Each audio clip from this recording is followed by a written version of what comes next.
Chapter 264. Li Shimin didn't understand the principle behind it. But if Zhang Feng was here, he would definitely know. The poisonous salt was the crystallization of seawater after it dried up naturally. If it was added to water, it would turn ordinary water into seawater. And the dried salted fish made from dead fish would be coveted by people in the future. But Li Shimin didn't care about all this. What he cared about was to control the turmoil in Chang and city in the shortest time possible.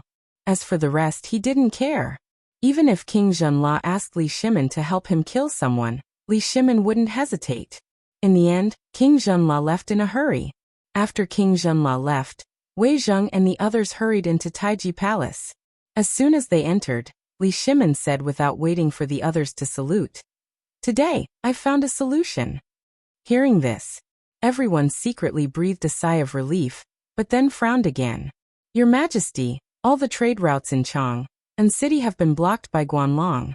How can you find a solution so quickly?" "I think that if Brother Zhang Feng can fly, there will be a turning point in this matter." "Fly? Old man, do your family know that you're so mean to Brother Zhang Feng?" Okay. Li Shimin waved his hand. At this time, he was no longer as dignified as before. He slowly took a sip of tea and said, "In fact, it's not so troublesome to fly." Wei Zheng hurriedly asked, "Your Majesty, do you mean to take the trade route? Does your Majesty want to use the Imperial City Guards? Do you want to force open a road?" Hearing this, everyone was aghast. This was tantamount to starting a war. If we really start a war with Guanlong, wouldn't we? Everyone's face couldn't help but turn pale at this moment, especially after looking at Li Shimin's expression that everything was under his control. Everyone became even more anxious. Cheng Yaojin even gritted his teeth, got down on one knee and said, "Your Majesty, if you need the Imperial City Garrison Army, then this general's battle axe would have rusted long ago. How about letting me lead the army?" "Empress," Li Shimin shook his head slightly. "Don't panic." Hearing this, everyone was even more confused. How could they not panic? He was about to shed all pretense of cordiality with Guanlong. Li Shimin looked at everyone's genuine anxiety and couldn't help but feel the last trace of warmth. In this cold imperial court, at least there are some people who are truly thinking for me and the Tang dynasty. Zhen. Li Shimin sounded a little excited. He slowly stood up. When Li Shimin opened his mouth, everyone hurriedly looked at Li Shimin. "We were just as anxious as all of you before, perhaps even less indifferent than all of you. But only now do we truly understand that we are not the only ones in this icy imperial court, but all of you." Zhen is very happy. Hearing this, everyone was even more confused. But since the emperor said so, how could they dare to stand still? They all knelt down in unison. "Your Majesty, we don't deserve it. It's our duty to share your Majesty's worries." Li Shimin waved his hand, motioning everyone to stand up, and then said, "In fact, this matter is not enough to start a war with Guanlong, and it's not enough to fly into the sky or escape into the ground. If Brother Zhang Feng hadn't mentioned this before, I would have forgotten about it. In fact, Chang is not a place where there are no mountains and rivers." "What? This? How is this possible?" "Your Majesty, now the commercial roads in Chang'an City, Luozhou City, and Liangzhou City are blocked. All goods can't be transported out, and all businessmen are waiting for death. This, if there is a little way, will they stop here?" Wei Zheng and the others were dumbstruck. The emperor actually said that Chang'an City was not a place where there are no mountains and rivers? If there is a little way, will it be like this? "Your Majesty, if there is a little way to do this, Chang'an, and we just went to ask Yuan Tiangang, and he didn't have a way. I wonder what kind of wonderful method can bring Chang back to life, Your Majesty? Bring the dead back to life?" Li Shimin smiled. "I said that Chang is not a place where there are no mountains and rivers." Li Shimin also showed off. He had completely forgotten the worried look on his face this morning. "You asked Yuan Tiangang, but did he say why he chose Chang as the capital?" Wei Zheng thought for a moment, discussed with Fang Xianling and others, and then said, "I remember very clearly that Chang City was the place where the dragon veins converged, and there were 8 dragons occupying it, and Chang'an City was the only dragon eye. As long as Chang'an was occupied, The country would be prosperous and the people would be at peace. Yes. Li Shimin got up, looked at the crowd and nodded. I forgot this sentence before, but today I suddenly heard another statement from Brother Zhang Feng. 8 rivers of Chang'an. Everyone looked at each other, and they were all shocked. 8 rivers or 8 dragons they all knew. But the emperor said that Chang'an was not a place where there are no mountains and rivers, and now he said 8 rivers. Could it be? Did the emperor mean 8 rivers? Was it the way to solve this crisis? Chapter 265. That's right. This is the only way to solve Guanlong's blockade. I didn't think of it before, but when I was chatting with Brother Zhang Feng, he reminded me. The 8 rivers of Chang'an surround Chang'an, and then converge at the Yellow River. Isn't this a natural trade route? To the west you can enter the Qinling Mountains and to the south you can enter Luozhou. If Guanlong's people had known about this route, I might have paid them a visit today with gifts. But God bless us. The 8 rivers of Chang'an, which we have neglected all this time, unexpectedly became my final solution to Chang'an's crisis. Li Shimin was filled with endless emotions. Wei Zheng and the others were also stunned by what they saw. The 8 rivers of Chang'an. They didn't expect that the final solution would be the 8 rivers of Chang'an. However, the 8 rivers of Chang'an had been abandoned and turned into stinking gutters. It was even worse than the moat of Chang'an City. Could this really solve Chang'an's crisis? Everyone couldn't help but gather together to discuss again. Only then did Wei Zheng begin. Your Majesty, although the 8 rivers of Chang'an are good, when the time comes, at least in this old subject's memory, this old subject has never cleaned it up even once. And every time there was a flood in the Qinling Mountains, the river would have been blocked by silt. Can this be used at this time? Your Majesty, this is a matter of great importance. Why don't we send someone to check it out tomorrow and then do something? Du Ruhui also tried to persuade him. Li Shimin waved his hand. He motioned for everyone to be quiet, and then fell into deep thought. Someone in the imperial court must know about this matter. Otherwise, it wouldn't have been known by Guanlong's people so quickly. But who was Guanlong's person? Li Shimin didn't know. After all, there were too many people in the imperial court. There were so many that Li Shimin himself felt a headache. Although this matter was targeted by Guanlong, it was better to say that those in the imperial court were targeting him. Li Shimin's fingers dug deeply into his palm under his embroidered robe. The deep pain made him temporarily forget his impulse to clean up the court. Li Shimin lowered his head and closed his eyes, letting everyone see the killing intent in his eyes. A moment later, Li Shimin slowly opened his eyes. There's no need for tomorrow. Tonight, we will have everyone clear out the blockages in these rivers at all costs.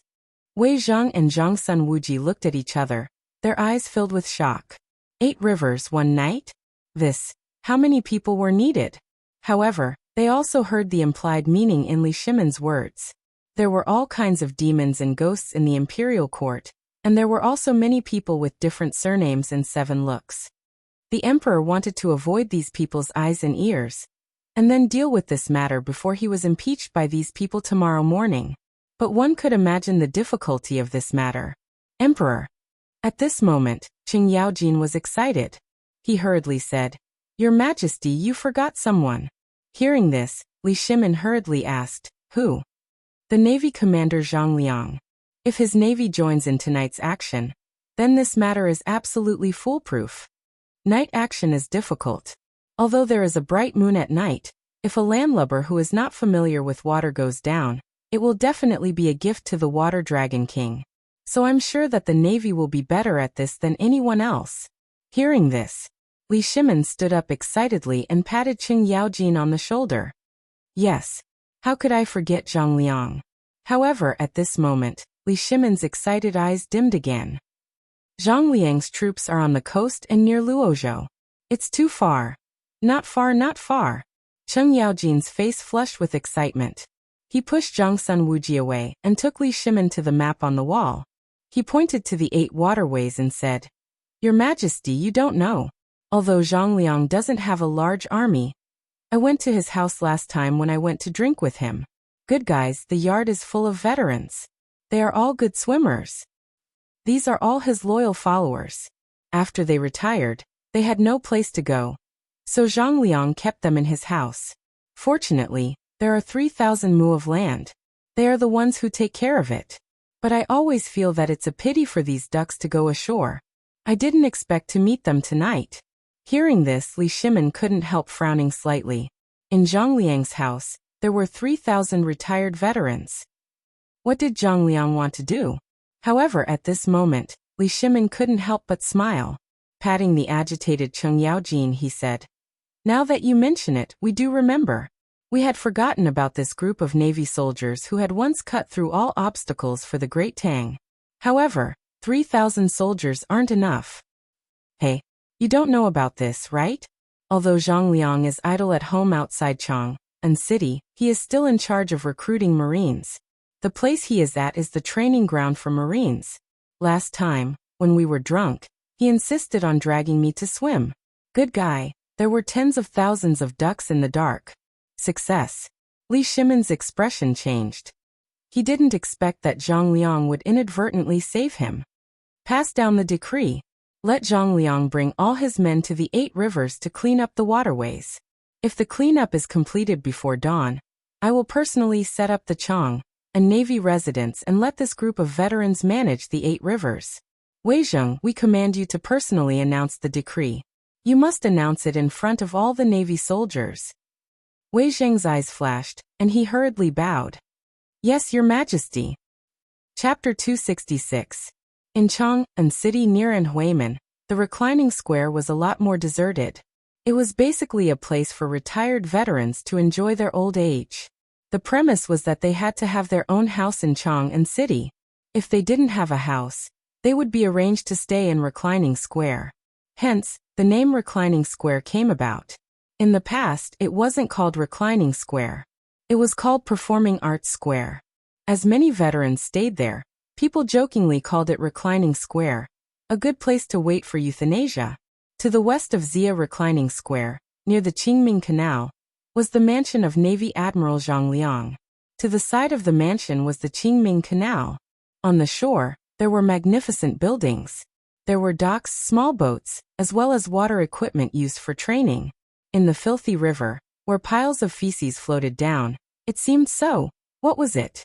On the other side, a large group of dark-skinned, muscular men with tan skin as if they had been smeared with tung oil were following behind each other.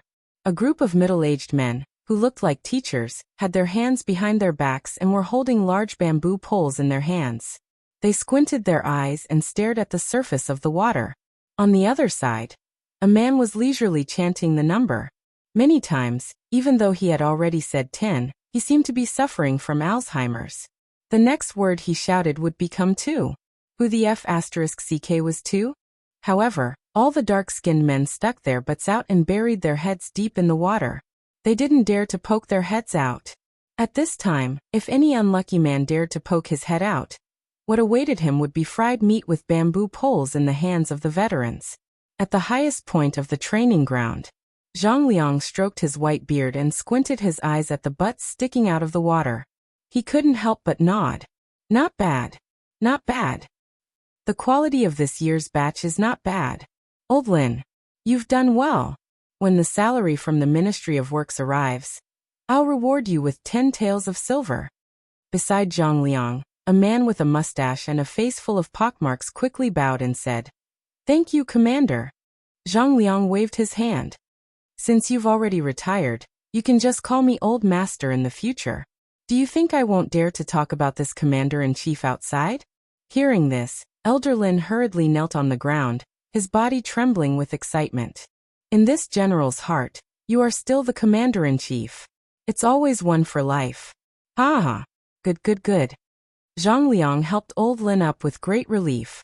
However, at this moment, a nimble servant hurriedly climbed up the 30 zhang high platform and hurriedly reported, "Governor, Duke Zheng is here." Zhang Liang's eyes flashed. He waved his hand and asked, "What's the matter?" "I don't know, but I saw that Lord Protector Zheng had His Majesty's Imperial Edict in his hand and was on his way to the drill ground. That's why I thought it was suspicious and came to report to you in advance." Imperial Edict? Wei Zheng actually came in person? What did he come here for? Zhang Liang was puzzled. The imperial edict was usually read by someone from the Department of Internal Servants, and he hadn't received an imperial edict for many years. What was the emperor's intention this time? Of course, Zhang Liang knew what had happened in Chang'an City, but the emperor had come to him at this time. What was the meaning of this? He couldn't see through it. He waved his hand and said, "Send the message. Everyone stop training and wait for the imperial edict." Yes. Although he didn't know why.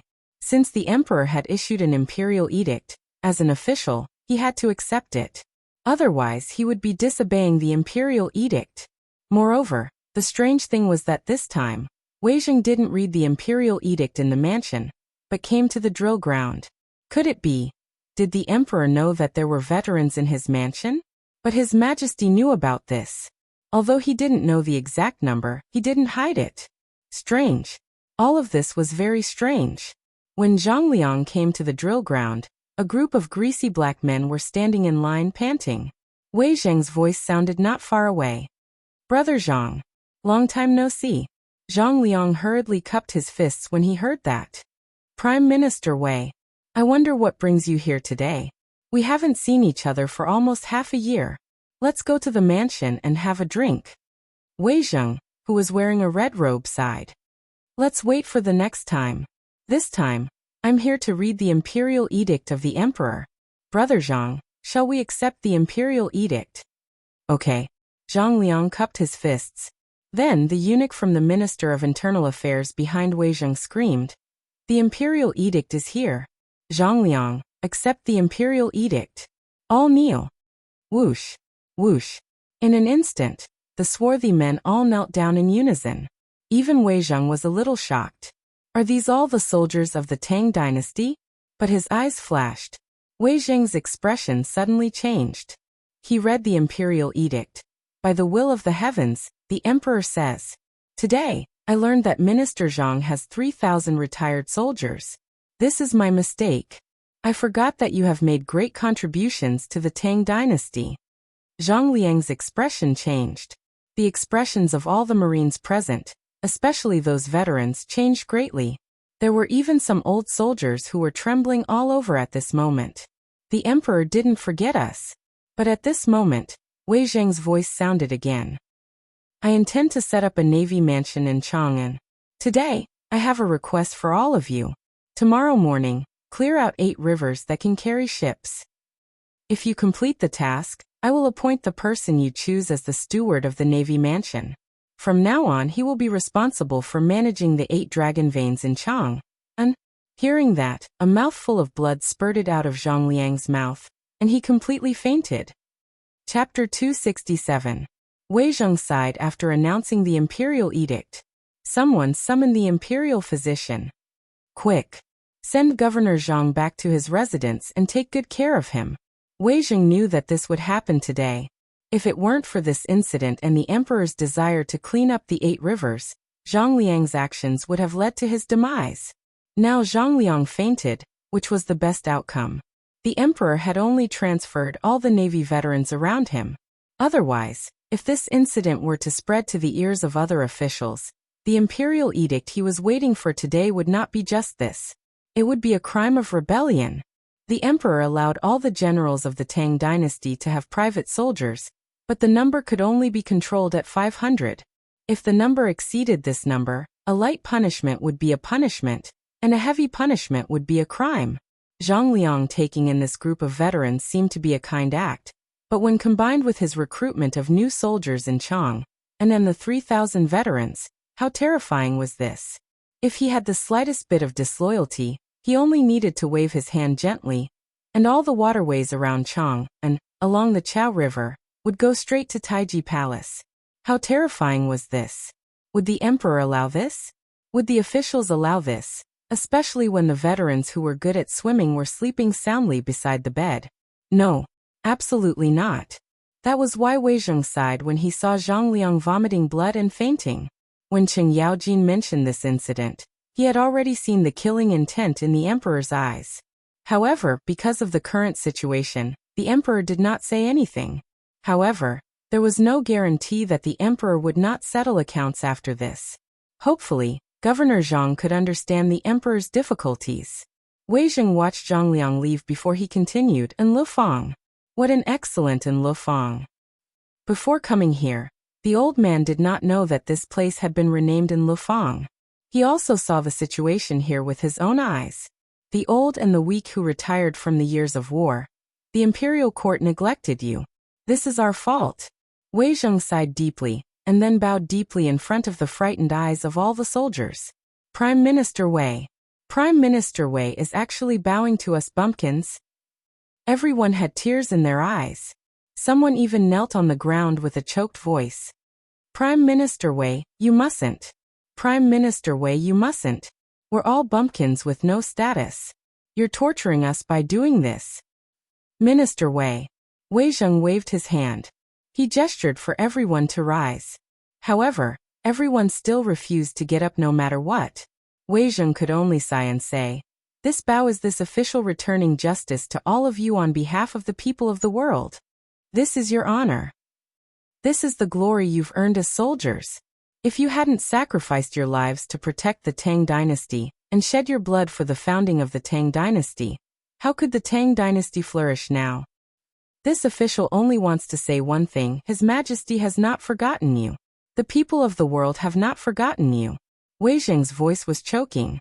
As for the soldiers present, they all started to cry. Once upon a time, they had dreamed that one day, they would be recognized. But after the war ended, when they returned to their homes, they discovered that there was nothing left. Their relatives, neighbors, playmates that they had grown up with, and so on, were all gone. They had knelt in their homeland and cried bitterly. They had been lost and did not even know where to go. However, at that moment, the commander-in-chief had given them a home that could not be considered a home. It had been a few years, but the former emperor had not promised them a reward in Chang'an City. They had given up because they also knew that the Tang dynasty had just been established and needed an opportunity to develop. They had waited for a few years.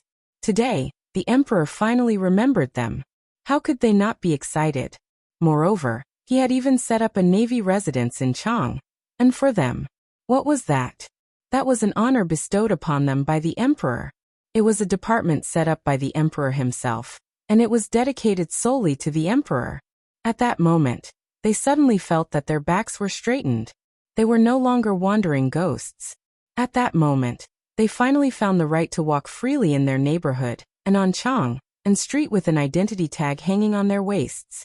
They were also people with an organization and status. Everyone wept bitterly once again. Even the cries here attracted the old and weak soldiers who were waiting to die in the reclining square. After they heard this news, their originally numb eyes suddenly shone with a light of excitement once again. We found our goal. The emperor has not forgotten us. The Tang dynasty has not forgotten us. Wei Zheng looked at the vast expanse of dark, tower-like men who were suffering under the scorching sun like children. He also choked with sobs. Those were the soldiers who had once exchanged their lives for the peace of the world. Wei Zheng had an impulse many times. He really wanted to grab those people in the court who opposed the soldiers, and see if they could still be in the court peacefully if it were not for those bumpkin soldiers. Wei Zheng sighed deeply. The imperial censor, and the eunuchs of the Minister of Internal Affairs behind him also fell silent. They lowered their heads and hurriedly recorded everything they saw. After a while, when the cries and venting voices had subsided a little, Wei Zheng shouted loudly, "The emperor has not forgotten the brothers who fought with him to build the Tang dynasty. It's just that the Tang dynasty has encountered some troubles now, and the emperor has no time to care about you. But now, your opportunity has come. Now you all know what happened in Chang'an City, right? It's a trap. This is a test given by God to the Tang dynasty. Therefore, the emperor needs the brothers who fought with him in the past." Everyone was jealous. They roared at the top of their lungs.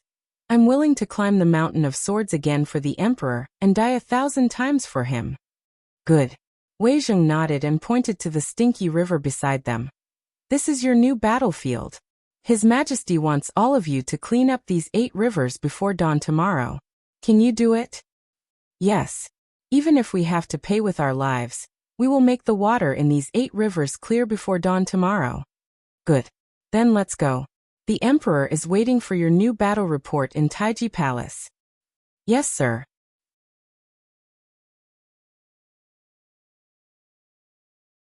Even if they shouted themselves hoarse, no one came to look at their goods. They were even met with disdainful looks from the commoners. Could they sit still? They had poured more feces and urine into the river than the commoners, right? He was cleaning up after them. Aren't they ashamed?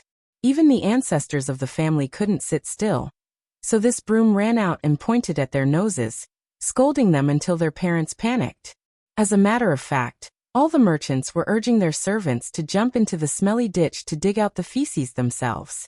In the setting sun, Li Shimin stood in the attic of the third floor of the sleeping palace. He looked at the rivers in the setting sun that were originally dazzling like silver ribbons. At this time, they had become pitch black. The veins on the back of his hand that was holding the railing were exposed.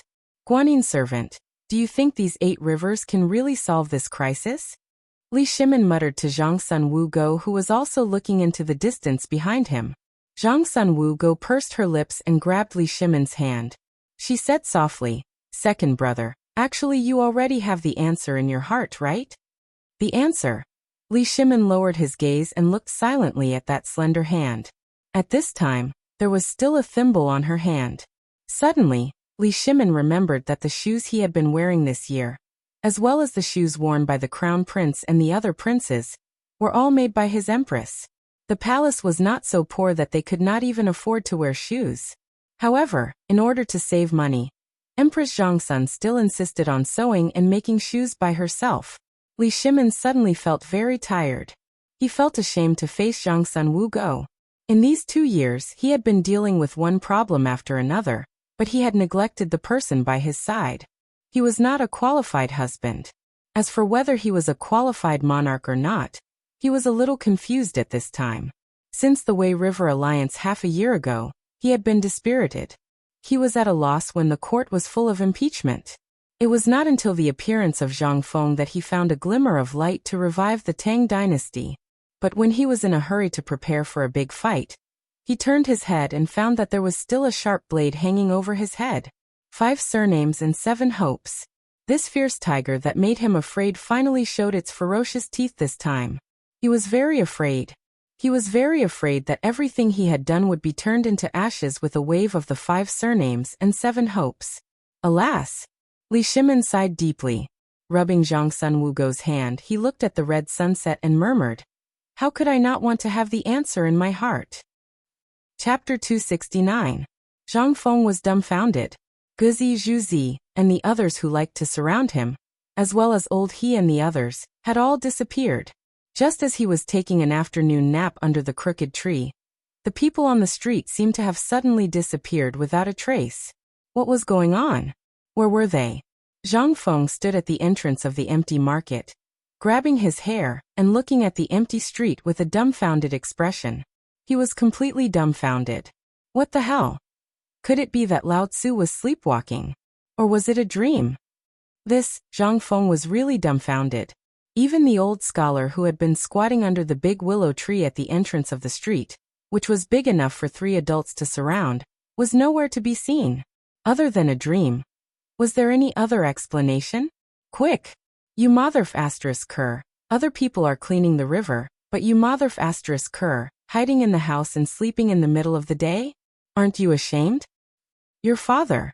He's 72 years old. And he's already carrying a hoe into the river. You, a strong young man, are hiding in the house and sleeping? No, sir, please do me a favor. I still have to work at night. I just got off work today. Just let me sleep for a while. Sleep? Why don't you sleep yourself to death? What time is it now? You motherf asterisk cur. It's almost 9 o'clock. Quick, don't talk nonsense. 2 hours is enough for you to clean up the river's feces. Amidst the waves of cursing and begging, Zhang Feng stared at an old man in the market, who was pulling the night watchman's ear and walking over. Zhang Feng hurriedly went forward, clasped his hands and asked, "Sir, you said you were going to clean the river? These people are going to clean the river?" When the old man saw that it was Zhang Feng, he put away the anger on his face and grinned. "Well, it's because we've dirted the river, so the emperor sent those old and weak soldiers to clean the river. How could we stand by and watch? It's so embarrassing. So we all spontaneously joined in.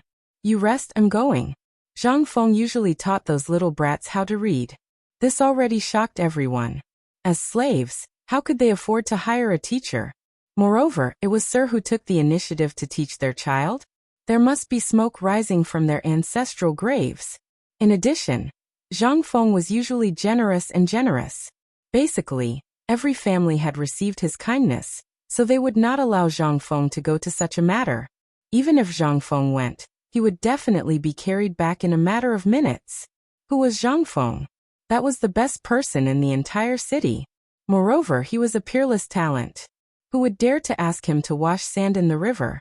If anyone dared to do so, there would be a group of red-eyed people who would go up and break their legs.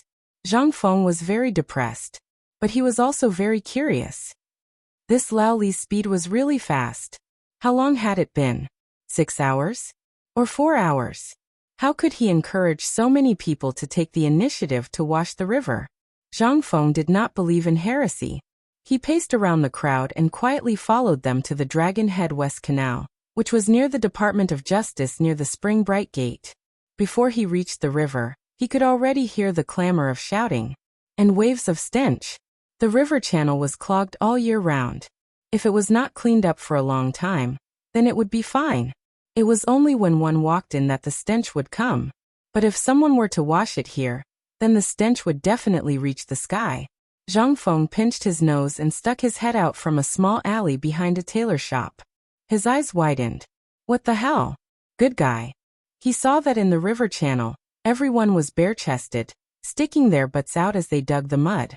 A group of old Navy soldiers were like loaches, diving into the water. As long as they found something hard, they would immediately stick the willow branches in their hands there. In an instant, dozens of people would rush up, as if they wanted to empty the bottom of the river. On the shore there were all kinds of porcelain fragments, or even intact chamber pots, porcelain, rusty arrow shafts, crossbows, broadswords and bronze swords. They were all casually thrown on the shore. Seeing this, Zhang Feng was drooling. If this was in the future, then these would be priceless treasures. Especially one of the scabbard that was shining with golden light. It made Zhang Feng unable to move his eyes away. This thing was either something that came along with it, or something that was left behind by an important person in some dynasty. This kind of treasure was a scabbard made of pure gold. These simple people, however, did not fight over it. If this was in the future, damn, even a broken tile would be picked up by people in minutes. How could they still see it? At that moment, an old voice rang out from behind Zhang Feng. You're right. You're right. Isn't this shopkeeper Zhang? Zhang Shanren, what are you doing here? This place stinks to the heavens. If you get stained by it, it won't be good. Quickly leave. Zhang Feng was also stunned. Old man, I also want to help. You are all busy, I am just a strong young man. No. The old man was angry. He shouted, someone come. Zhang Shanren is here. A few young men, come and carry Zhang Shanren back. In this place, we cannot let Zhang Shanren's body be stained. Zhang Feng's face darkened. He was really carried away by a few strong men on their shoulders, as if they were carrying a sack. Chapter 270. Dong, dong, dong. With the sound of 3 morning bells. At the dawn of the east, the civil and military officials, after going through layers of inspection in front of the Vermilion Bird Gate, slowly entered the Vermilion Bird Avenue. All the officials had a heavy heart at this time, but there was a group of people who were staring sharply at Wei Zheng and the others, who were standing at the front of the line. If looks could kill, Wei Zheng and the others would have been killed thousands of times. These people were the officials of the 5 surnames and 7 hopes. Last night, they received a secret letter from the Guanlong group.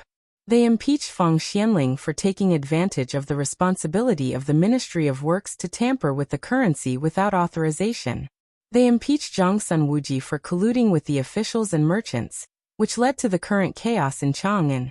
They impeached the emperor for ignoring the expectations of the people of the world, and using all the silver in the national treasury to buy the so-called seafood from Jinla without authorization. That kind of thing is absolutely disgusting to look at. This was the emperor's doing? If it wasn't for Wei Zheng, Fang Xianling, Du Ruhui, and Zhang Sunwuji urging, "Would the emperor be like this?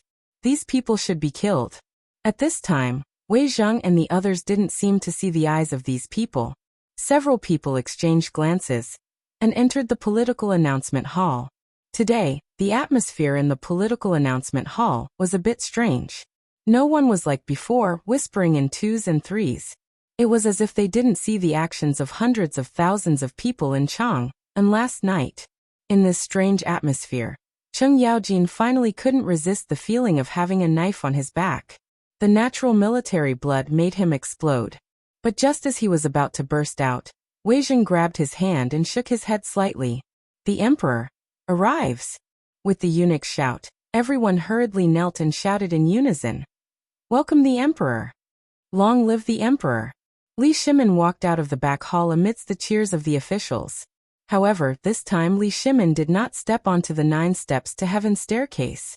Instead, he slowly walked to the top of the hall and surveyed the crowd. Wei Zheng nodded slightly, and Li Shimin's expression finally relaxed. His bloodshot eyes finally let go of the last bit of worry. Last night, Li Shimin did not sleep at all. He couldn't sleep. He didn't dare to sleep until he received news of the 8 Rivers Channel. This was because he knew that something was bound to happen at the morning court.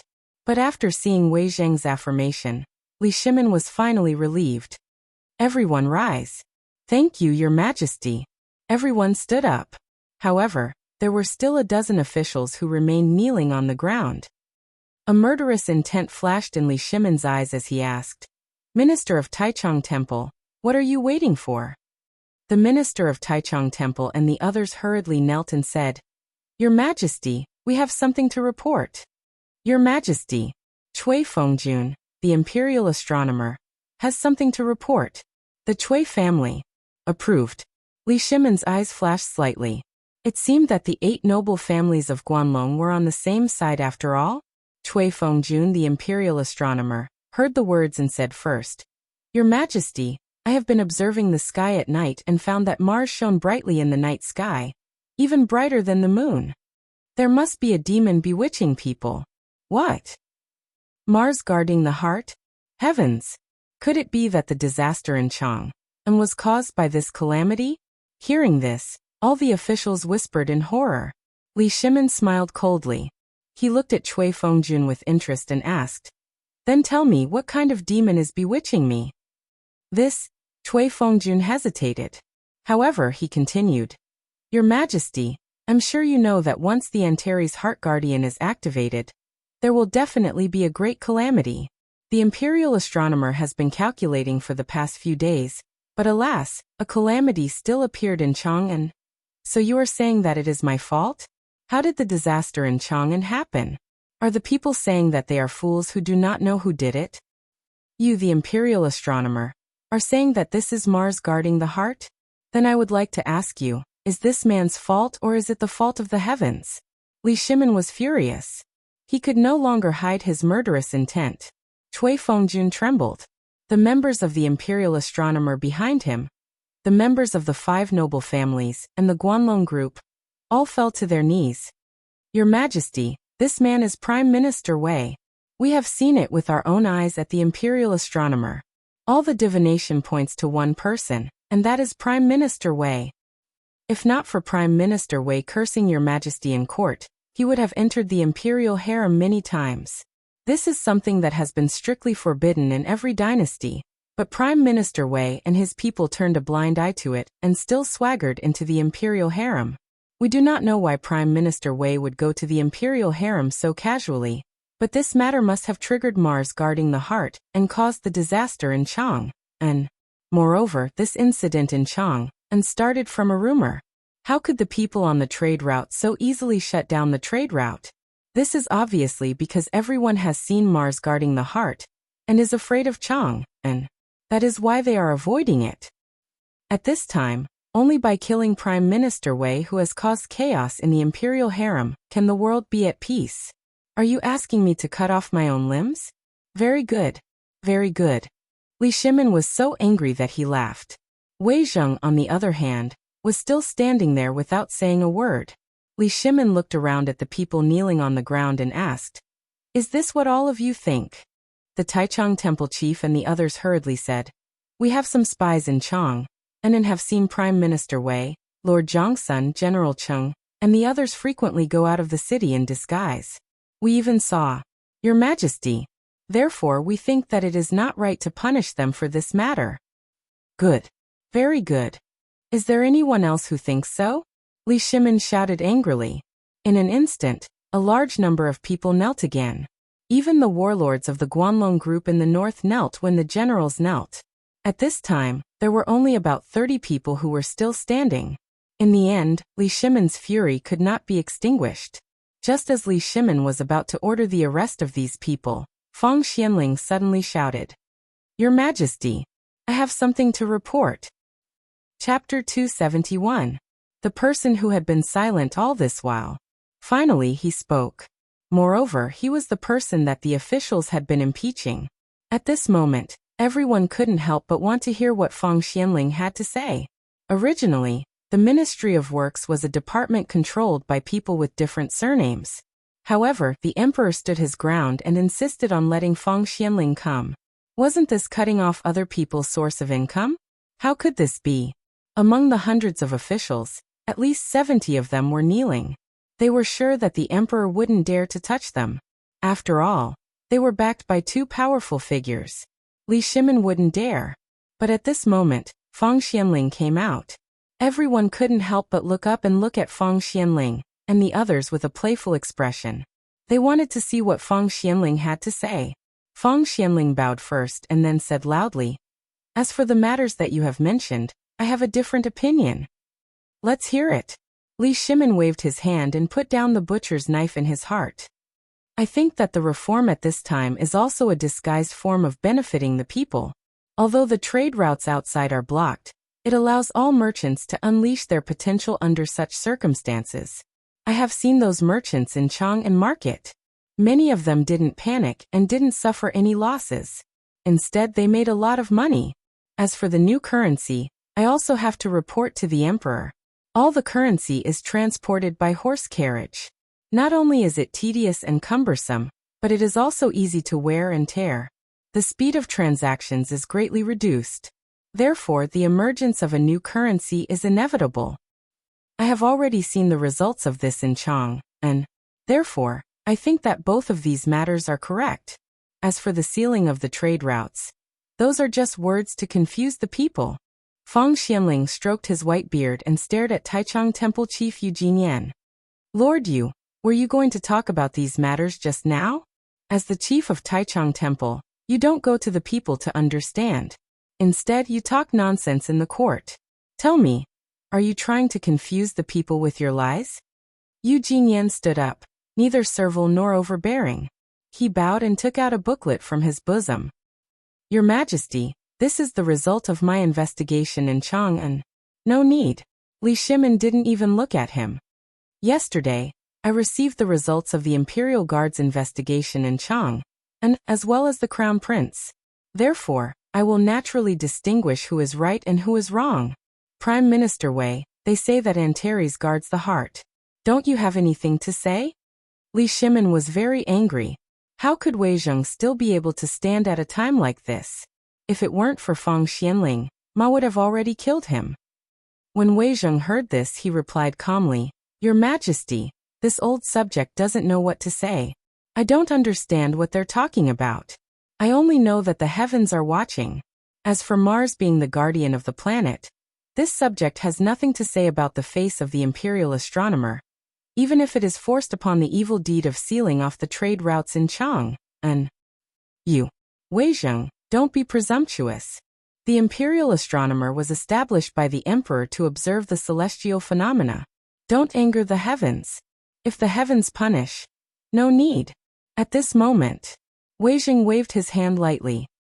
Just last night, the old man and Lord Yuan Tiangang talked all night, but he didn't say anything. Do you think your knowledge has surpassed Mr. Yuan's? This Cui Fengjun was speechless, but he blinked and said, How can we compare with Mr. Yuan's talent? He must have been held hostage by you. That's why he said such things. Is that so? Li Shimin wanted to laugh. He waved his hand and said, Yuan Tiangang is here. Cui Fengjuan's face completely changed. Even the faces of all the people kneeling in the court changed at this time. They had calculated everyone and everything. But this Yuan Tiangang, with unfathomable skills and knowledge, was highly valued by the emperor. He only served the emperor on weekdays. Even if they wanted to visit him, they had no way to do so. In the words of Yuan Tiangang, they didn't deserve to visit him. But now it was the fact that Antares was guarding the heart. What would Yuan Tiangang say? Just when everyone's mind was turning rapidly, a grayish-black man with a black and white 8 trigrams pattern on his body, holding a Buddha whisk in his hand, and a Tai Chi Yin-Yang pattern on his grayish-white hair bun, walked into the hall with a gesture. Yuan Tiangang didn't look at the people kneeling on the ground. He just gave a slight salute to the emperor. Boundless Lord of Heaven, I pay my respects to the emperor. Because I'm checking how to get rid of the filth in the palace, I ask the emperor to forgive me for my rudeness. Li Shimon's expression eased slightly. He waved his hand lightly. Get up at once.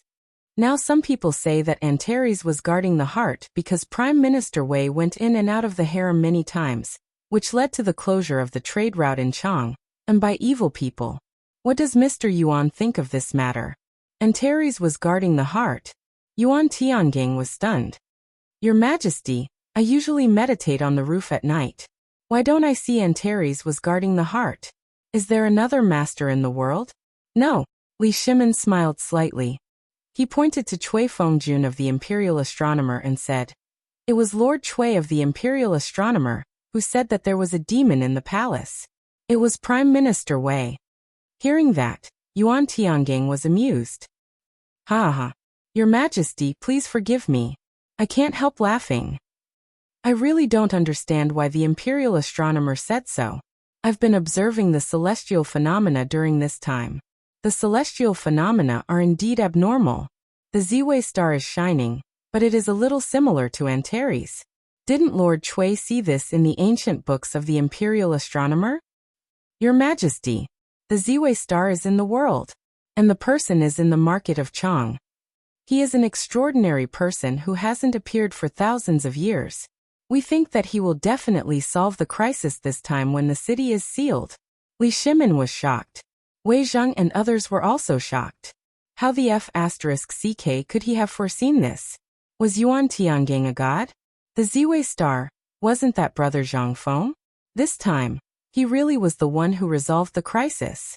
Thinking of this, Li Shimon smiled. He looked around and said, Master Yuan is right about this matter. The Ziwei star has appeared. I was almost fooled by your stupidity. Men, drag Cui Fengjun out and punish him with 30 strokes of the cane. There is one more thing that I forgot to mention. What about the city being sealed? Has Chang'an been sealed? Wait and see if the overstocked caravans in Chang and will be sealed in the city. I will remember this account. When the crisis in Chang and is over, I will have a good talk with you about today's misleading people. Court is dismissed. Chapter 272. The crisis was lifted? So fast. This time, Yuan Tiangang was also shocked. He had not slept for 2 days because of this matter. He had been investigating how to solve the crisis in Chang, and, however, except for the appearance of the Ziwei star, all the clues revolved around this Ziwei star. Did the emperor find this Ziwei star? If not, how could the emperor solve the crisis in Chang and city so quickly? According to the 9 changes 8 diagrams, all the channels in Chang and city were blocked. This, as he walked, Yuan Tiangang ignored the greetings of the crowd. His hands were quickly making seals. However, today's seal made Yuan Tiangang surprised. Because the seal this time, in the land of death yesterday, there was actually a glimmer of light. This, Yuan Tiangang was shocked. Dilemma. What was the solution to the dilemma? Yuan Tiangang thought hard and searched in his heart. He even used the 5 elements algorithm that he didn't want to use the most. Finally, he stood on the Suzaku Bridge in horror and looked at the rolling water under his feet. Water. The solution to the crisis in the imperial city is actually water. Right, water is good at healing. It is supposed to clean up the blockage. This hexagram is full of blockage, but there is a trace of water machine. Is this? Yuan Tiangang couldn't help but think of the sensational thing that happened in Chang and yesterday afternoon. Basically, the entire Chang and city was involved in a huge project to clean up the river. Although everyone said that it was to clean up the river, make the river clear and beautiful, the emperor thought that these rivers affected the beauty. However, judging from the hexagram at this time, it didn't seem to be as simple as imagined. But as for what was not simple, he couldn't tell. Is this the solution to the crisis in Chang'an? But these 8 rivers, 8 dragon veins. How to solve the crisis? Yuan Tiangang walked away in confusion. In the deep palace of Taiji Palace, Wei Zheng, Fang Xianling, Du Ruhui, Zhang Sunwuji, Cheng Yaojin, and others sat together again and drank tea slowly. It was as if everything that had happened in the main hall had nothing to do with them. A few moments later, Li Shimin returned to Taiji Palace in high spirits. As soon as they entered the door, Li Shimin waved his hand and asked everyone to sit down. Then he said, "This time we have openly fallen out with the people of the 5 surnames and 7 Wangs, as well as the Guanlong 8 tribes. Is the river channel really cleaned up this time?" "Reporting to your majesty." Wei Zheng stood up and bowed. "Everything is ready. Last night, the Navy veterans used dozens of boats of different weights to test the river. There was no obstruction at all." "All right." Li Shimin waved his robe. "Then immediately arrange this matter for me. I want to see all the people of the caravan evacuate from Chang. And before tonight. As you command." Everyone left in a hurry. In the end, Li Shimin stopped Cheng Yaojin and said, "General Cheng, this time, I have to trouble you to send your most capable men to personally escort along the way and cooperate with the veterans to ensure the safety of the people along the way. If anyone blocks them, kill them." Cheng Yaojin heard this and hurriedly saluted. "Your Majesty, leave this matter to me. You can rest assured. But there is one thing that I don't understand." "Speak." Li Shimin sat next to Cheng Yaojin and asked, "If there are people of the 5 surnames and 7 Wangs, or people of Guanlong blocking the way, should I fight or not?" This Li Shimin frowned.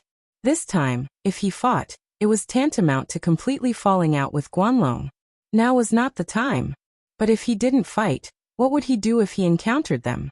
This was something that Li Shimin hadn't thought of. Although there were many dangerous rivers along the way, these were not a problem. If Cheng Yaojin could deal with them, and with the tens of thousands of navy, they would definitely be able to deal with them. However, Li Shimin was still a little hesitant about Guanlong. To fight or not to fight? This was the main problem now.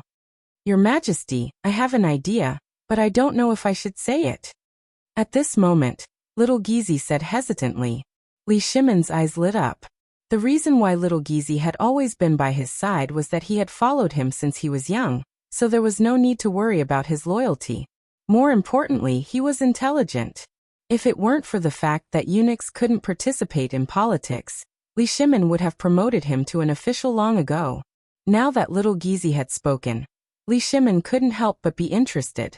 "Your Majesty, I think that if we disguise General Cheng's subordinates as the guards of these merchants, wouldn't that work? Moreover, the people of the military are straightforward and rough, very similar to those servants. They are suitable for fighting in all kinds of terrains, and can form all kinds of battle formations at any time. If each merchant group is accompanied by 30 guards, we can ensure that this matter will be foolproof." Approved.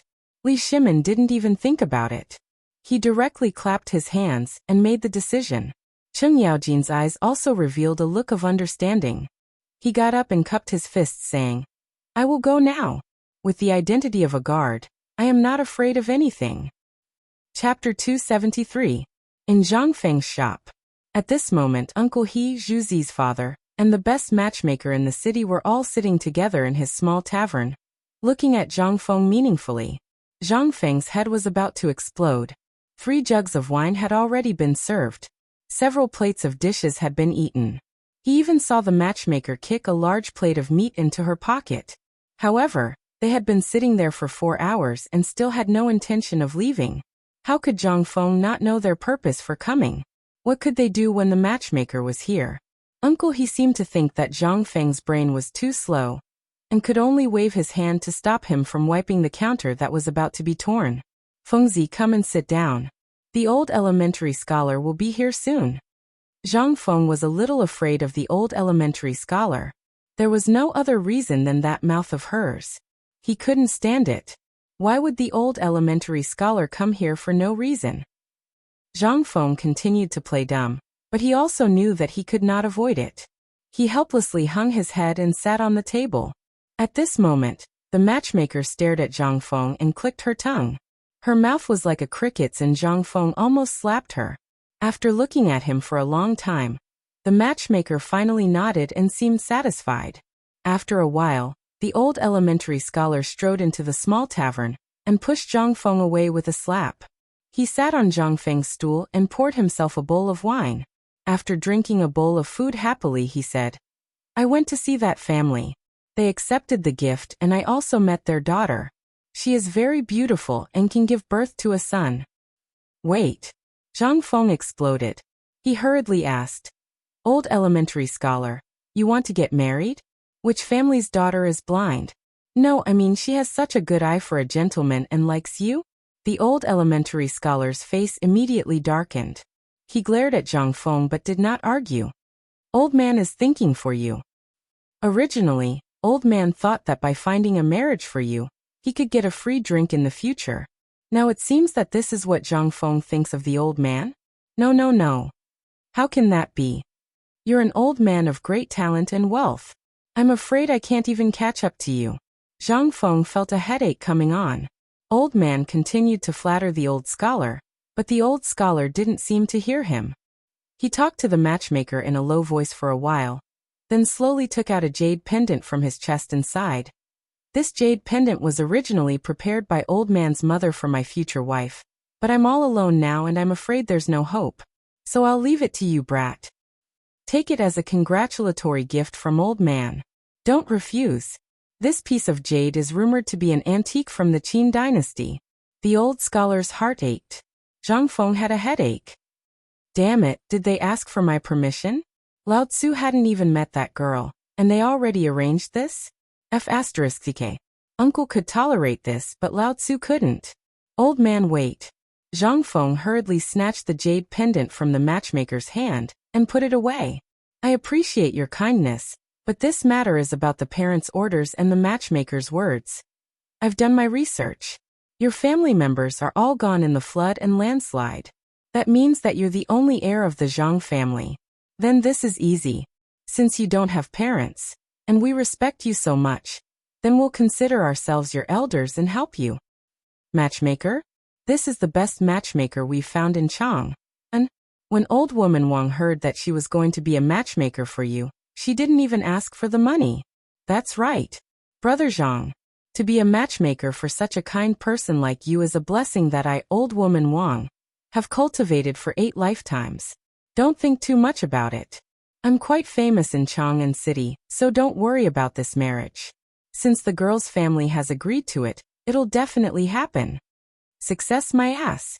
Lao Tzu had agreed to it a few moments ago. Zhang Feng rolled his eyes. Uncle He, Father Zhuzi, Old Man Wang, I appreciate your kindness, but I've promised my family and my master that if I don't make a name for myself, or if I don't meet someone I truly like, I, Zhang Feng, would rather be a bachelor for the rest of my life than bring shame to my family's name, or bring shame to my master's reputation. This, the old scholar was shocked. However, at this moment, Zhang Feng took out a jade pendant that he had gotten from Prince Shenla. That was a supreme-grade purple jade. It was so dazzling that it hurt everyone's eyes. The purple jade was engraved with a hollowed-out pattern of a phoenix seeking a phoenix. A string of gold particles was attached to the pendant, which made the jade pendant look very magical. Zhang Feng sighed and said, "This is the treasure that my master bestowed upon me. Do you believe me now?" The old scholar was in a dilemma. He had forgotten about Zhang Feng's mysterious master. If it wasn't for his guidance, how could Zhang Feng have such achievements in literature at the age of 20? Whether it was the wine, dishes, food, or even the fine salt, all of them were easy to handle. Since his master had spoken, what could they do? In the end, they fiddled with it in a low voice, shook their heads, and sighed before leaving. However, when they reached the door, the old scholar's face darkened, and he reached out to take back his jade pendant. Just when Zhang Feng thought that this matter was over, the old scholar hurriedly asked, "What's your master's name?" Chapter 274. In Li Shimon's palace. It was rare for Li Shimon to have a good sleep. After yesterday's morning court, he was in a good mood. He drank a jar of Zhangfeng's wine with Yuan Tiangang, and left after Yuan Tiangang repeatedly praised it. This made Li Shimon's mood particularly comfortable.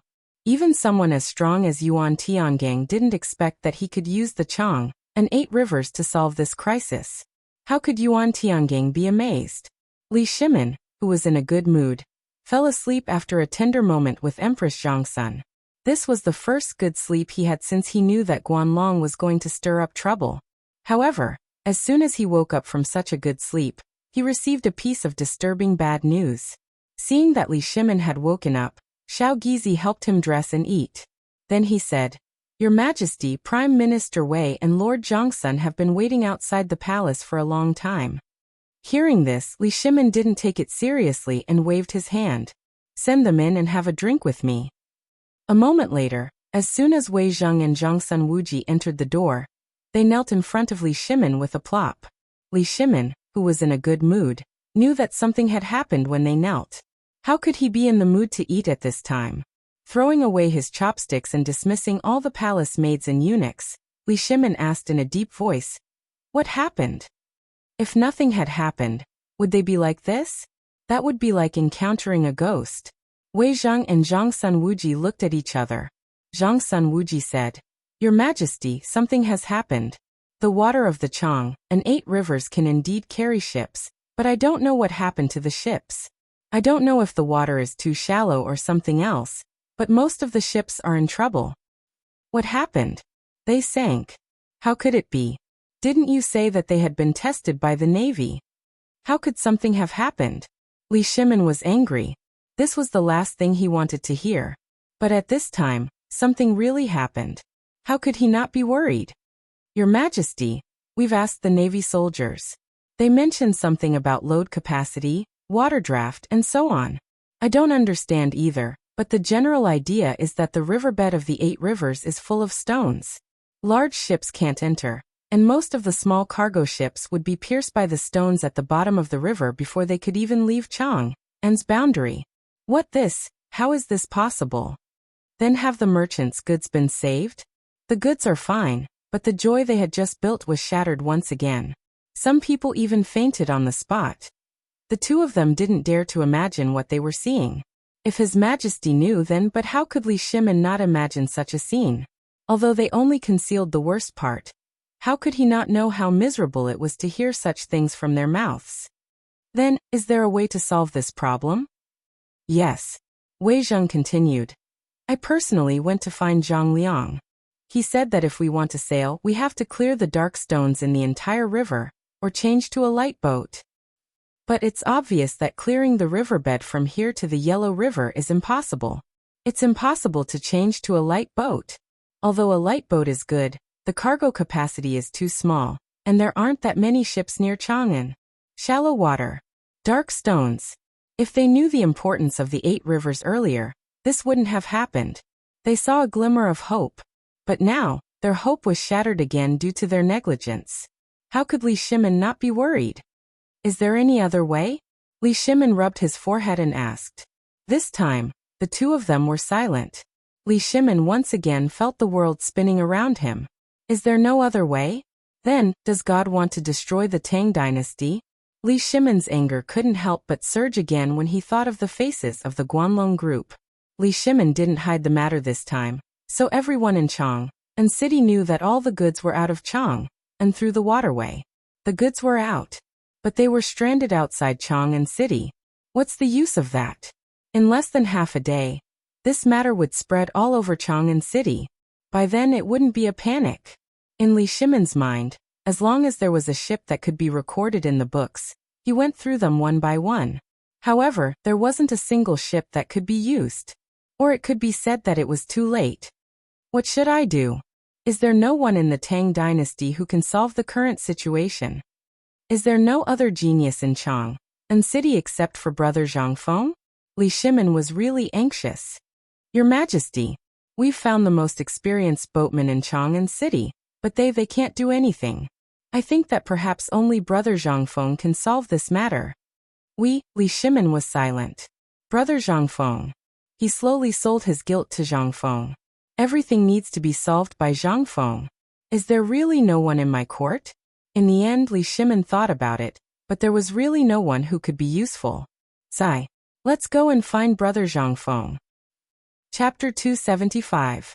In the tavern, Zhangfeng was once again like a dead fish, lying on the table and sleeping soundly. On the ground next to him, several lobsters jumped out of the wooden basin and jumped on the ground, but he didn't notice. And at this moment, 3 black shadows suddenly blocked the glaring sunlight at the entrance of the tavern. Zhangfeng couldn't help but feel a little uncomfortable. Looking at the 3 black shadows at the entrance, Zhangfeng scratched his head and said, "The tavern is closed today." "Brother Zhangfeng, why don't you receive me when I'm here?" The familiar voice woke up Zhangfeng, who was about to go back to sleep. "Yo, Laoli, have you finished your business? I just heard that the goods in Chang'an City have all gone out through the river. Come sit. I'm going to wash my face and wake up." Zhangfeng got up and went to the backyard to wash his face with cold water. Only then did he go to the front hall refreshed. Li Shimin admired the new furniture and clicked his tongue in wonder. "Brother Zhangfeng, why did you remember to change the furniture? These things are worth a lot." "Yes. These are all changed by your precious son." Zhangfeng spread his hands and pointed at the lobsters on the floor. He asked, "Do you want to eat this thing or not? I'll get you a spicy crayfish." "Whatever you say." Zhangfeng smiled. Then he went into the kitchen. How could he not see the worry on Li Shimin's face? What's going on? The ship had already left Chang'an. What else could go wrong? Could it be that they were blocked by the Guanlong group? That was also impossible. Guanlong also knew the importance of the matter. If they started a war with the Li dynasty, the ones who would benefit would either be the 5 families and 7 nobles, or the Tubo and Turkic barbarians. They wouldn't be so stupid. However, what exactly had gone wrong with the current situation? Zhangfeng didn't understand. She hurriedly prepared the crayfish and carried the basin out of the kitchen. That enticing aroma still made Li Shimin and the other 2 look at the bright red crayfish in the basin in surprise. This scene made Zhangfeng even more certain that Li Shimin was in real trouble this time. Zhangfeng didn't beat around the bush and asked directly, "Tell me, what trouble did you encounter this time? Don't say that His Majesty declared war on Guanlong. As long as one isn't an idiot, no one will believe it." This, Li Shimin's face stiffened. Wei Zheng and Zhang Sunwuji's faces twitched as well. They stole a glance at Li Shimin. Li Shimin rubbed his hands and chuckled. He grabbed a lobster and started chewing without even peeling it.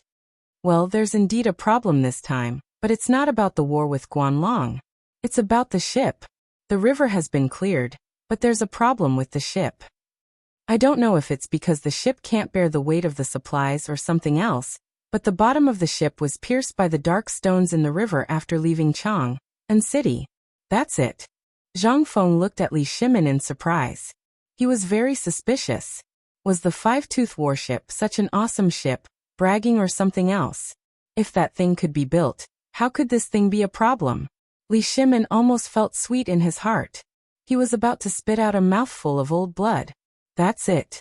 Do you King know that this is making people worried to death? What else do you want?" Wei Zheng and Zhang Sunwuji also twitched the corners of their mouths. Brother Zhangfeng was indeed awesome. How could he insult him in front of this master? Is this really okay? Don't you think about it? When you find out the emperor's identity, how will you King survive? They really wanted to see the scene when Zhangfeng found out everyone's identity. How exciting would that be? They didn't know if it was because they were familiar with Zhangfeng or something else, but now Li Shimin and the others were looking at Zhangfeng more and more, and wanted to beat him up more and more. This guy was really too despicable. Every time something happened, he didn't talk about it properly. It was as if he hadn't spoken at all. He just had to show off. This was unbearable. Zhangfeng saw the strange expressions on the 3 people's faces. He touched his nose and coughed dryly. "This matter can basically be solved. Now that you've found me, your hearts can be at ease. To put it bluntly, this is not a big deal. As long as it's not a war with Guanlong, this matter is not a big deal. But I have a question. Li Shimin asked carefully. What question? He was afraid of Zhang Feng. He was afraid that Zhang Feng would catch him off guard at some point. Zhang Feng peeled a prawn and dipped it in the sauce. Under everyone's fiery eyes, he chewed the prawn and said, the previous dynasty could even make things like the five-tooth worship. I'm puzzled. This is such a simple thing. Can't you think of it? Just say it. What's the solution? Zhang Sunwuji had completely lost his patience and asked directly. Zhang Feng shrugged and felt bored. Well, it seems that you're really in trouble. Let me ask you, why didn't I see you yesterday? What were you doing? They still didn't play by the rules. Li Shimin's face darkened. He said word by word. Yesterday we accompanied the emperor to think of a solution. Oh. Did you see the emperor? Tell me, is his majesty covered in dragon scales? Puff. Chapter 276. Li Shimin wanted to hit someone. He really wanted to hit someone. During this period of time, his murderous intent was very strong. He really wanted to find someone to kill, but he couldn't. At this time, looking at Zhang Feng's face that deserved a beating, Li Shimin couldn't help but want to punch him in the face. Too despicable. Damn it, all the IQ could be turned into a negative number when it came to Zhang Feng. At this time, Li Shimin finally understood why he could mess with the son of King Jinla, the crown prince of Jinla. This guy was born a genius. This was a perfectly fine matter, so why did it suddenly involve whether or not he had dragon scales? Didn't you see clearly what I have on my body? However, Li Shimin could only criticize in his heart. He secretly thought that if Zhang Feng entered the imperial court in the future, he would teach him a good lesson. This guy, brother Zhang Feng, let's talk about serious matters. Besides, have you ever seen anyone with scales on their body? Li Shimin said weakly. Zhang Feng's interest waned and he stopped talking. I was still wondering how His Majesty could know everything that I could think of. I thought His Majesty was really a divine dragon in the sky. It turns out that he's still a human. However, it's not bad that he has half of my ability. Today I, Zhang Feng, dare to bet that there's really no one other than His Majesty who can guess what I can guess. Zhang Feng's flattery made Li Shimin feel comfortable all over. He automatically ignored Zhang Feng's claim that he only had half of Zhang Feng's ability. He was just saying it and couldn't be taken seriously. By the way, brother Zhang Feng, you mentioned the five-toothed warship. Do you mean that you want to use the five-toothed warship to transport goods to Chang? But whether it's the Ba River or the Wei River, they can't carry such a heavy ship. Moreover, there are stones everywhere under the riverbed. There's no way to do it. Li Shimin didn't want to retreat anymore, and went straight to the point. He was afraid that Zhang Feng would start rambling again. That's easy. Zhang Feng patted Li Shimin's shoulder and wiped his hands. The five-tooth warship definitely won't be able to come, but as you said, there are no ships that can transport these goods out. Then tell me, how much water does the five-tooth warship need? What is draft? Li Shimin looked around. Zhang Sunwuji and Wei Zheng also shook their heads in confusion. He couldn't understand at all. Zhang Feng slapped his head. Only then did he remember that if people in this era knew how much water they needed to eat, they would be really awesome. Fine. Forget it. Let's put it this way. Which river can the five-tooth warship reach at most? Li Shimin understood this time. Zhang Sunwuji continued. If it's not loaded, it can reach Yongzhou. But that's the limit. However, most of our goods have to go around the Qinling Mountains and pass through Jingzhou to reach Liangzhou. Large ships can't go up there at all. Moreover, the Qinling Mountains are steep and there are many stones in the river. I remember that there was a rainstorm a few days ago. Did the Wei River that passes through the Qinling Mountains rise? Zhang Feng's brainless question instantly shut Zhang Sunwuji up. There was no room for discussion. Zhang Feng frowned and said to himself, if that's the case, it's indeed difficult to travel on large ships. But if we change it to a small boat, won't it be different? No. The weight of a small boat is small, and Chang, and doesn't have that many light boats. This method won't work. We've discussed it before. It still won't work. Zhang Feng frowned. After drinking a mouthful of wine, he took a piece of bark from the table and placed it on the wine bowl. Instantly, everyone's eyes focused on the piece of bark. Everything about this table is good. But why is it all bark under the table? Old Li, I don't know if your son bought me inferior goods? Li Shimin rolled his eyes. Let's not talk about other things. Just take out a little bit of the stuff from Prince Shenla, and you can exchange everything here with pure gold. Isn't this table always like this? What does it have to do with what we're talking about? Li Shimin was going crazy. Zhang Feng pursed his lips. Alright, your son is awesome. The things he gives away are the best. Then let's not talk nonsense. Take a look at this bark. What do you think? Are you sure you can't understand it? Li Shimin couldn't help narrowing his eyes at Zhang Feng's last question.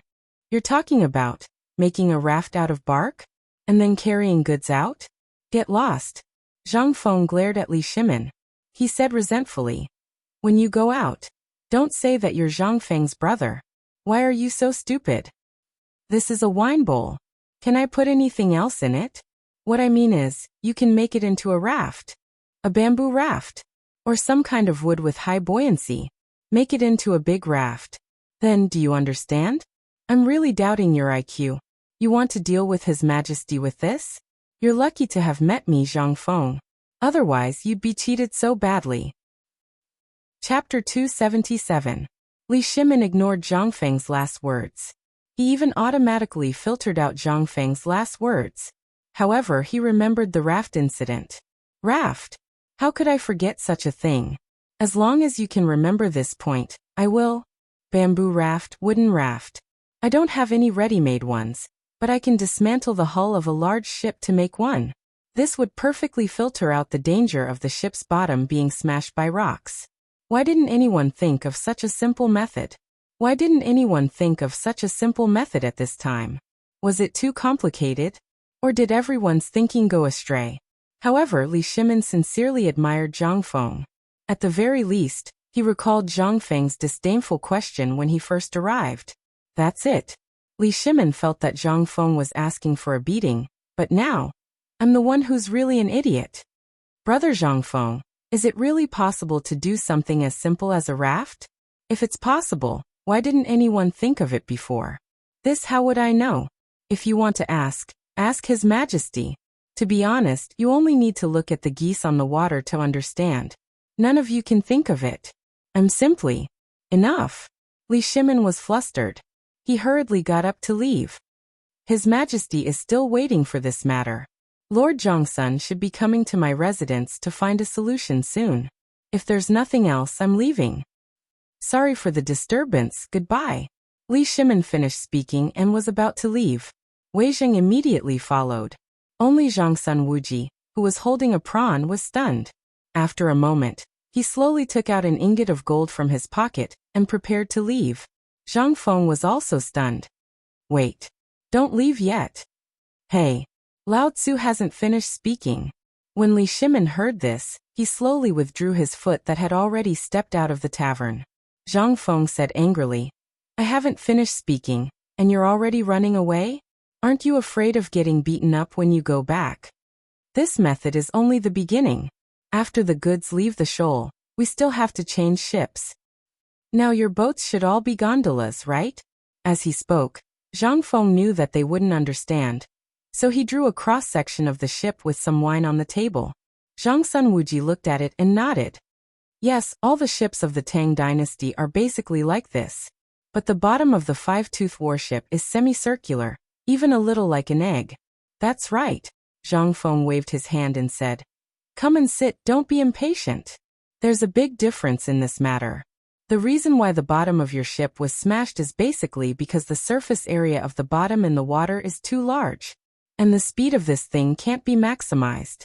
If you change the method and change to a ship with a smaller surface area, not only can the speed be maximized, but the probability of the hull being hit will also be greatly reduced. There's such a ship? Zhang Sunwuji was stunned. How can such a ship float in the water? Li Shimin also frowned. He didn't know anything about this thing. Among the three of them, only Zhang Sunwuji knew a little about this thing. Wei Zheng was the same as Li Shimin. He didn't know anything about this thing. At this time, He could only sit on the bench and stare at Zhang Sunwuji and Zhang Feng arguing. Let me explain to you. Zhang Feng patted the end of the bench and motioned for Zhang Sunwuji to sit, and then said, this is the disadvantage of your current ship. All the ships are made of wood. If I remember correctly, you have already mastered the technology of smelting iron, right? If the bottom and the body of the ship are replaced with iron sheets, think about it. Even if there are thousands of enemy fleets in front of you, you only need one iron lump to annihilate them. You didn't think of this point. Iron? This thing can float in the water. Everyone was shocked again. Zhang Feng knew that no matter how he explained, these people wouldn't understand. So he simply waved his hand and said, follow me. I'll broaden your horizons. While speaking, Zhang Feng got up and took out his treasured iron wine pot that looked like a Coke bottle from the secret compartment of the counter. Then, under Li Shimon's greedy gaze, he slowly walked into the backyard. Zhang Feng calmly poured some water into the iron kettle from one of the water tanks, and then put the iron kettle into another full water tank. The next moment, an incredible scene appeared. The iron kettle was actually floating on the surface of the water. Although it was a little shaky, it basically wouldn't sink. This scene made the three pillars of the Tang dynasty completely dumbfounded. This pot is made of iron? How can it float on the water? Do you mean to make all the ships like this? But let's not talk about anything else. There's not enough time. And this thing is so small. How heavy will the ship be? Will it really work? Zhang Feng rolled his eyes. Lying down on the recliner in the yard, he said slowly, in the beginning, because of the tight time, I think you only need to make the bottom of all the ships sharp, like a sword or a saber. The blade of the saber will be the bottom of the ship, and the back of the saber can be the deck of the cargo ship. It's that simple. But considering your thing, you only need to cover the bottom of the ship with this thing, and then use it to block the gap. In this way, the speed of the ship will be doubled, and from then on, you won't have to worry about the bottom of the ship being damaged. If you still can't solve this problem, Lao Tzu will eat shit. Chapter 278. In the end, Li Shimin left Zhang Feng's tavern happily. How could he not be happy about such a good thing? What was this? Not only did Zhang Feng solve the problem of the Guanlong blockade for him, but he also directly upgraded all the warships. Just thinking about the warship that Zhang Feng was talking about made him tremble with excitement. If there were 100 of these ironclad warships, then they would be able to crush any enemy on the water. Who would be able to withstand the impact of these iron warships? No. There was no such thing in this world. What is in Brother Zhang Feng's head? He can even think of something like an iron ship. This is truly unprecedented, and will never be replicated in the future. Li Shimin sat on the soft couch and sighed with emotion. Everyone tell me, what is the matter of this ship? At that time, Prime Minister Wei, Zhang Sunwuji, and I all saw the iron kettle with our own eyes. It really stood on the water. Just like my brush washer. In the imperial study, a big vat was moved in without anyone noticing. Moreover, Li Shimin's brush washer was filled with some ink, which rose and fell in the vat. In the imperial study, not only were Fang Xianling and the others, but also some craftsmen who built ships and some skilled craftsmen from the Ministry of Works. At this time, when they saw the brush washer, their gazes changed. Wooden rafts and bamboo rafts were easy to make. They could get materials from outside Chang and city at any time. However, this iron ship, as the emperor said, could it float on the water and sail on the water? Your Majesty, this old subject has something to say, but it's not worth saying. At this time, after seeing the brush washer, the turbid eyes of an old man from the Ministry of Works shone brightly. His whole body trembled like a pendulum. Li Shimin waved his hand and said, say it. Originally, I called all of you here so that you can speak freely. If you have any thoughts, speak them out and we can discuss them together. I don't know. What if my people from the Ministry of Works work overtime and use a small smelting furnace to forge a model of the five-toothed warship? Why don't we try it out first? Approved. Someone has already taken care of this matter. Perhaps it won't be long before we see it. You all can take a look first and study it. Yes. The old man was slightly disappointed, but the passion in his eyes did not diminish. Iron ship. Furthermore, It was a lump of iron that was made entirely of iron. If it could float on water like the brush washer and sail, then the Tang dynasty only needed one fleet to sweep the world. Your Majesty, if you don't consider the price of iron, I can make these things. But the problem is that all the iron mines in the Tang dynasty are basically controlled by Guanlong and the 5 clans and 7 kings. What we need, we have to buy from them. If they find out about this and stop selling to us, or if the price suddenly increases, then the cost, it will definitely be an astronomical figure. Now that the Tang dynasty's national strength is weak, we shouldn't do this now. Let's not talk about whether it will succeed. Just the cost and the time it takes to build an iron ship is already an astronomical figure. At this time, a minister of the Ministry of Works also raised an objection. Li Shimin frowned slightly. We'll talk about this later. Right now, I just want to know whether this ship can float, and whether it can solve the current crisis. As for the iron mines, money, these are all things for the future. Li Shimin's mood, which had just improved a little, was ruined again, making him very uncomfortable. However, he directly rejected the words of the Ministry of Works. In any case, you should at least let me be happy first, right? We don't have money now. As long as we solve this crisis and completely open up trade, will the Tang dynasty be short of money? At that time, you can just wait to sit in a pile of money and worry about it. Seeing Li Shimin's objection, everyone who wanted to speak out against it fell silent. Now was indeed the best time to solve the current problem. The ship could only be built after this matter was over, and there was no sign of it yet. A moment later, the people of the Ministry of Works hurriedly appeared in the imperial study under the lead of Xiao Gizi. In his hand he was holding up something covered by a red cloth. The thing was about the length of an arm, and the size of 2 adult palms. It looked a little like a ship. Your Majesty, the ship has been built. Your Majesty, please inspect it. It's done. Hearing that, Li Shimin got up from the soft couch, hurried to the man's side, and lifted the cover of the iron ship that was still emitting warmth. The ship was built according to the model of the 5-toothed warship, except that it was made of water. Looking at it, it gave people a sense of heaviness. Li Shimin took the iron ship from the man's hands with both hands, and then put it in the water. However, under everyone's gazes, the ship. At this moment, when Li Shimin put it in the water, the hull of the ship tilted and fell into the water. With a clink, it sank to the bottom of the tank. Everyone was dumbfounded. This ship. Chapter 279. No. There must be a problem somewhere. Li Shimin frowned and gestured for everyone to fish out the ship. Li Shimin held it in his hand and looked at it carefully. What exactly went wrong? Li Shimin could not help but look at the ink in the brush washer. That's right. From the iron kettle that Zhang Feng showed me earlier to the brush washer, water had been added to it. Is it because there's no water in the ship? Someone fill the iron ship with water. Yes. The person who had just presented the iron ship was so scared that he was trembling all over. He had wanted to show it off properly, but he did not expect that he would screw it up and sink the ship. At this moment he panicked. He hurriedly followed Li Shimin's instructions and used a sharp object to pry open a part of the iron ship that seemed to be filled with quicksand. Then, under everyone's gaze, the person nervously placed the model of the ship in the water and carefully washed the model again with the sand inside.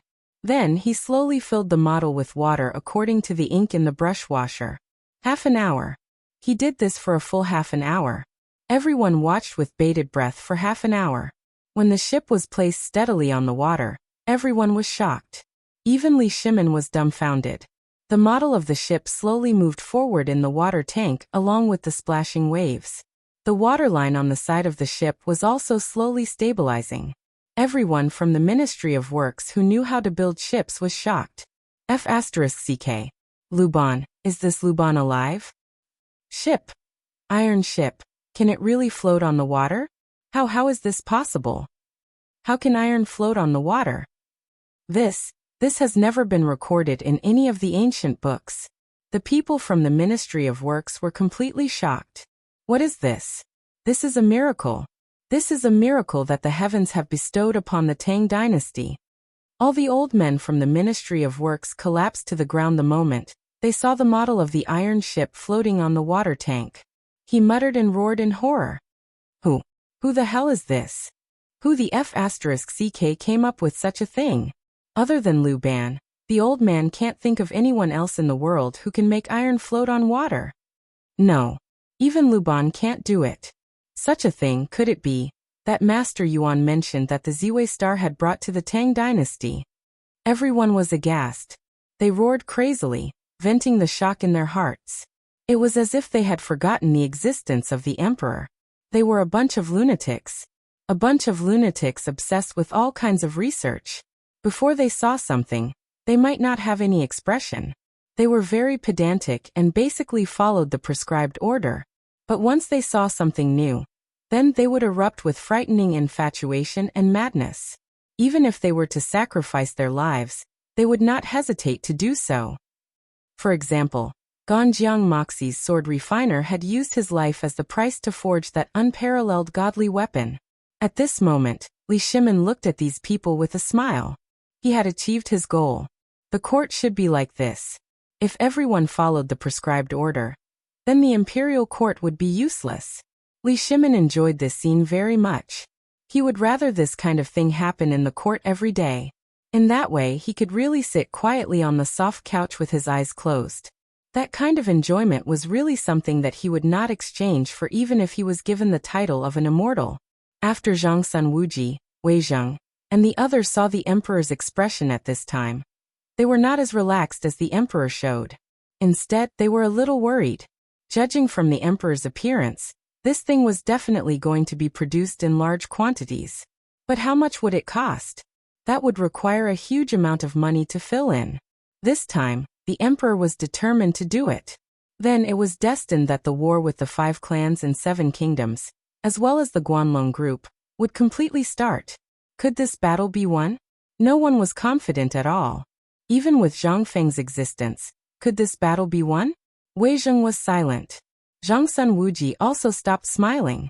Even Fang Xianling, Du Ruhui, and Cheng Yaojin were frowning at this time, thinking about something. At this moment, the imperial study was extremely strange. The people from the Ministry of Works were cheering and crying tears of joy. On the other side, the dukes were deep in thought with their heads lowered.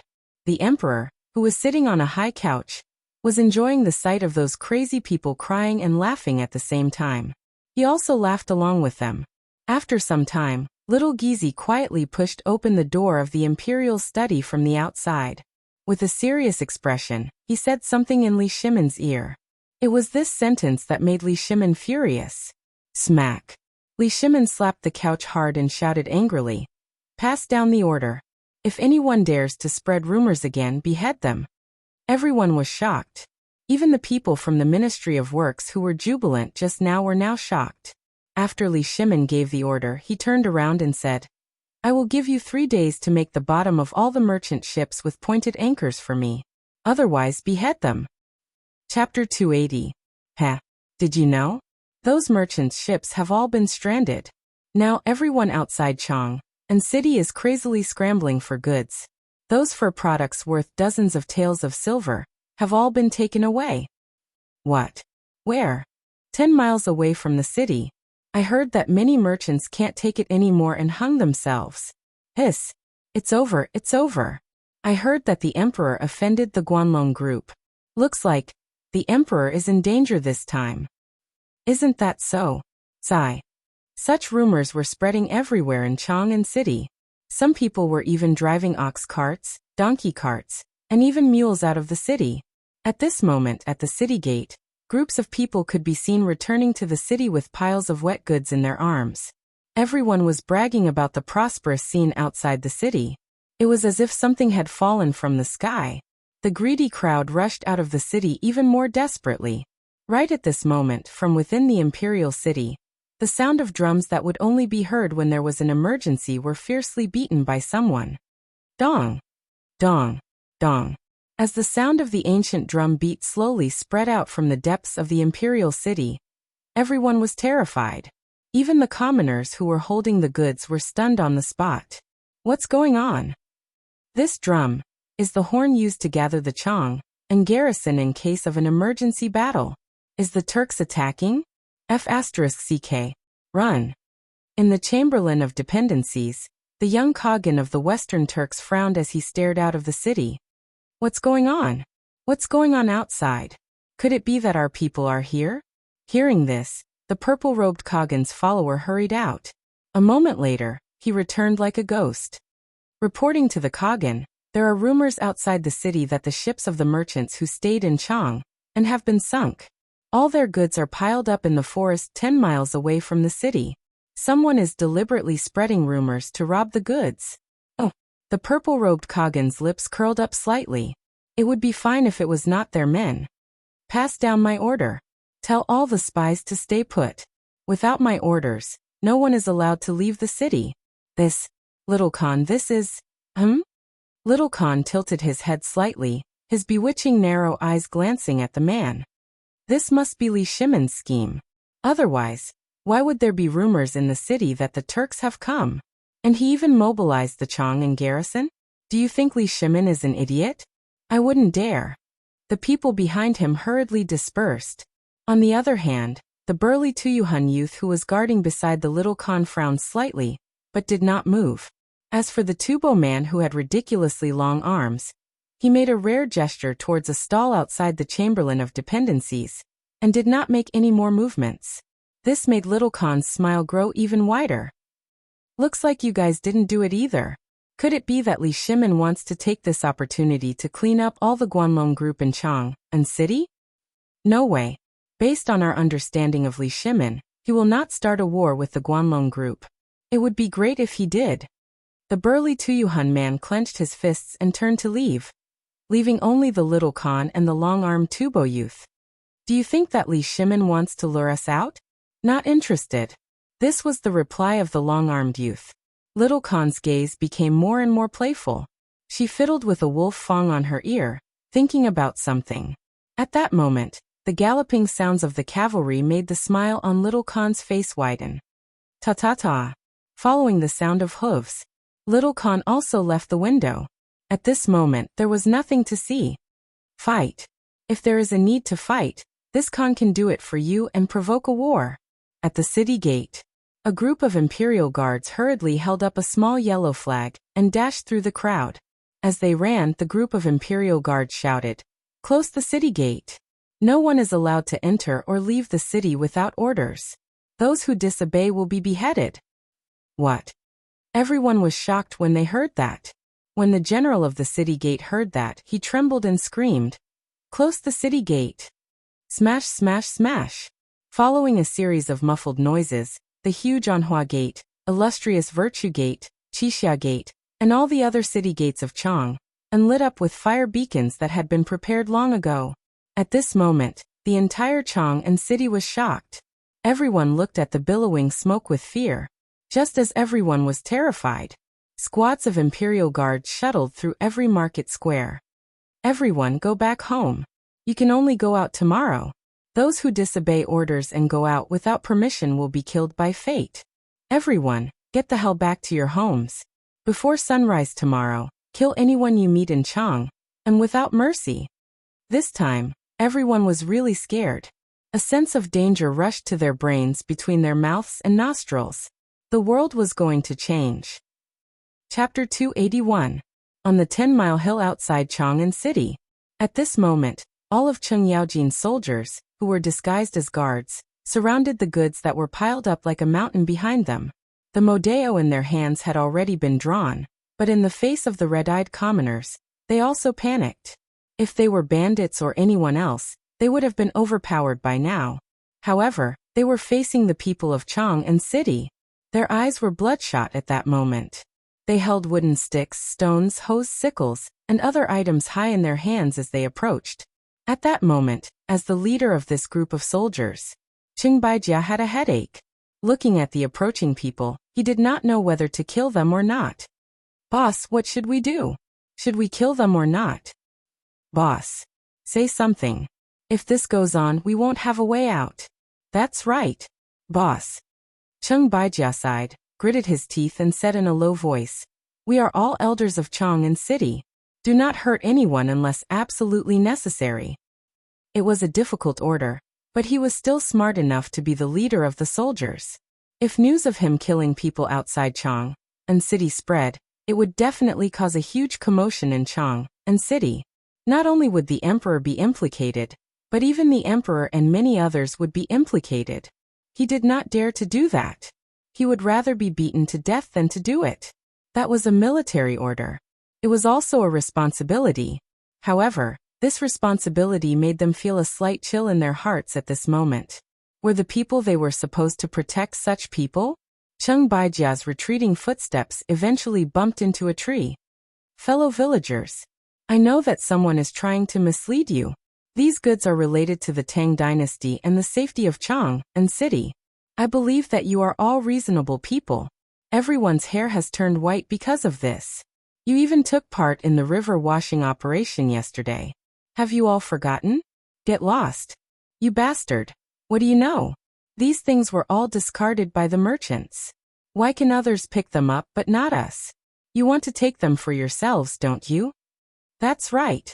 I remember now. You are Cheng Yaojin's official soldiers. What kind of person was Cheng Yaojin?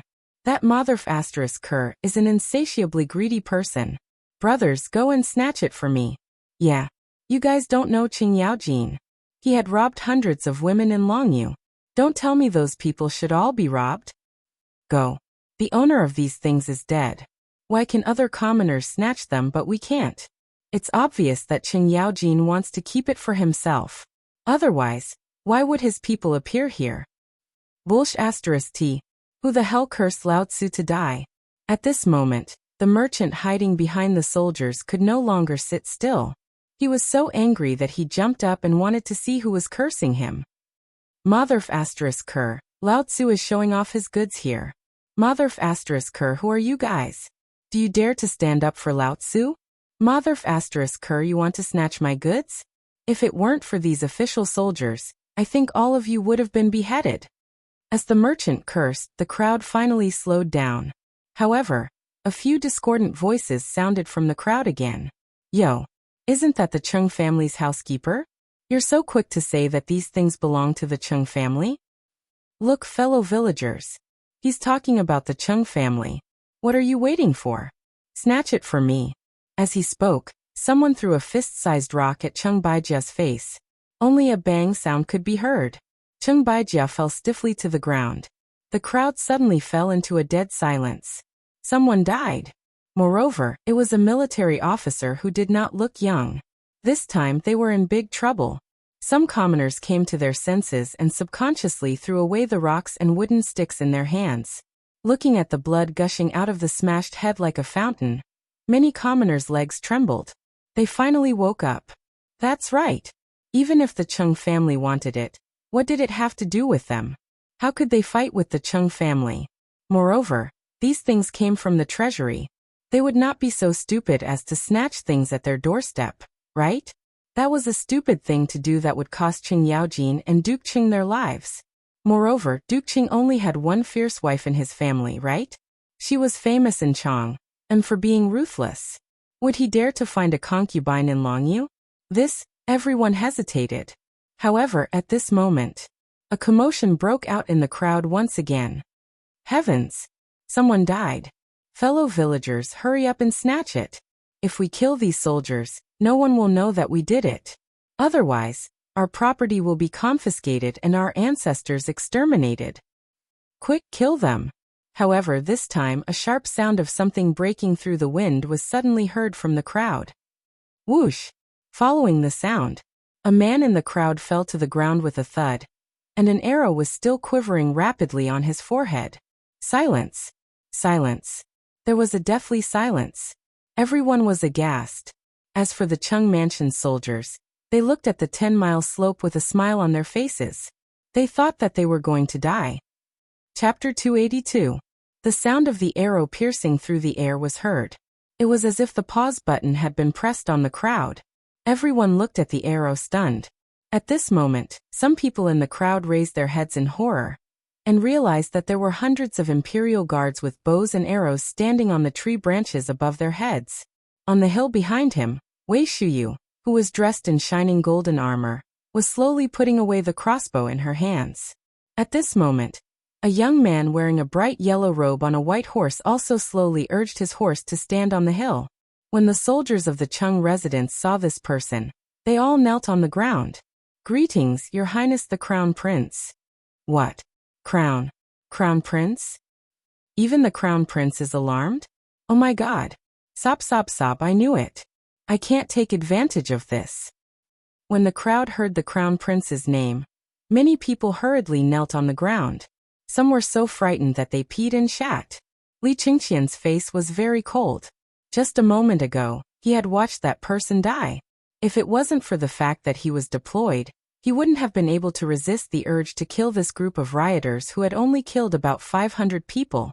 At this moment, Wei Shiyu urged her horse forward and said calmly, "Qingqian, leave this to me.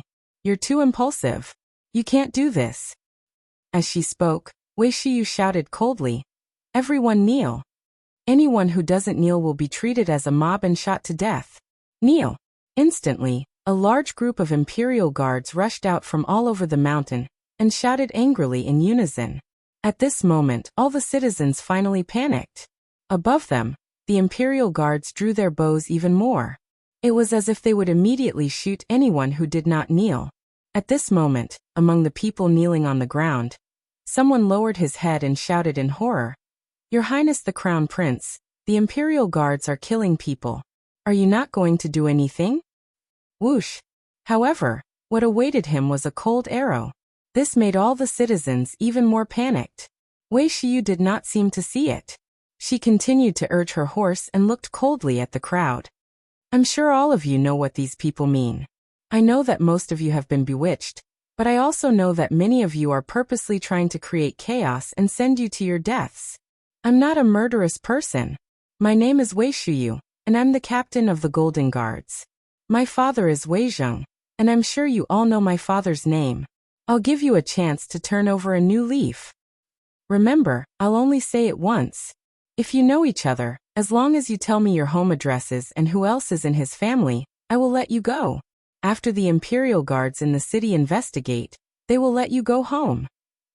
However, if you are still lucky, then I, Wei Shiyu, will use the authority of the Golden Guards to convict you of treason. Your Highness, may I ask how the crime of treason should be decided?" Wei Shiyu didn't even turn around. The bright silver spear in her hand was even colder. Li Chengqian said indifferently, 9 familial extermination."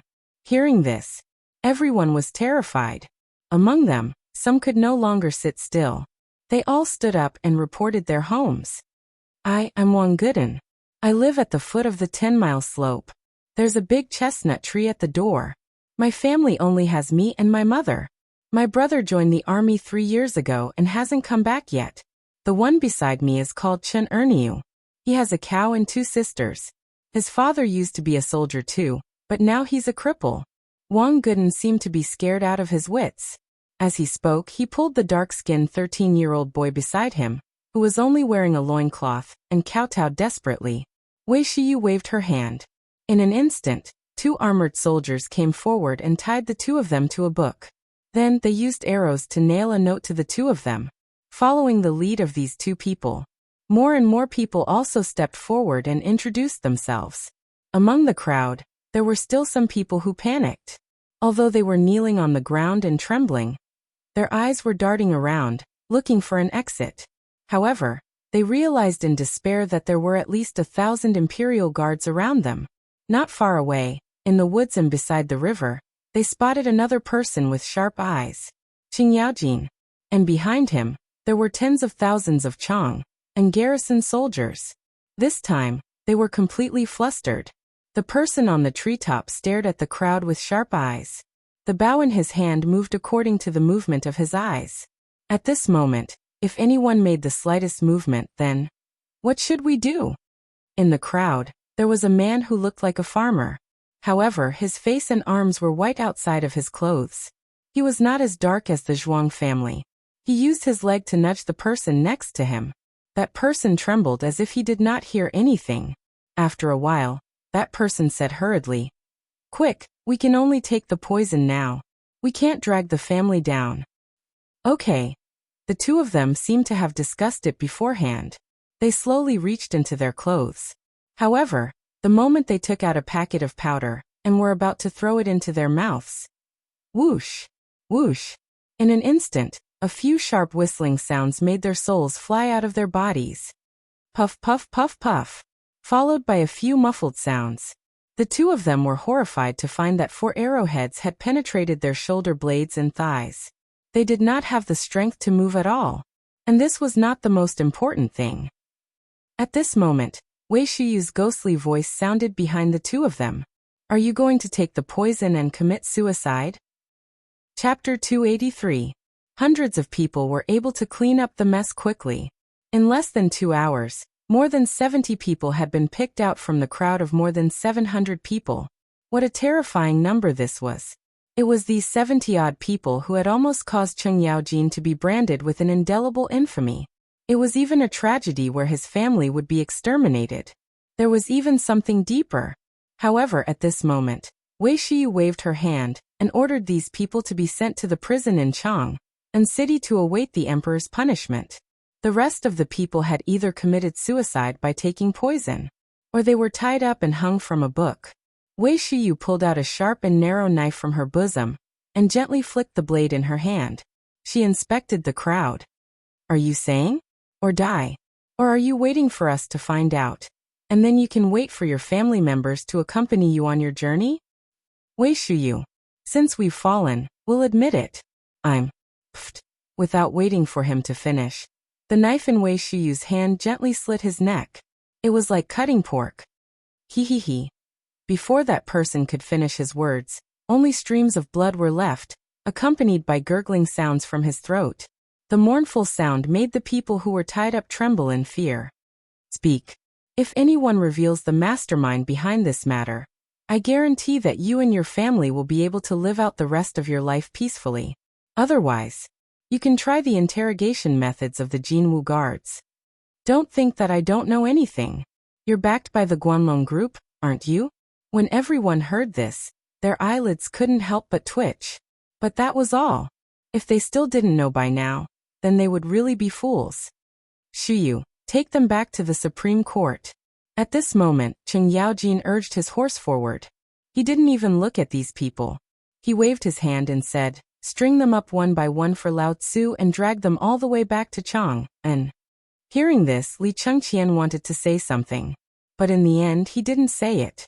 Cheng Yaojin glanced at him and didn't say anything. With a wave of his hand, he ordered the tens of thousands of soldiers of the Chang and garrison to guard these merchants in the woods. Then, he led the imperial guards back to Chang'an. On the way, Cheng Yaojin looked at the pale-faced Li Chengqian and asked, does the crown prince feel that our methods are too cruel? Yes. Uncle Cheng, since the matter has been investigated, why don't you give them a quick death? Why do you want to do this? Cheng Yaojin fell silent. He pointed at Wei Shiyu and said, Shiyu is a good kid. Have you ever thought that if you show even the slightest bit of mercy today, then you don't deserve to be the emperor? You are still too young to understand these things. Learn from your father and talk to brother Zhangfeng more. You will understand that this world is not as beautiful as you imagine it to be. You've heard it too. If my subordinates couldn't hold themselves back and killed these commoners today, and you happen to be here, can you imagine the consequences? Li Chengqian closed his eyes in pain. However, the insults those people said to Cheng Yaojin still flashed in his mind. If it were him, he would definitely order people to kill them. If you really want to kill them, then you have fallen into a trap. Cheng Yaojin's eyes flashed with horror. He continued, they are forcing us to act. Once we act, we will kill the commoners by mistake. The old man will also be punished for their crimes. Regardless of whether it is true or not, regardless of whether your father knows the old man's character, my Cheng family will be destroyed. Do you know? Li Chengqian fell silent. At this time, if he still didn't understand, then he would be a fool. It was also at this time that Li Chengqian realized the treachery. He had always thought that the Guanlong group was just a group of merchants. However, after investigating yesterday, he was shocked to find out that the earliest incarnation of the Guanlong 8 great families was actually the Northern Army and a group of merchants who formed an alliance. After all these years of development, They had even infiltrated many people in the imperial court. Uncle Chung, I understand now. It's good that you understand. In the future, learn more from your father. Actually, you don't understand your father. The atmosphere fell silent again. This was because they had already arrived at the city gate. A large group of people had gathered at the city gate. They had snatched the goods and were preparing to enter the city. At this time, they were cursing the guards on the city wall. When they saw Cheng Yaojin and the rest, they surrounded them again. Cheng Yaojin's eyes turned cold. He waved his hand and said, "Arrest all those who have goods in their hands." Li Chengqian was shocked. He hurriedly asked, "Uncle Chung, these are commoners. You can't arrest them. And this is the city gate. If you arrest them, it will definitely cause a commotion." A commotion? Cheng Yaojin smiled when he saw the imperial guards swarming forward. "Do you know that the goods outside the city haven't decreased at all? Then tell me, where did these goods come from?" Chapter 284. Li Chengqian was horrified to find that it was just as Cheng Yaojin said. It seemed that the goods had always been handled by the bodyguards. Where did this large batch of goods come from? Moreover, the goods in the Shirley Slope were all dry and not so wet. But what about the goods in these people's arms? They were all dripping with water. There was an even more horrifying thing that made Li Chengqian realize that this was a complete conspiracy. As early as noon, he had received a rumor that the ship was seriously damaged, and all the goods were forced to move to the Shirley Slope. At this time, in such hot weather, even if they were soaked in water, they would not be dripping with water. But what about the goods in these people's hands? They were all dripping with water. The Guanlong group's conspiracy was really vicious. Li Chengqian suddenly felt a chill down his spine. He did not know how many more conspiracies were waiting for him in Chang'an City. It was already like this outside the city. When he left the city, many people had already sneaked into the city. Then, inside the city, he did not dare to think about it. He only hoped that the people in the city were controlled. Was this a battle between two forces? Li Chengqian suddenly had a suspicion. He wondered what he would do if he was in charge of this matter. He could not think of it. That was the most terrifying thing. Just as Cheng Yaojin said, he was too emotional and too indecisive. At this time, Cheng Yaojin turned around and patted him on the shoulder. He sighed and said, "Born in the royal family, no one is born cold-blooded, but everyone's position is different. So Chengqian, you have to quickly get used to your identity. Your identity is the crown prince. All the indecisiveness is holding you back and may even lead to the destruction of the Tang dynasty. So quickly become stronger. After all, we are all old." Hearing that, Li Chengqian's expression suddenly changed. Looking at Cheng Yaojin's fluttering hair under the golden helmet, it had already turned gray. Only then did he remember that his imperial father was also like this. "Ah! Thank you, Uncle Cheng. I understand. Ahaha. Let's go into the city." Cheng Yaojin did not even turn his head. He smiled and waved his hand. Only then did the crowd slowly escort the hundreds of people into Chang'an. Smash, smash, smash. When the heavy city gates slowly opened, a loud noise could be heard.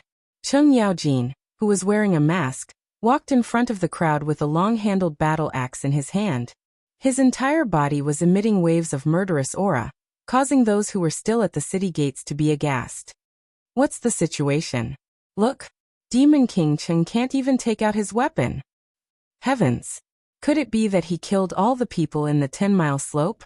Look at the people behind their horses. F***CK. Why were they scurrying around like dumplings? Is this even something a human would do? Damn it, if Devil King Cheng doesn't do this, he doesn't deserve to be called Devil King Cheng.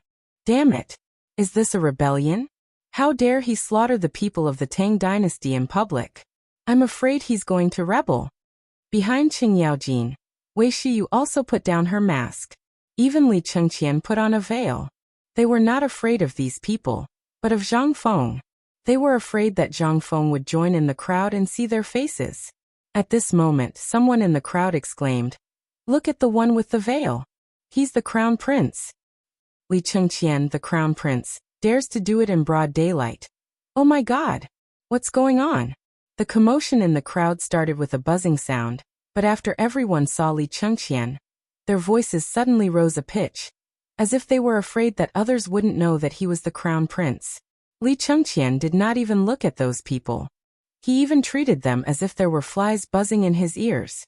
When the crowd stepped into Chang and city, Cheng Yaojin pulled on the reins of his horse and waved his hand.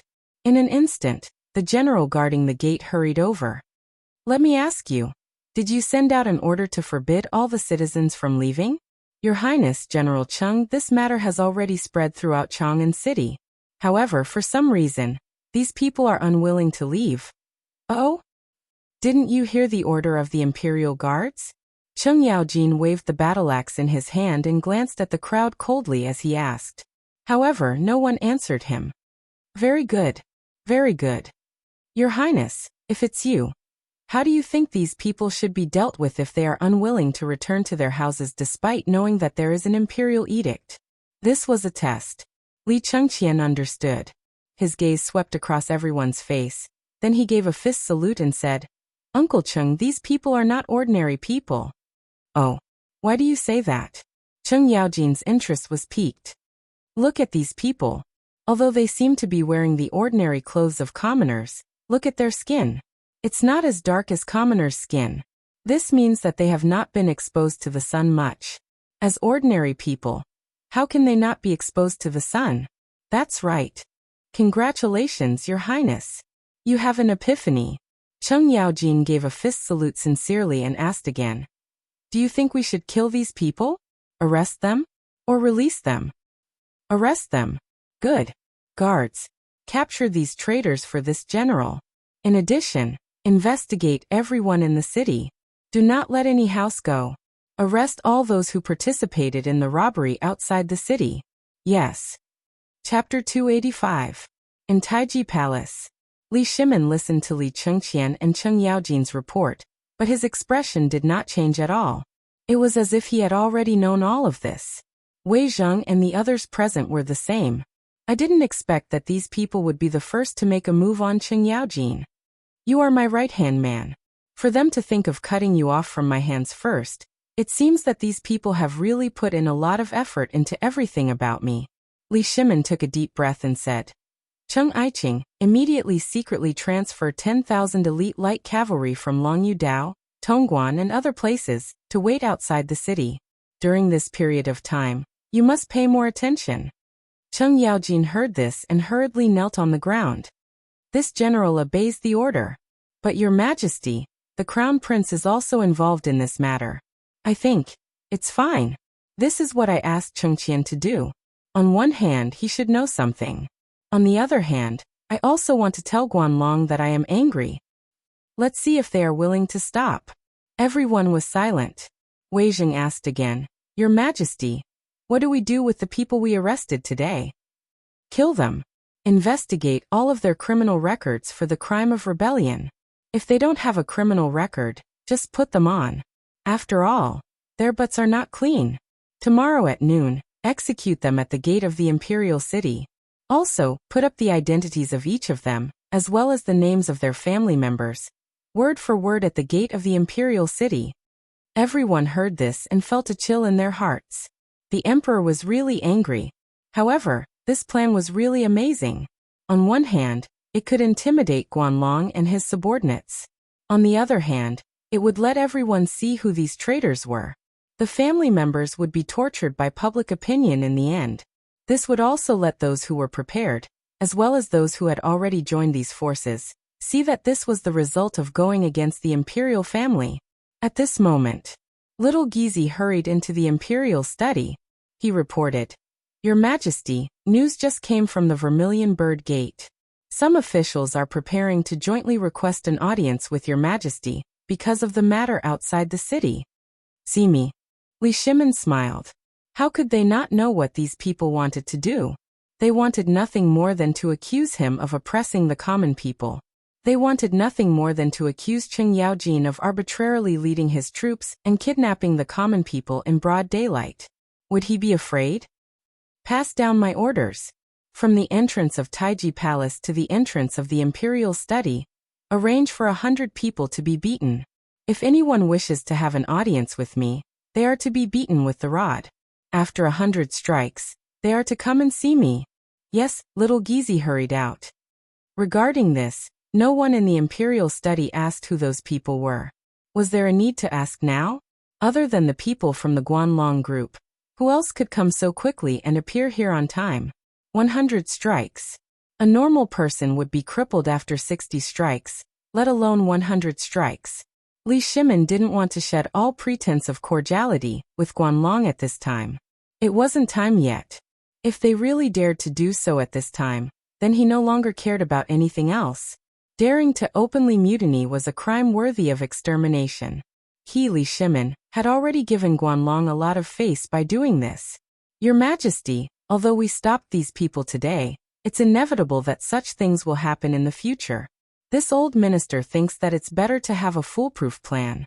Otherwise, if it continues like this, then the imperial court— Yes, Your Majesty, this can't go on. This old minister thinks that we should cut the Gordian knot and completely reorganize the imperial court. Or, as Brother Zhangfeng said, we should divert the disaster to the east and divert attention. In this way, as long as we open up the water channel for the cooperative and the caravan in Chang, and then Guanlong's suppression of the imperial court will become meaningless. Fang Xianling and Du Ruhui hurriedly knelt and said. Li Shimin touched his chin, thought for a moment, and asked, There are still 3 days before the retired emperor's birthday. I'll give them 3 days. If they still don't repent, then I'll really go north and personally see what the Guanlong group is doing. Li Shimin had had enough. This cooperative and the new business model are mutually beneficial. Your Guanlong group will also be bribed because of this, and I won't be too embarrassed. But do you really think that I'm a pushover? You want to take it all for yourself? You want to get your hands on the economic power of the Tang dynasty? Last time, when I removed the Minister of Works, it was already a warning to you. I didn't expect that this time. Not only did you not understand the meaning of it, but you even went from bad to worse. Good. Since you want to fight, then do you think I'm afraid of you? Now make 2 preparations.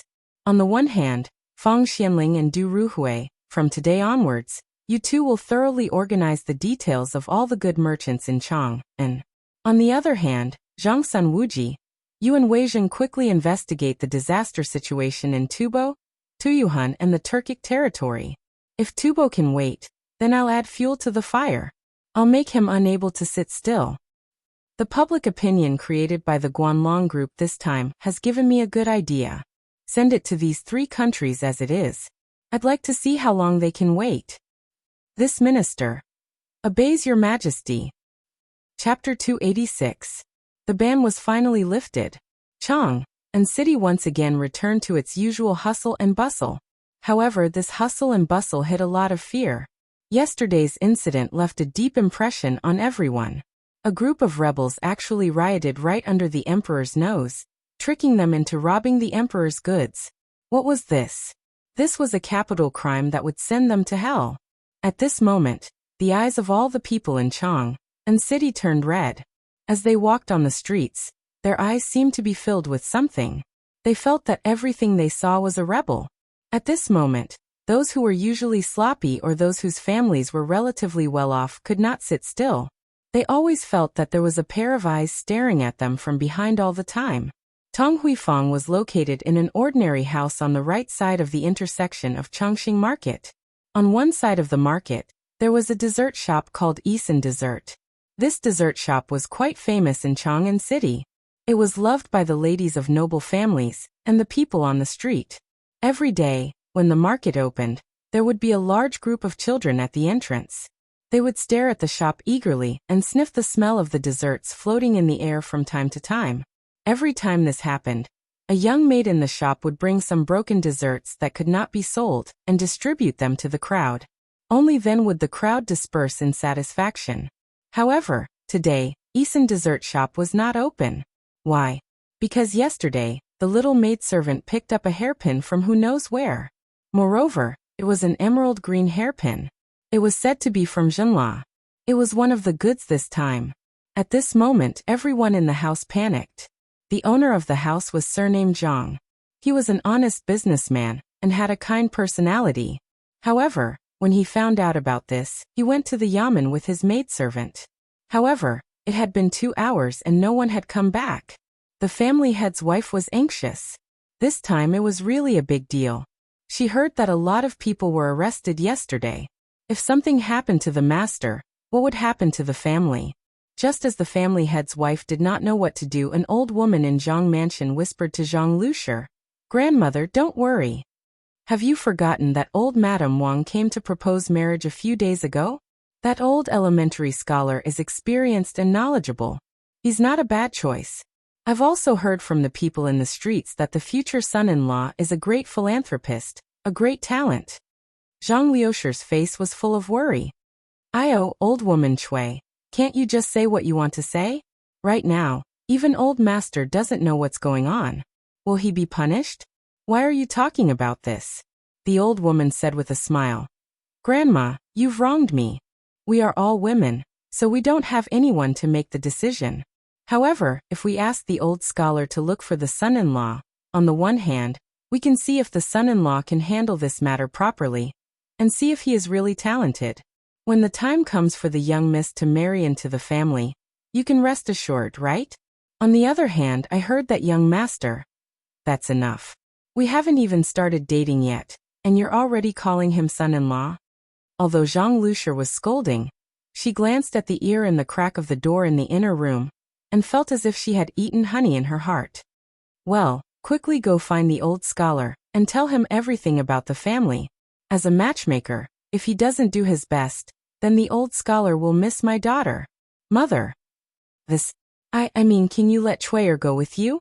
It's not convenient for me to go out, but Cui can help us to see if that Zhang Feng is really like what the rumors say." At this moment, a woman in a pink gauze dress, whose face was as red as a peeled egg, hurried out of the inner room and said timidly.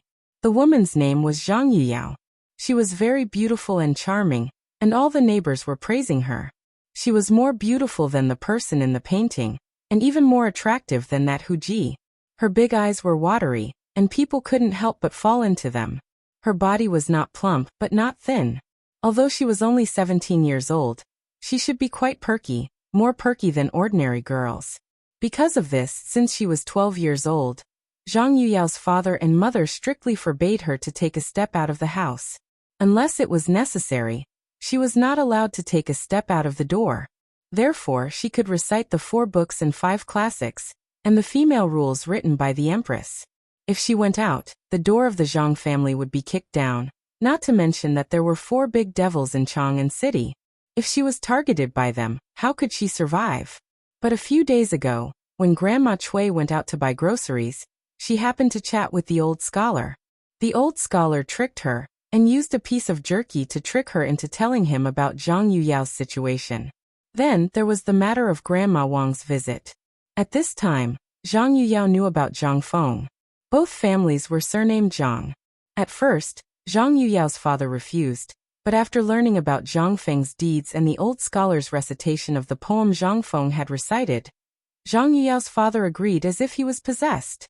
These few lines of the poem were also heard by Zhang Yuyao, who was hiding behind the door and eavesdropping.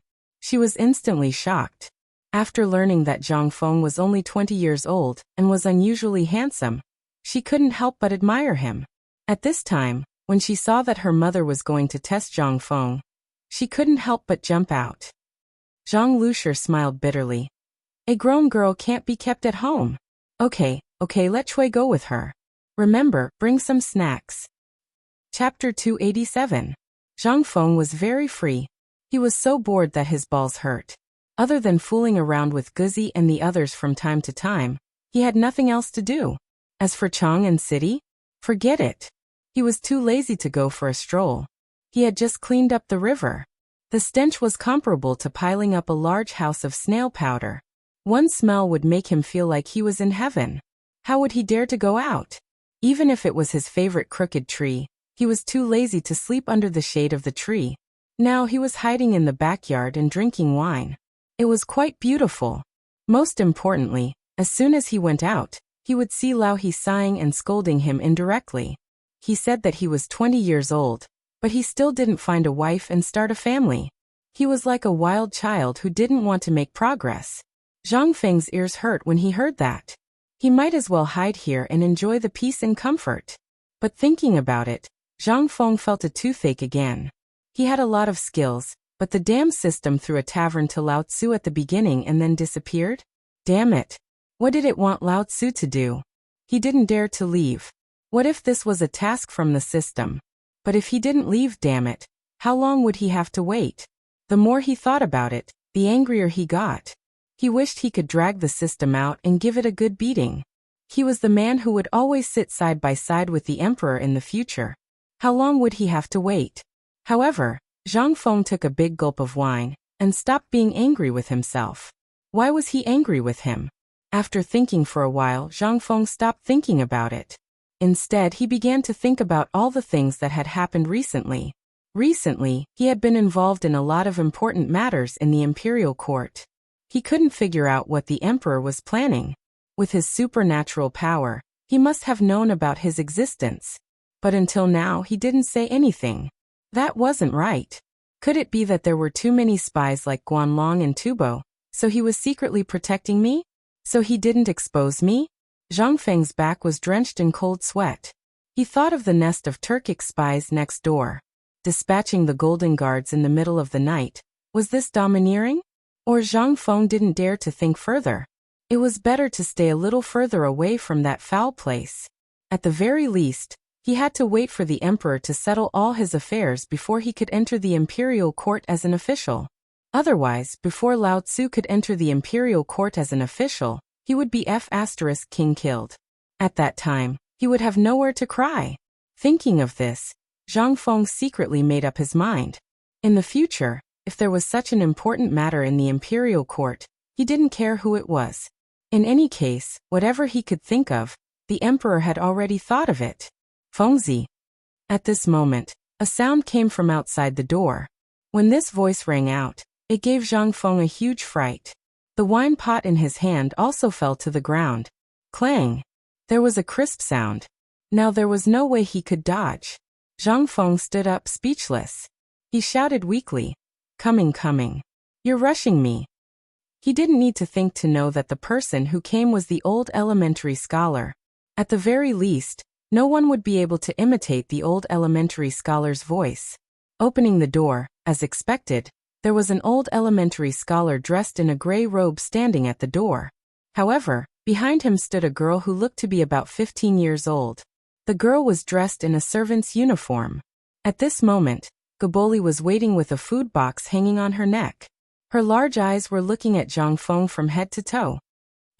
Old elementary scholar. Are you an old cow eating young grass?" Hearing this, the old elementary scholar's face stiffened. "You little imp. Serve old man some wine. Bring some good wine. Oh right, bring some good dishes too." The old elementary scholar glared at him, then walked around Zhang Feng, entered the small tavern, and sat down at the head of the table. The servant took the opportunity to sit beside the old elementary scholar. Without saying a word, she stared at Zhang Feng, which made Zhang Feng's hair stand on end. "All right, wait a moment, I just made a pot of tiger bone soup. But this young lady you are, don't worry about her. She's here to thank me for writing a letter for her and finding her family. By the way, this old man is tired of the things in this basket. You're lucky. This is good stuff from Isan Pastry Shop." Isan Pastry Shop? Hearing this, Zhang Feng understood. Are they here for an inspection? Fine. My performance is a little bad. I heard that the Zhang family is not a famous family, but it is a little famous in Chang'an City. The daughter of the Zhang family is as beautiful as a fairy. But you should at least come in person, right? Why did you send a servant girl? Lao Tzu was a good young man from the 21st century. Marriage was such an important event. You should at least give me a few days to date, right? You're already forcing me to marry? Damn it. King know what's behind your back. Is it ugly or beautiful? Zhang Feng did not escape the description of beautiful women in the Tang dynasty. Voluptuous. That's a fat girl. I'm as skinny as a chick. If I marry a fat girl who weighs 300 pounds, then Zhang Feng shuddered at the thought. This marriage must be cancelled. However, just as Zhang Feng was thinking about how to cancel the marriage, he was shocked to find that old Ho and old Madame Wang were at the entrance of the tavern again. Chapter 288. Old He and Old Madam Wang knew Chui. After meeting each other, they greeted each other. Old He stared at Zhang Feng. Feng, is this how you treat your guests? You don't even pour a cup of tea? Uncle He looked at Chui with a smile, and took out a white clay pot from the counter. It was the last bit of tea leaves that Zhang Feng had stir-fried himself. Zhang Feng closed his eyes. He couldn't bear to look at it. The tea leaves of the Tang dynasty were all foam. What did the people here call it? He threw the tea leaves into the pot and boiled them for 2 hours. Then he hugged the big bowl and drank all of it in one go. The taste. It was no different from Chinese medicine. No. It was slightly better than Coptis chinensis. His tea leaves were all collected from outside the city, using his connections and money. He had needed almost a caddy of tea leaves himself. Looking at the big handful of tea leaves in Old He's hands and the old scholar's eyes, Zhang Feng knew that he had completely given up on the pot of tea leaves. She angrily chopped a braised chicken into pieces in the kitchen, making loud noises. Then he grabbed a big handful of salt and sprinkled it. You're begging for death. A moment later, Zhang Feng slowly walked out of the kitchen with a large pot of stew containing all kinds of meat. Then he gave everyone a small bowl of tiger bone soup and kept silent. What else could he say? Looking at the wine jar on the table and the tea leaves scattered everywhere, his heart ached. Ahem. The old scholar showed his generosity at this time. He said, Everyone, let's eat. This little bastard is feeling sorry for his tea leaves today. Old man has heard of this before. I don't know if the palace has it, but I'm sure there's no such thing outside. And this meat, smell it. If Miss Zhang comes over, she definitely won't suffer any hardships. With Feng Zi's skills, he'll be able to earn a lot of money. Come on, let's eat. Little Chui had long forgotten what the old scholar had said. His hands were trembling as he held the wine bowl, and his cheeks were flushed red. Staring at the fragrant meat in the basin, she had long forgotten everything. After all, she lived in Xiang City with the sisters Zhang Yuyao. Usually, she could eat whatever the young miss ate. But compared to today's basin of meat, everything she ate before was pig swill. As for old Lady Wang, there was no need to even mention her. At this moment, he was staring at the meat in the bowl, and had already pounced on it. Old He was still all right. At the very least, they had been following Zhang Feng around for a period of time. Moreover, they were also considered as Zhang Feng's elders here. They could not lose face. Seeing that Xiao Chui wasn't eating, the old scholar personally picked up a piece of pig intestine or chicken neck, and threw it into Xiao Chui's bowl. Miss Chui, don't be so courteous. This will be your home in the future. Try Zhang Feng's cooking. When we go back, I'll ask Fengzi to bring some back for Miss and Mr. Zhang Feng. Okay. Thank you, old scholar. Thank you, young master. As she spoke, Xiao Chui imitated old Lady Wang and ate. The old scholar and Old He looked at each other and then laughed. Come, let's drink. Ignoring Zhang Feng's twitching mouth and ignoring the two of them also started drinking by themselves. A bowl of wine went down their stomachs. Old He sighed. Sigh. What a waste of such good wine. It would be great if Mr. Zhang Feng could try it. Isn't that so? Mr. Zhang Feng, by the way, your father-in-law is in a lawsuit. There's still no news about it until now. What does it have to do with me? Zhang Feng pursed his lips and tore a piece of chicken breast meat, minding his own business. However, when the meat entered his mouth, he suddenly wondered if he had put sugar or salt in it just now. Why did it taste different from before? Was it more delicious? Zhang Feng couldn't help but stick his finger into the bowl, dipped it in a bit of thick soup, and licked it in his mouth. Instantly his head hurt even more. No wonder they ate without caring about their image. Lao Tzu wanted to prick them to death, but instead he brought out the freshness. Zhang Feng couldn't eat anymore. This meal wasn't even for eating. Zhang Feng pretended not to know and asked, Old scholar, since you're here today, let's get straight to the point. Okay. I'm waiting for the wine. Now there's something I need your opinion on. The old scholar saw that and didn't hide it anymore. He said directly, Your father-in-law. This matter hasn't even been set in stone yet. You should at least let me see the girl, right? Zhang Feng directly interrupted the old scholar. The old scholar didn't mind. Fine. It's like this. Do you still remember what happened yesterday? One of the maidservants in Zhang Mansion had gotten a jade hairpin from somewhere. Moreover, it was one of the goods this time. Therefore, shopkeeper Zhang was very scared. He sent it directly to the yamen. But it's been almost 4 hours and she hasn't returned, not even a trace of news. So, the Zhang family is out of ideas, so they want you to come up with an idea to see what's going on. Zhang Feng frowned slightly when he heard this. This matter is a little difficult. The servant girl of the rich merchant got this jade hairpin from somewhere, and it was spread around the yamen yesterday. This is going to be difficult. The old scholar and the others heard this. Their expressions changed immediately. Fengzi, you have to think of a way to solve this matter. That's your father-in-law. Zhang Feng was speechless.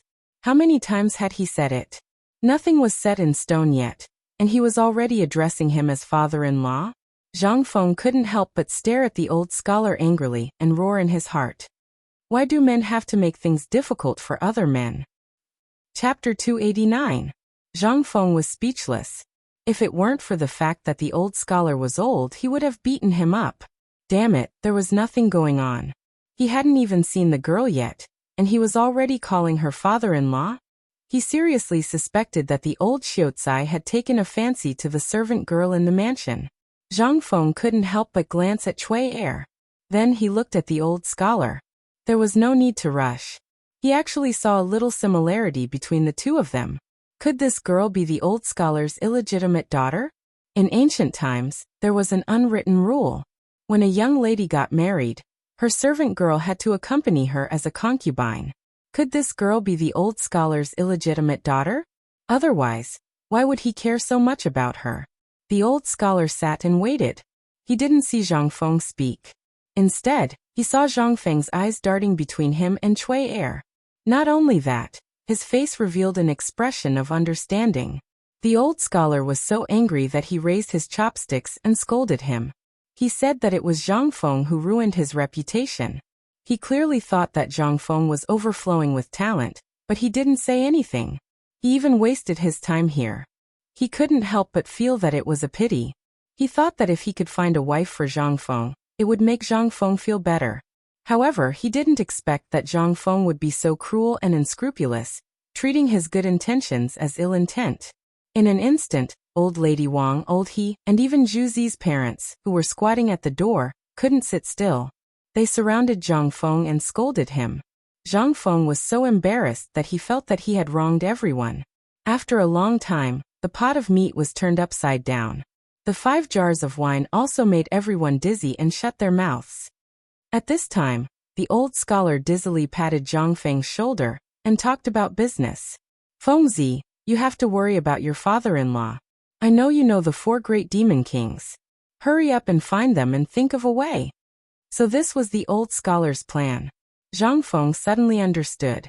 He hurriedly cupped his fists and said, All right. I'll go now. I must rescue shopkeeper Zhang today. You guys hurry up and leave today. I'll let go Zigo later. Invite them over, okay? Zhang Feng directly asked him to leave. However, he knew that this wasn't a big deal. Since he hadn't returned yet, he was probably cooperating with the yamen to find out who this jade hairpin belonged to. He would definitely return safe and sound today. He had seen the notice too. Even the yamen had said that these things were not goods from the treasury. In other words, they were not goods transported out of the royal city. Moreover, these things were worth at most 100 copper coins. Who the hell would check for you? If you wanted, you could buy a few carriages in Chang'an City. Therefore, shopkeeper Zhang was only squatting in the yamen symbolically to cooperate with the investigation. Finally, he sent away those people who were picking their teeth as they walked. Along the way, he also gave them some braised meat and a small jar of good wine. Only then did he send this group of demons away. However, what made Zhang Feng angry was that Cui Er, who was leaving, actually touched his hand and stuffed a piece of paper into his palm. He didn't know if it was intentional or not. Looking at the beautiful and hurried handwriting on the piece of paper, Zhang Feng suddenly had the illusion that he was in a middle school puppy love. I don't know you. I'm just curious today, so I sent Cui Er to meet you. Please forgive me for my rudeness. Zhang Mansion Yiyao. Zhang Yuyao. And a talented woman. Zhang Feng's headache became bigger. He didn't know if it was intentional or not, but Cui was still at the door and didn't leave. She seemed to be waiting for a reply. Okay, Zhang Feng was also interested. This girl is interesting. She has some guts. He couldn't help but feel like he had found his first love. He simply wrote a poem on a piece of paper on the counter. Song Dynasty poet Liu Yong's phoenix perches on the parasol, as a return gift. Leaning against the dangerous building, the wind is gentle. Looking at spring's sorrow, the sky darkens. In the afterglow of the grass-colored smoke, who would be dispirited without words? To make shuangquang to drunk. To drink and sing, forced music is tasteless. My belt is getting loose, but I don't regret it, I'm haggard for her. He wanted to see if Zhang Yuyao would reply with another poem. And most importantly, he wanted to shut the old scholar and the others' mouths. Otherwise, he would go crazy if he did this all day. When he folded the piece of paper into the shape of 1,000 paper cranes and handed it to Cui, the old scholar and the others who were hiding outside the door laughed and left. Zhang Feng could finally breathe a sigh of relief. He slumped on the chair and fell into a deep sleep. He felt like he hadn't slept for 8 lifetimes. However, just as Zhang Feng was about to fall asleep, at the corner of the street, Cui carefully opened the paper crane with a red face. Under the gaze of old he and the others, the old scholar slowly read the poem. In an instant, the old scholar held the piece of paper in his hands and slapped old he on the shoulder with an excited look on his face. It's done. The marriage is done. Ha ha ha. What a good I'm haggard for her. Good poem. Good thing. Chapter 290. In the June sky, there were more locusts than mosquitoes.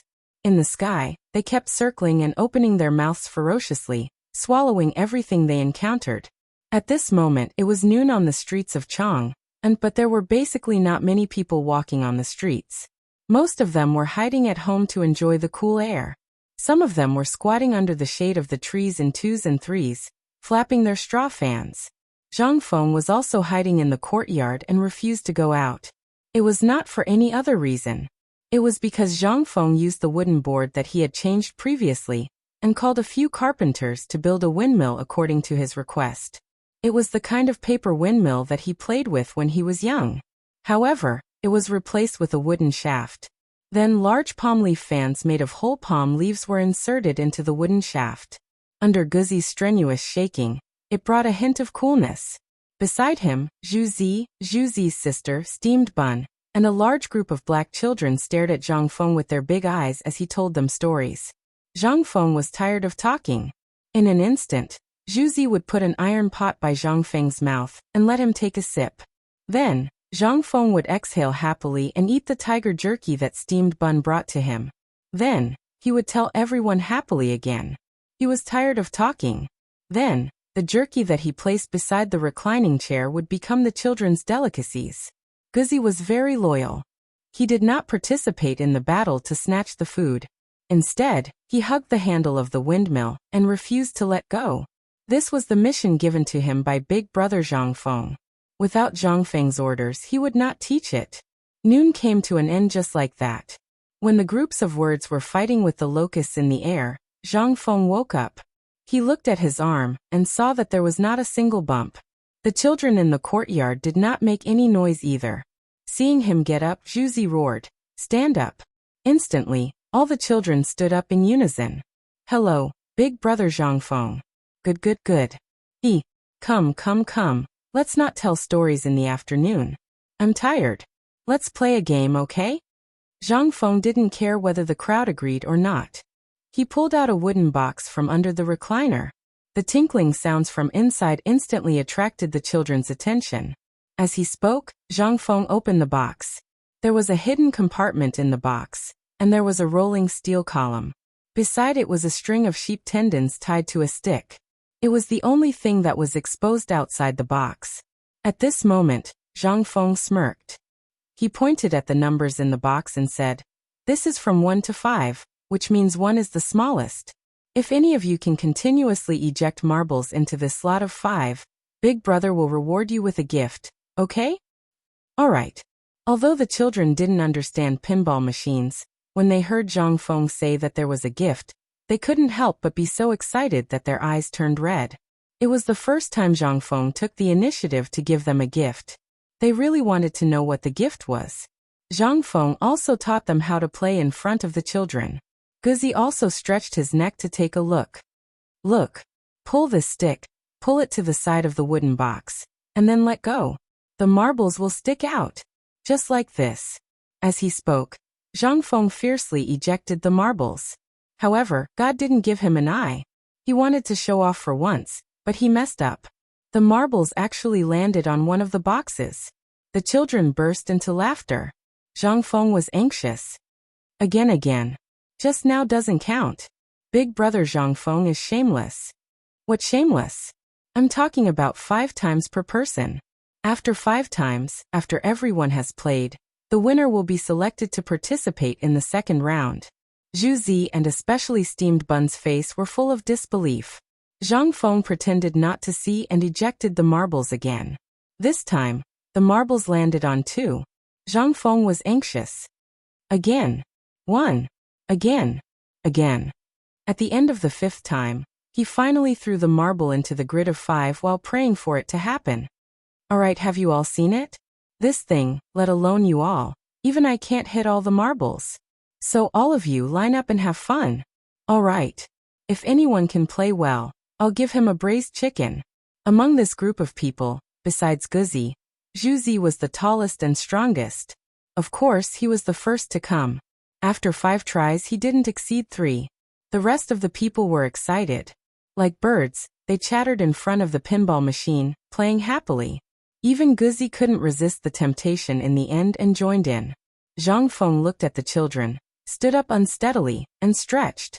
However, he accidentally saw that Li Shimin was standing behind the curtain, staring at the children and laughing.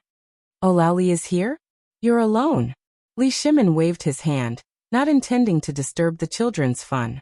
After entering the pub, Li Shimin looked Zhang Feng up and down and asked, Brother Zhang Feng, since you like children so much, I heard that the neighbor arranged a marriage for you. It's the daughter of Isan Pastry Shop. Why don't you marry her earlier and have a few more children? Chapter 291.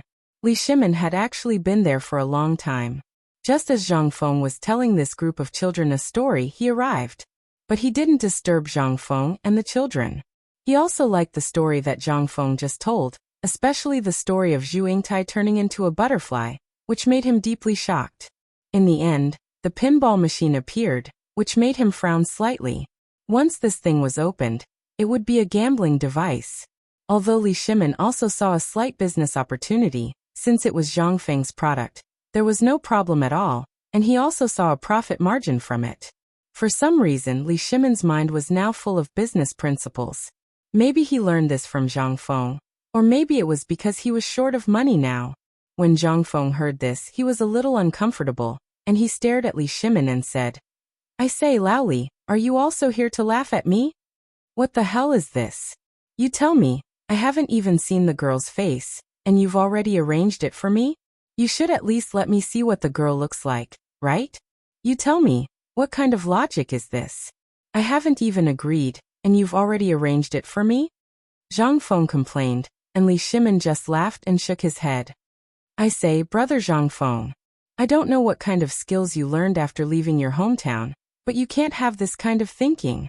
Our ancestors once taught us that the parents' orders and the matchmaker's words should be carried out. Although your parents are no longer around, I still envy your neighbors. It's a good thing that they are worried about you. Besides, that old scholar looks like he's been through a lot. With his foresight, why are you afraid? I advise you to make some preparations. Prepare a decent betrothal gift, and then settle the marriage. Zhang Feng heard this and his face turned black. Hey, I say, Lao Li, are you also here to be a lobbyist? No. Li Shimin held back his laughter. He looked at Zhang Feng and said, Actually, I've heard of the daughter of the Zhang family. Her beauty is not worse than those concubines in the palace. She is even prettier than them. Do you know the Empress's rules? I heard that girls can recite it backwards. Marrying you is not a disgrace to you. No. Zhang Feng shook his head repeatedly. It's not even close yet. Oh right, How did you know about this? Could it be that you were also sent here by the old scholar? No, it was just a coincidence yesterday. Old Cheng's son went to the government office to handle some matters, and happened to meet shopkeeper Zhang. When he was chatting with him, he heard about this matter, so Tai Niu went back to tell his father. Ha ha ha, old Cheng might have already started preparing a congratulatory gift for you at home. You know everything? Zhang Feng's eyes almost popped out of their sockets. Yes, I know everything. But you don't have to worry. Shopkeeper Zhang is fine. He was just drinking with Tai Niu and missed the time. He went back last night. Was Zhang Feng concerned about this? Not at all. What the hell was he worried about? He just felt that he would not have the face to meet old Cheng and the others in the future. What the hell was this? Damn the feudal mindset. Why were girls not allowed to go out on the streets? Why did they have to listen to the matchmaker when it came to marriage? What kind of logic was this? Alright. Li Shimin saw that Zhang Feng did not want to talk about this matter. He curiously pursed his lips and looked at the noise outside the curtain. He asked, "You like these children very much?" "More or less. I'm so bored that my balls hurt. I went to the old scholar and the others. They always follow me around and talk about marriage. I can only find children to play with. You know the old saying, a man has to start a career before starting a family. Do you think the old scholar doesn't understand this principle? He's really old and muddle-headed." Enough, enough. Li Shimin was speechless. However, she rolled her eyes and asked, "I saw you telling them stories, but in the end, they are just the children of slaves. They can't read and will definitely be slaves in the future. Why don't you teach them how to read?" "Too lazy," Zhang Feng said bluntly. "Lao Tzu will enter the palace in the future. How can he have the time to teach them how to read? Last time I asked the old scholar. If he was willing, I would put in the money and effort to set up a school for him. That old man refused. Let me guess, will I do it?" Li Shimin curled his lips. He did not believe Zhang Feng's nonsense. He had seen Zhang Feng teach a dog called Juzi and steamed bun how to read. Moreover, those children were holding black charcoal and drawing on the streets. It was hard not to notice. Li Shimin did not notice anything before. But when he came today, an idea bloomed in his mind. Then he mysteriously moved closer to Zhang Feng and asked, "Brother Zhang Feng, can I discuss something with you?" "What's the matter?"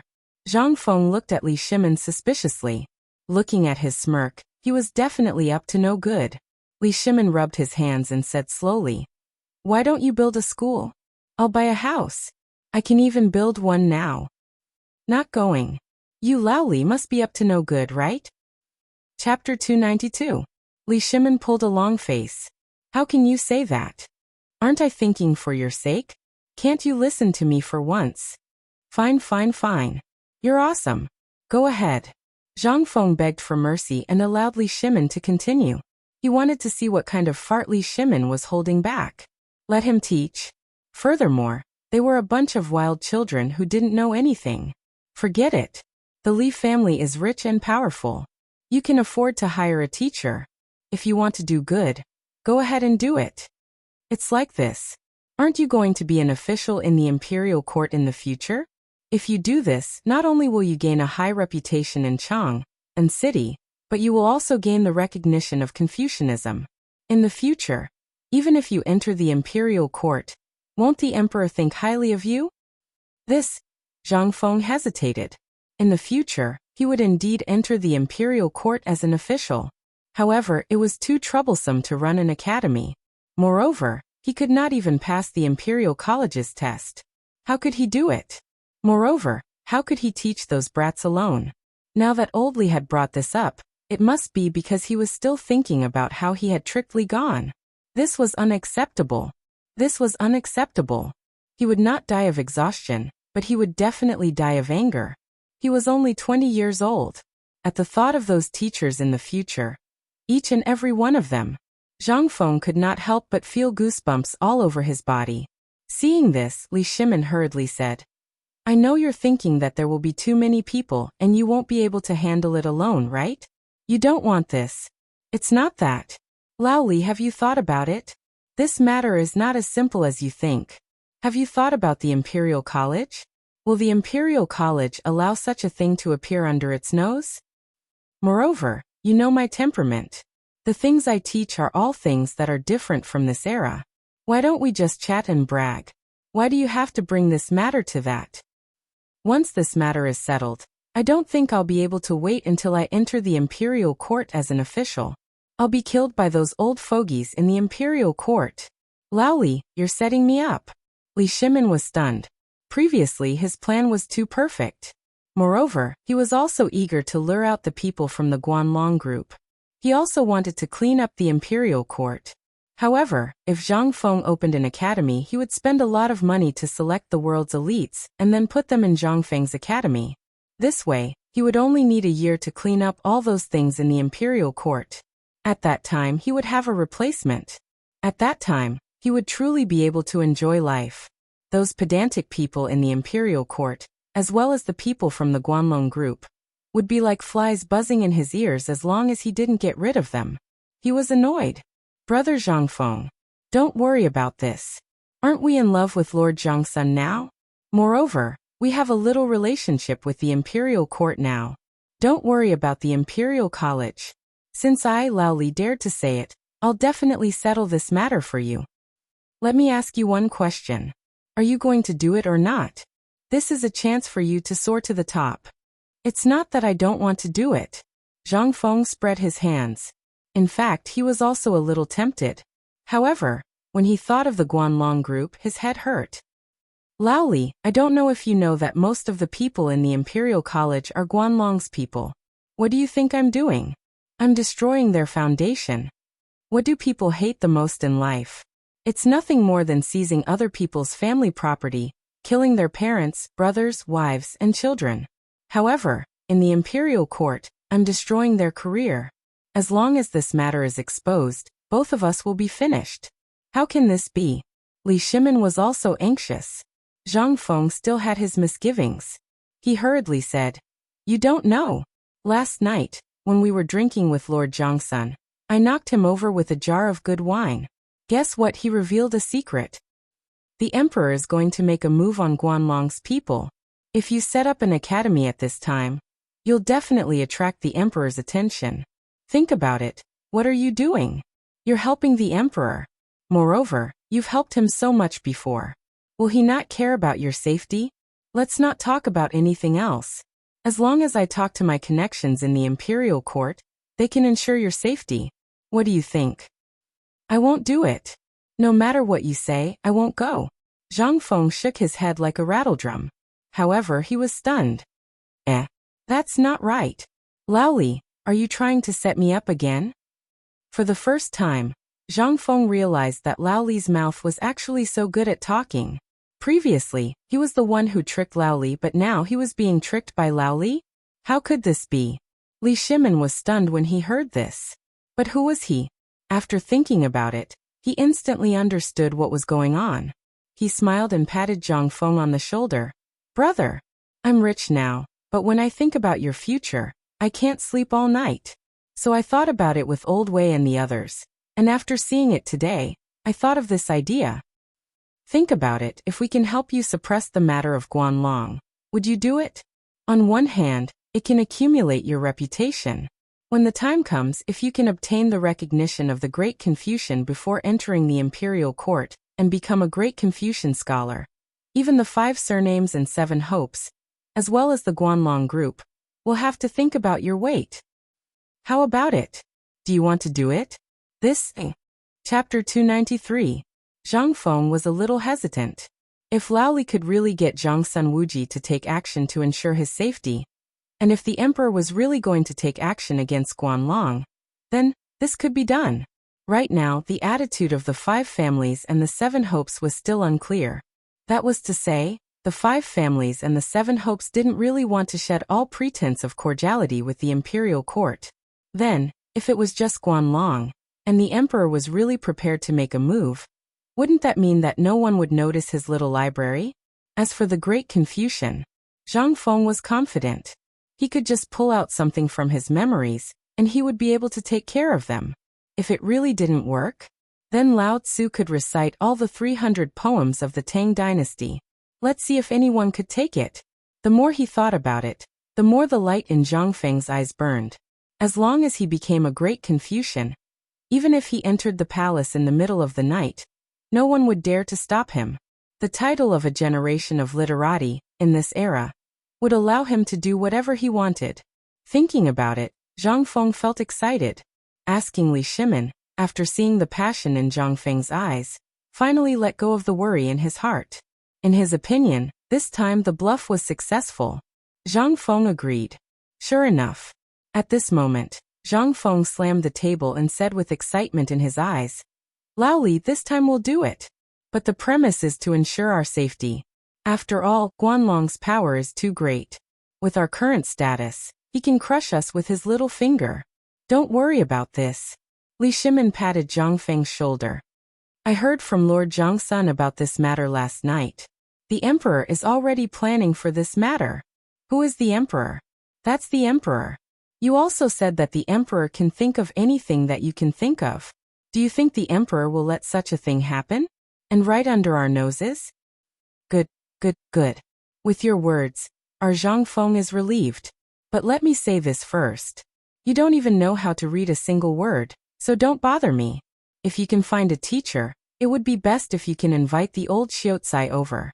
I. Understood. Li Shimin patted Zhang Feng and said with a smile. Do you think I don't know you? He is so lazy that he is famous in Chang. You only care about those who are talented and intelligent, right? That's enough. Just keep this matter in your heart. Do you think anyone is qualified to learn it? Then he'll have to ask the Lord Zhongxuan's Ministry of Justice first. Moreover, when the time comes to set up the academy, you will be the one to set all the rules. I know you have a lot of bad habits. Hearing this, Zhang Feng heaved a deep sigh of relief, but at the same time, he was also thinking about how to make this matter perfect. After all, if he wanted to do something, he had to do it well. Just thinking about this identity was exciting. He would not have to kneel when he saw the emperor. This was the power of a great scholar. With a wave of his hand, all the students in the world would respond. When he stood at the imperial city gates, a large group of students wearing white student robes would kneel on both sides of the road and shout his name in unison. At that time, he would be able to swagger around the imperial city with girls in his arms. Just thinking about it was exciting. However, Zhang Feng knew that all this was just what Lao Li had said to him when he saw him playing with the children, and what he said to Lao Xiu last time. Lao Li must have heard it and brought it back to him. This was not the purpose of his visit this time. By the way, Lao Li, why are you here this time? Can't I come for a visit if there's nothing?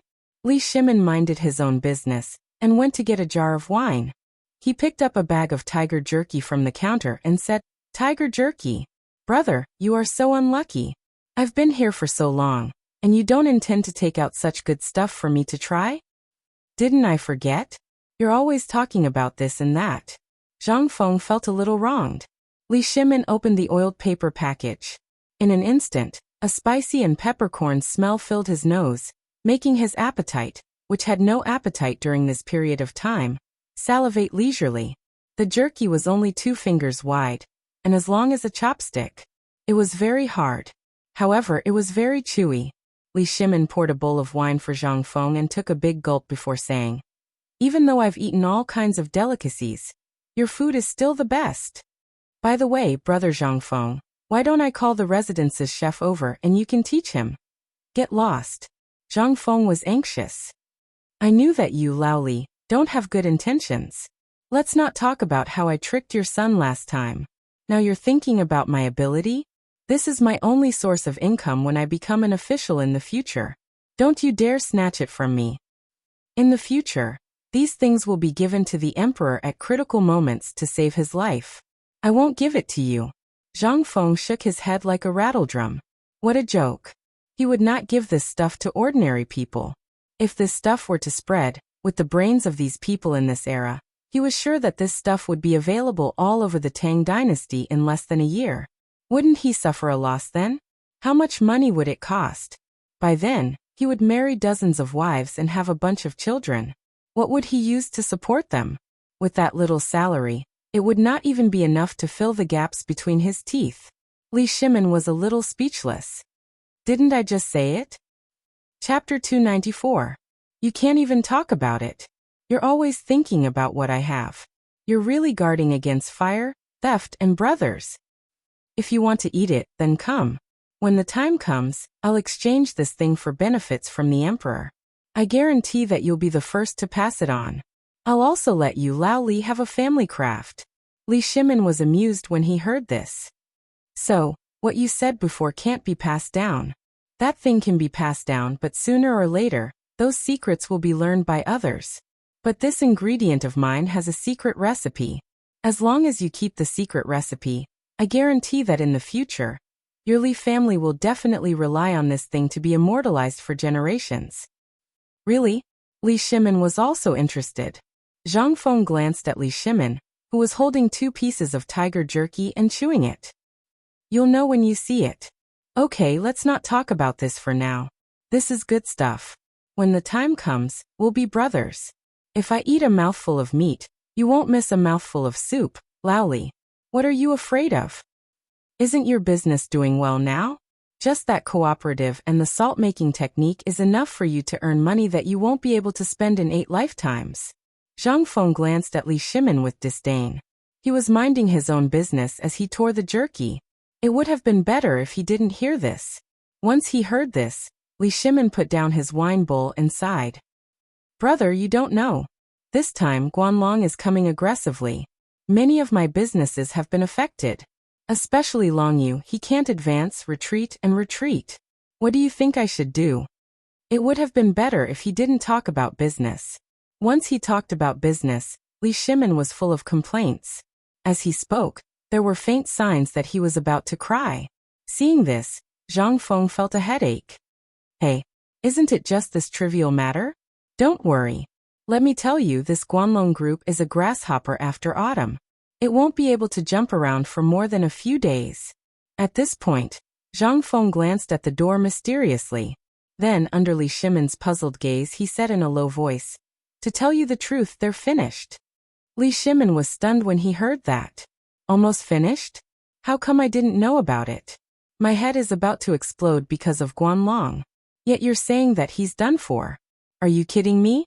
That was the Guanlong group. The 8 great clans, which had been operating for over 100 years, were about to be destroyed? Brother Zhang Feng, please don't use this matter to brush me off. Don't worry, I understand this matter.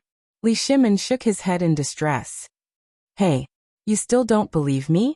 Zhang Feng simply rolled up his sleeves and hooked Li Shimin's neck. He pointed at his own nose and said, So you think that I Zhang Feng am joking?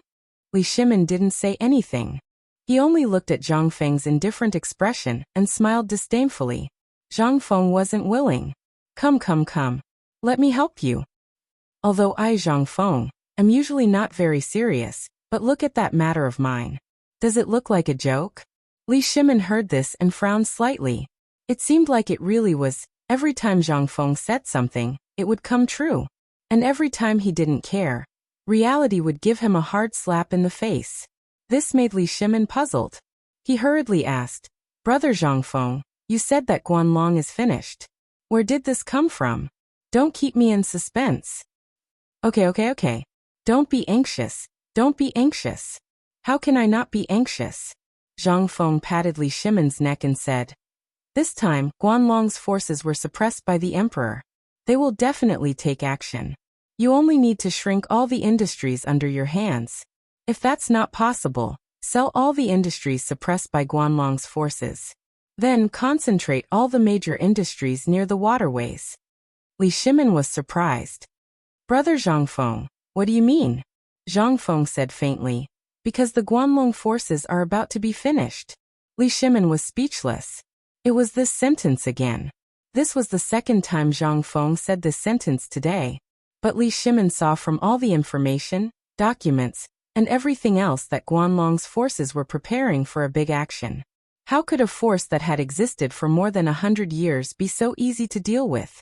It's almost finished. I think you're saying that I'm almost finished. But Li Shimin also knew Zhang Feng's ability. He couldn't help but ask, Brother Zhang Feng, don't beat around the bush. Just say it directly. This is making me anxious. Li Shimin poured a bowl of wine for Zhang Feng and smiled bitterly. Seeing Li Shimin like this, Zhang Feng leisurely drank a mouthful of wine and said slowly, "Lao Li, think about it. I told you about the plan to deal with Tubo. Think about it first, then think about what I'm saying now." While speaking, Zhang Feng patted Li Shimin's neck and said, think about it carefully." Li Shimin's face suddenly changed. He remembered that Zhang Feng had also told him about the plan to deal with Tubo and the Turks in the tavern. Could it be that this time, brother Zhang Feng also wanted to use this method to deal with Guanlong's forces? But how could a cooperative fight against Guanlong? Li Shimin couldn't help but ask hurriedly, "Brother Zhang Feng, if you have something to say, just say it. You are making me anxious." Chapter 295. Li Shimin was really anxious. This time, he came to the pub to drown his sorrows. Although the last matter was resolved in a domineering manner, the Guanlong forces in the court made Li Shimin want to kill people every day when he went to court. Moreover, he had to face all kinds of impeachment memorials every day. He couldn't stand it anymore. From the information he just received, the Guanlong forces seemed to be making a big move this time, but he didn't know what it was. This made Li Shimin anxious. So he hurried to the pub. He just happened to encounter the matter of Zhang Feng and the child, which made Li Shimin tell him his plan to eliminate the court. That is, he wanted Zhang Feng to help him get some pillars. Although it was impossible to learn many skills in a year, it was enough for him to have one of Zhang Feng's skills. At the very least, after he eliminated the court, there would be no vacancy in the court. If it weren't for Zhang Feng talking about the industry at the end, he would have forgotten the purpose of this visit. However, Zhang Feng said that Guanlong was about to be finished. Moreover, he even mentioned the matter of Tubo. This made Li Shimin shocked. The plan to deal with Tubo and other countries last time was premeditated from the beginning. And to deal with those uncivilized places, it was okay, but Guanlong was different. Seeing Li Shimin anxious, Zhang Feng said faintly, "Brother, you are still anxious. You didn't think of the cooperative I set up before? You didn't think of the relationship between the salt-making technique and the plan to deal with Tubo and other countries. You didn't think of the 8 rivers transportation I asked you to set up before. What is it?" Buzz. Li Shimin's head exploded in an instant. "Are you saying that the 8 rivers transportation broke through the blockade of the Guanlong trade route last time? Was the beginning of the plan? I can understand this, but what is the salt-making technique and the cooperative you mentioned? The art of making salt is easy to say, but this cooperative, anyone can learn it. When the time comes, Guanlong will not use it." Li Shimin threw out 3 questions. Zhang Feng smiled. He waved his hand to calm Li Shimin down. Then he said slowly, "Lao Li, you're thinking too much. Let me tell you about this 8 water transportation. You should know about the Silk Road, right? And now, all the trade routes are built on the Silk Road. I really wonder why you didn't even think of this until now. What kind of business is this? I don't believe that you, Lao Li, don't know about the Silk Road. Well, I was too excited and forgot about it." Li Shimin hurriedly laughed it off. "The Silk Road you're talking about is..." Zhang Feng saw that Li Shimin still didn't understand. He sighed and said, "Lao Li, I wonder how you do business. I've already pointed out the waterways to you, and you still don't understand. Okay, I'll explain it to you. Remember this. I think the emperor should be implementing it now. Let me ask you, where does this waterway lead to?" Li Shimin said without thinking. "The Yellow River and the Great River." Zhang Feng nodded. "Then where do you think these 2 places lead to?" "Up, the Great River leads to Bazhou and enters Tufan, and down to Hangzhou and into the sea. The same goes for the Yellow River. It goes up to Longyu Road and down to Tsangzhou and the sea. You don't want to take such a natural waterway. Why do you insist on taking the dry road? Are you stupid? The trade route is blocked by you, and you still want to go up? Don't you know how to be flexible and take other trade routes? In this case, I've calculated for you. You usually buy a batch of goods from Jinla, and it takes more than a month to travel on the dry road, or half a month if it's better. But if you take the waterway, you can reach Shinla from Chang, and in less than 10 days. Think about it. What does this mean?" Li Shimin was shocked. He had never thought about this. He simply thought that Zhang Feng only wanted to solve the siege of Chang, but he never thought that Zhang Feng would make such an arrangement. If this arrangement was implemented, not only could it be implemented on the trade route, but it could also allow the military forces of the Tang dynasty to reach any place in a short time. And it would be faster. What was this? This was an opportunity. A fleeting opportunity. If the situation was as Zhang Feng said, then the soldiers of the Tang dynasty could reach Longyu from Chang, and in one day by boat. One day. If they had to travel on the dry road, what did this mean? Li Shimin couldn't help but think of the story of the Three Kingdoms period. Burning camps. That's right. Why would I neglect the essentials and focus on the trifles? Li Shimin couldn't help but feel a little guilty. Zhang Feng didn't say anything wrong, and he didn't say any great principles. Instead, he just talked about the current dilemma and some things that the Tang dynasty must have. It could also be said that they forgot some things. Li Shimin sighed. Brother Zhang Feng, I understand. You mean to connect all the roads in the Tang dynasty? Yes. Not bad, not bad, you finally understand. Zhang Feng patted Li Shimin on the shoulder. Then he let go of Li Shimin. It was hot. But Zhang Feng frowned slightly. I think that when the 8 rivers of Chang'an were opened, His Majesty should have made arrangements. Otherwise, I believe that His Majesty wouldn't let those people go because Guanlong wantonly created public opinion and prepared to kill Qing Yaojin. But now he hasn't done anything, which can only mean one thing. What is it? Although Li Shimin was flustered at this time, if he could think of this, would he still come? But he also wanted to know what Zhang Feng was talking about. Zhang Feng smiled mysteriously. The Maritime Silk Road. Buzz.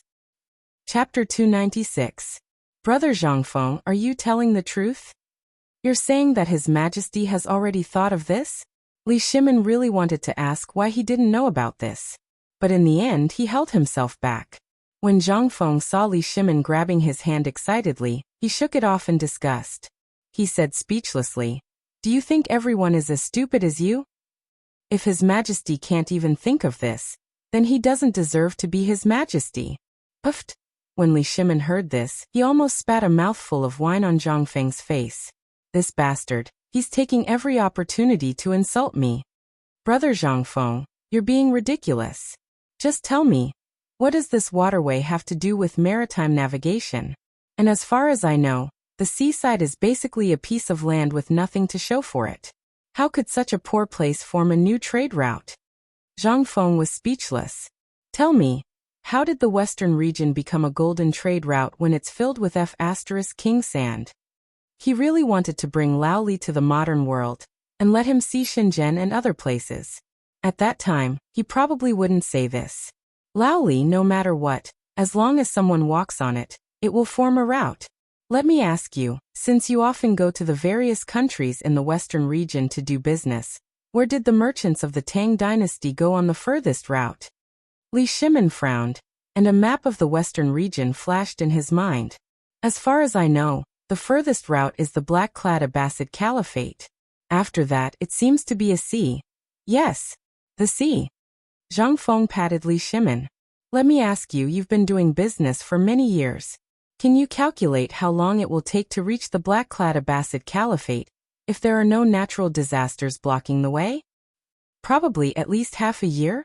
Li Shimin was a little uncertain. Zhang Feng patted Li Shimin's shoulder. Brother, half a year. You know, if the fleet of the Tang dynasty directly buys things from Jinla, with the power of the 5-tooth warships and the assistance of the iron sheet boats, do you believe that the caravan of the Tang dynasty can reach Hai in only 1 month? Do you believe it? Furthermore, do you know what's on the other side of the sea? At this moment, Li Shimin's mind was already a mess. 1 month. Half a year. This. He finally remembered some things from the previous dynasty. Emperor Yang of Sui was preparing to establish maritime trade, which was the Maritime Silk Road. Since the spring and autumn period and the Warring States period, such things had already existed. Even in the Qin and Han dynasties, and even the previous dynasties, why didn't he think of it? He had always been thinking about how to make the Tang dynasty prosperous, but why did he forget about this? At this moment he could not help but recall the Silk Road on the sea that he had seen in the secret history. He had actually forgotten about all of this. Li Shimon's face was burning. Zhang Feng looked at Li Shimon, who was lost in thought, and did not say anything. He knew that Li Shimon was now enlightened. After all, these things were things that even the ancestors knew. It was understandable that a small businessman like Lao Li did not remember. However, the emperor must also be preparing for this at this time. In this matter, he only played the role of adding fuel to the fire. The one who really made this matter have a real effect was the emperor. He believed that the emperor must have thought of this point. It was only a matter of time. After all, even if the emperor did not remember, he still had someone by his side, Wei Zheng. He also had Zhang Sun Wuji, who was smarter than a monkey. He even had Feng Mao and Du Duan. How could Li Shimon not know these things? Now that he had made the fuse of the 8 rivers, and Li Shimon did not think of it, then there must be someone in the imperial court who knew about it. The opening of Hainan Airlines was also the best solution that Zhang Feng came up with to deal with Guanlong. You Guanlong are awesome. You occupied a mountain and became a king. You monopolized the Silk Road of the Tang dynasty. You are awesome. However, Lao Tzu started his business from the waterways. You can't do anything to me, right? Moreover, the emperor has the most awesome 5-tooth warship of this era. He also has Lao Tzu's iron sheet boat. If you have the ability, you can go too. Lao Tzu's iron sheet boat can't kill you. In fact, he was doing this to save his own life. After all, he had caused too many things in the past. Moreover, he was in Chang, a city where crooks mixed in with honest folk.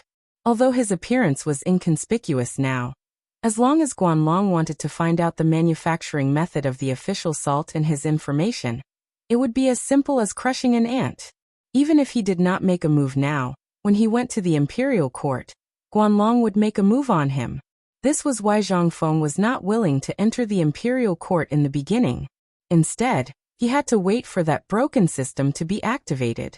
He could not afford to offend those people. Moreover, it was in this era where human life was cheaper than a dog's. Therefore, he needed to borrow some people's hands to help him get rid of the obstacles before he entered the imperial court. It was also at this time that Li Shimon took a deep breath. Without saying anything, he stood up excitedly and bowed. Brother Zhang Feng, you are the living Zhuge. Lao Li, I admire you. Don't. Zhang Feng waved his hand. Zhuge, I said that he is my disciple. Moreover, this is something that I must do. Think about it, with my talent, once I enter the imperial court, I will definitely be a thorn in the eyes of the 5 clans and 7 Wang, as well as Guanlong. A small shrimp like me, if I don't plan ahead, then when the time comes, before I even enter that place, there will only be a cup of yellow soil left.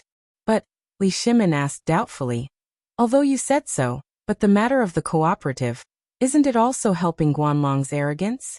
This is something that I have never understood. Sigh. Lao Li, you don't understand. This is a big gift from me, Zhang Feng, to them. The moment I enter the imperial court, Lao Tzu will make them spit out everything, including interest. I have a big move waiting for them. You can rest assured and do your business. Chapter 297. What big move? Li Shimon was shocked. He had always wondered why Zhang Feng was so against Guanlong. But now he understood. And he also understood why Zhang Feng was not in a hurry to enter the imperial court. It was not that he did not want to go, but he was worried. He also deeply hated Guanlong, but he could not find an opportunity to kill him. He had doubts in his heart. Now he finally understood why Zhang Feng was so determined to kill Guanlong. This guy was a coward. If Guanlong was not killed, he did not plan to enter the imperial court. Li Shimon couldn't help but recall what Zhang Feng had said about the cooperative, as well as what he had said about preparing a big move. Brother Zhang Feng, you said you planned to kill Guanlong before entering the imperial court. Are you going to rely on this sea trade? Zhang Feng shook his head. Obviously, he was talking too much. I'll cook it for you. What about this matter? In fact, I've been planning since the beginning of the salt-making technique. But this Zhenla was just an accident. Even if he did not meet me, he would have established diplomatic relations with the Tang dynasty. It's just that I made a lot of money for you and me. But have you ever thought about how you will establish trade routes without goods? Li Shimon stroked the beard on his chin and nodded slightly. You're right, but this... You want to talk about the cooperative, right? Do you think Guanlong's people will take advantage of it? Yes. Li Shimin nodded with a solemn face. With Guanlong's financial resources and power, it's inevitable that they will not do this. If I do this, won't he be accumulating wealth? Instead, it will help them this time? Zhang Feng smiled. Pointing at himself, he said with a smile, Lao Li, who do you think made this thing? You. That's right. This is made by Lao Tzu. Do you think I Zhang Feng will lose out? Li Shimin pursed his lips. It would be great if you could suffer a loss. That's it. Our Zhang Feng is not only here with our brothers, but also here in my neighborhood. This is all because Lao Tzu is willing. So Guanlong? Who does he think he is? Right? I'll let him take advantage of me, right? Zhang Feng said it very arrogantly, but Li Shimin had to nod and admit it. Zhang Feng was really good to the people he trusted. But outsiders? Goodbye. Take his tavern for example. Although he was lazy, he could also do a good job in the pub, but he just wouldn't do it. Such delicious food, he would rather let the slaves eat it than use it to make money. Why? Just because of his words. You can't buy my willingness with money. Sometimes Li Shimin really admired Zhang Feng. But this time, he couldn't understand Zhang Feng. He asked, Then why did you make such a big fuss about this cooperative? You don't understand, right? Zhang Feng smiled slyly. Oldly, take a guess. Who's the one running this cooperative in the end? The emperor. That's right. Zhang Feng patted the back of Li Shimin's head. You taste it. You taste it. Don't worry. After saying that, he took the bowl of wine and drank happily. Li Shimin, however, was deeply shocked. Was there a need to think about it? He was the one running this cooperative. And this cooperative, as well as the production of the banknotes, were all done by him personally. How could he not know? But he still couldn't figure it out. He couldn't understand the twists and turns. Li Shimin couldn't help but ask, Brother Zhang Feng, I still don't quite understand what you're talking about. Although the emperor is in charge of this cooperative, but what's the difference? There's a big difference. Zhang Feng sighed. Lao Li, you're lucky you didn't become an official. Otherwise, you'd still be counting money for others after being sold. Li Shimin's mouth twitched. Brother Zhang Feng, let's not talk about this, okay? Okay. Then let's talk about this. This is the emperor's idea. Think about it. Why does the emperor want to do it himself? That's because the emperor wants to centralize power. As long as all the wealth in the world is in his hands, coupled with his power, think about it. He has money and power. What is he afraid of? This, Li Shimin was shocked. While Li Shimin was stunned, Zhang Feng continued, Brother, think about the banknotes from before. Are they not legal? They're gone just like that? But these banknotes are personally issued by the emperor. Think about it. As a businessman, which one would you be interested in? One is issued by an aristocratic family, and the other is issued by the government. Which one would you choose? When the time comes, as long as the maritime trade starts, the emperor can wave his hand and refuse to accept any banknotes that aren't issued by the government. Do you think Guanlong can sit still? When the time comes, I'm afraid that those businessmen will tear him apart alive. Moreover, this is only the initial stage of my plan. At this point, Zhang Feng's voice paused. He whispered into Li Shimin's ear, Lao Li, remember my big move. Don't tell anyone. Don't worry. Li Shimin was excited. He wanted to hear what other big moves Zhang Feng had. Zhang Feng said word by word, When I enter the court, I must give the emperor a big gift. And this gift is the thing that will completely destroy Guanlong. What thing? The bank. Chapter 298. What's a bank? Li Shimin was confused again. Zhang Feng's face showed a trace of reminiscence. This word was familiar to him, yet strange at the same time. It was familiar because here, he could only use some things from the future to remind him of his identity. He had to let the protagonist remember that he, Zhang Feng, was an earthling at all times. Otherwise, even his last trace of hope would not exist. Even now, many people in his memory could only be remembered when he dreamed in the middle of the night.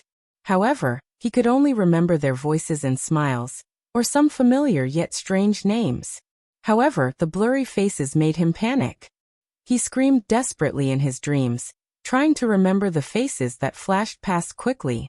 However, as time passed, the faces of Old Li, Old Scholar, and the others began to appear among the blurry faces of these people. Zhang Feng sighed and said, "A bank. You can just treat it as a bank. But my bank is more unique than the current bank and the current cooperative. It is something recognized by the royal family. Think about the cooperative, and this thing is much better than the cooperative. It is more authoritative. What do you think?" After talking for so long, this thing was a bank? Although he didn't understand anything else, he still understood the principle of a bank. At this time, the cooperative had a little shadow of a bank. But he didn't understand why Zhang Fenghua didn't directly name it a bank, but instead created a cooperative. But now he understood. When the time came, once the bank operated by the current emperor was officially opened, including this cooperative, then it was hard to imagine how huge the accumulated wealth would be at that time. And at that time, the alleys would be mature. How many merchants would be attracted by the alleys and boats that could save so much time? How many places along the coast would become prosperous? Li Shimin did not dare to think about it. There was no need to think about it. When the time came, all he needed to do was wave his hand, and to board the boat, all the goods must have the documents written by him personally. But if it was the documents, then what? Wouldn't he be able to do whatever he wanted? Li Shimin couldn't help but be overjoyed. But at the same time, he was shocked and hurriedly asked, "According to what you said, from the very beginning, you had already thought about how to arrange everything?" More or less. Zhang Feng said lazily. "In fact, at the beginning, I didn't think so much. But since the cooperative was not set up, I already had this idea. You don't care about the price of grain, vegetables, noodles, or meat, but I care. Don't you think it's a pain in the ass to see that the price of this thing changes every day? And sometimes, if you're late, you won't be able to buy it. What's more, the Guanlong Group's businesses are all over Chang'an. Their goods are more complete than others. There are even some things that you can't buy anywhere else. Tell me, are you angry? So you've been plotting since then? That is to say, the last time we came to eat barbecue, you also deliberately added salt? That Dao doesn't exist." Zhang Feng waved his hand. The last time he really didn't do it on purpose. After all, that thing was also a big gift that he prepared to give to the emperor. Perhaps when he entered the imperial court as an official, he would present this thing. The emperor might be happy and even become sworn brothers with him. How could he be so stupid? Last time, if you didn't go, you might not know about this thing until now. If I don't even trust you and hide it from you, who else can I trust? Zhang Feng spread his hands. He expressed his innocence. Li Shimin was a little embarrassed. He had doubts about such a stupid question. How could he say it out loud? But since he had already said it, he didn't care anymore. "Brother Zhang Feng, thank you for clearing my doubts. After talking to you today, Lao Li, I really feel like I'm reborn." Li Shimin was filled with endless emotions. Come. Today, I'll toast you with your wine." Good. Zhang Feng didn't decline, and drank a bowl of wine with Li Shimin. "Speaking of which, your father's birthday is coming soon. If there's nothing else, why don't you tell me a time and I'll go over to congratulate him, and resolve the conflict between the two of you."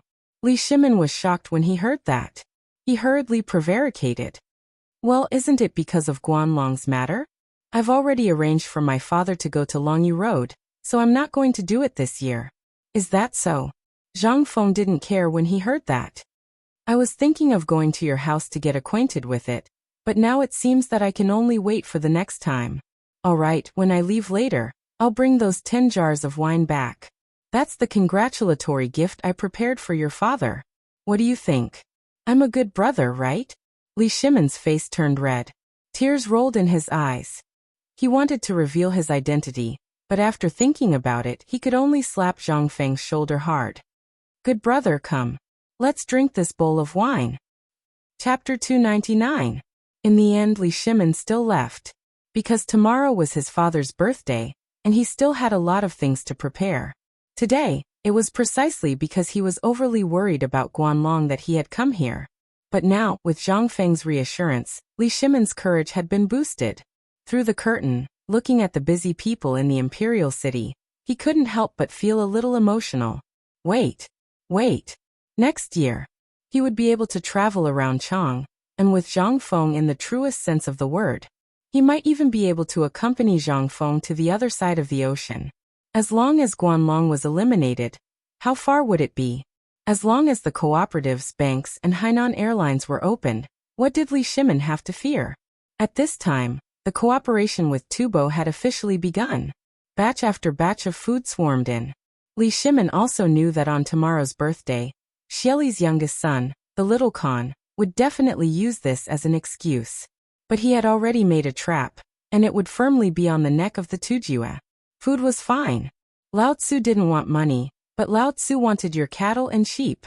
When your cattle and sheep were gone, there would naturally be people who were hungry and desperate, and they would personally give their war horses to the Tang dynasty in exchange for food. Because who would be afraid of the people on the back of the horse without a war horse? This was the golden age of the Tang dynasty. Li Shimin was very excited. He was so excited that his face was red. Even when he was in the imperial study, he didn't notice it. It wasn't until Zhang Xuan's call that he woke up. Your Majesty, what happened to you? Li Shimin took a deep breath, and after dismissing his servants, he excitedly pulled Zhang Xuan's hand and said, Guanyin maid, do you believe in God? Zhang Sun rolled her eyes at Li Shimin. Didn't you say you didn't believe in God? What did you talk about with Zhang Feng and brother today? Look at how excited you are. Ha ha ha. I suspect that brother Zhang Feng is either a god or the Ziwei star that Mr. Yuan mentioned. You can see the current situation, but guess what? Zhang Feng had actually thought of everything from the very beginning, just like how he dealt with Tubo, including what Guanlong is thinking right now. We even suspect that brother Zhang Feng knows everything. Zhang Sun Wugo was stunned. However, he still sighed. Smelling the smell of alcohol on Li Shimin's body, he knew that the emperor must be drunk. Otherwise, how could he lose his composure and say such words? However, she still gently poured a cup of tea for Li Shimin and said, I don't believe that brother Zhang Feng is a god. Why don't you tell me what brother Zhang Feng said? This concubine is also a little curious about this person. Why are all of you so fascinated by a small name in the marketplace? Even Qianer is crazy all day, talking about brother Zhang Feng, brother Zhang Feng. Ah! Li Shimin laughed and hugged Zhang Sun Wugo. Guanyin maid is angry. However, this brother Zhang Feng is indeed a great sage. Do you think that the Chang and 8 Rivers is to remove the blockade of Chang's trade route? Wrong. We also thought so before, but do you know something that was mentioned in the history books? There is a Silk Road on the land, but there is also a Silk Road on the water. It has been popular since the Qin and Han dynasties, but in our hands we neglected such an important matter. Sigh. Li Shimin sighed. Then he recounted everything that he said to Zhang Feng in detail. When he asked Zhang Sun Wugo, she was also shocked. I didn't expect that he wanted to give the salt-making technique to the emperor after he became an official. At this point, Zhang Sun Wugo couldn't help but smile. This little slippery fellow is really astute. If he really didn't know second brother and came here so rashly, second brother might think that he was a demon and beheaded him?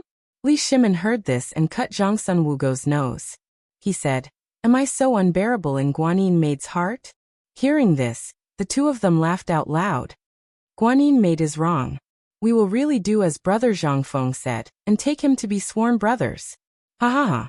Li Shimin thought of several times when he was drunk, and wanted to take Zhang Feng to be sworn brothers. Now that he thought about it, how ridiculous it was. How lonely. Moon pass. The person who was imprisoned by the moon. Li Shimin couldn't help but look up to the sky and sigh. This world was good. The heavens treated him well. He had a virtuous wife and mother like Guanyin by his side. The matters of the harem never hurt him in the slightest. Below him, he had Wei Zhang and the others to support him. At this time, he also met a true brother that no emperor had met before. How lucky was this? Seeing Li Shimin's strange expression, Zhang Sun Wugo also sighed. She snuggled tightly in Li Shimin's arms, as quiet as a cat. However, this silence didn't last long. A soft voice in return quickly separated the two of them. Reporting to the emperor, Prime Minister Wei and Zhang Sun Wugo, Feng Xianling, and Du Ruhui have come to report on the preparations for the retired emperor's birthday. Li Shimin tidied up his clothes and waved his hand. Come in. Chapter 300. Dong, dong, dong. As the bell rang 6 times, over the imperial city, horns sounded one after another. Woo! As the horns sounded, the Vermilion Bird Gate slowly opened. A red carpet spread from the imperial city to the main road of Chang'an City. On the main road, rows of tables were neatly arranged. As the gate of the imperial city opened, the firecrackers of Chang'an City, which had long been spread out, roared like thunder. The imperial edict is here. At this moment, a tower-like man in armor appeared at the gate of Vermilion Bird Gate when the firecrackers sounded. When these 3 words sounded, all the people in the city knelt on the ground. The man's eyes, which were as sharp as swords, slowly swept across the audience. After seeing everyone on their knees, he roared, "By the will of heaven, the emperor decrees. Today is the birthday of the retired emperor. The whole world is celebrating. I'll hold a banquet for all the people in the city to thank you for what you've done before." "Thank you, Your Majesty." Everyone choked on their words. 3 days ago, they got the notice from the government that the emperor would hold a banquet for all the people in Chang'an City on the birthday of the retired emperor. Everyone thought it was impossible. But today they really saw what was possible. In just one night, thousands of imperial guards had laid out red carpets and tables in Chang'an. It was not until the imperial edict was announced that the people woke up from their dreams. It turned out that all of this was true. The emperor really wanted to hold a banquet for them. After thanking the emperor for the imperial edict, the strong man waved his hand. "Start the banquet." Although Chang'an City was full of jubilation at this time, but in the imperial city, at this time, civil and military officials were kneeling outside Li Yuan's palace in fear and trepidation, waiting. The emperor, the empress, and the crown prince had been in there for 2 hours, but they hadn't come out until now. No one knew what had happened. In Li Yuan's palace, Li Yuan was leaning against a concubine's chest, watching the singing and dancing in the field, ignoring Li Shimin and his family, who were standing in the hall with their backs bowed. Little Gizi couldn't stand it anymore. He wanted to step forward, but Li Shimin stopped him with a look. However, at this moment, in Chang'an City, the sound of firecrackers reverberated to the sky, making Li Yuan slightly frown. He waved his hand to stop the singing and dancing and asked, "What's going on outside? Is it the Turks?" Replying to retired emperor, "Today is your birthday. The firecrackers outside are for your birthday celebration." "Oh? It's my birthday?" At this time, Li Yuan faintly shot a glance at Li Shimin. "No wonder Your Majesty only had time to come to Zhen's place today. It turns out that you wanted to put on an act for the world to see. Go back and tell them that I'm unwell this year and won't be able to celebrate my birthday."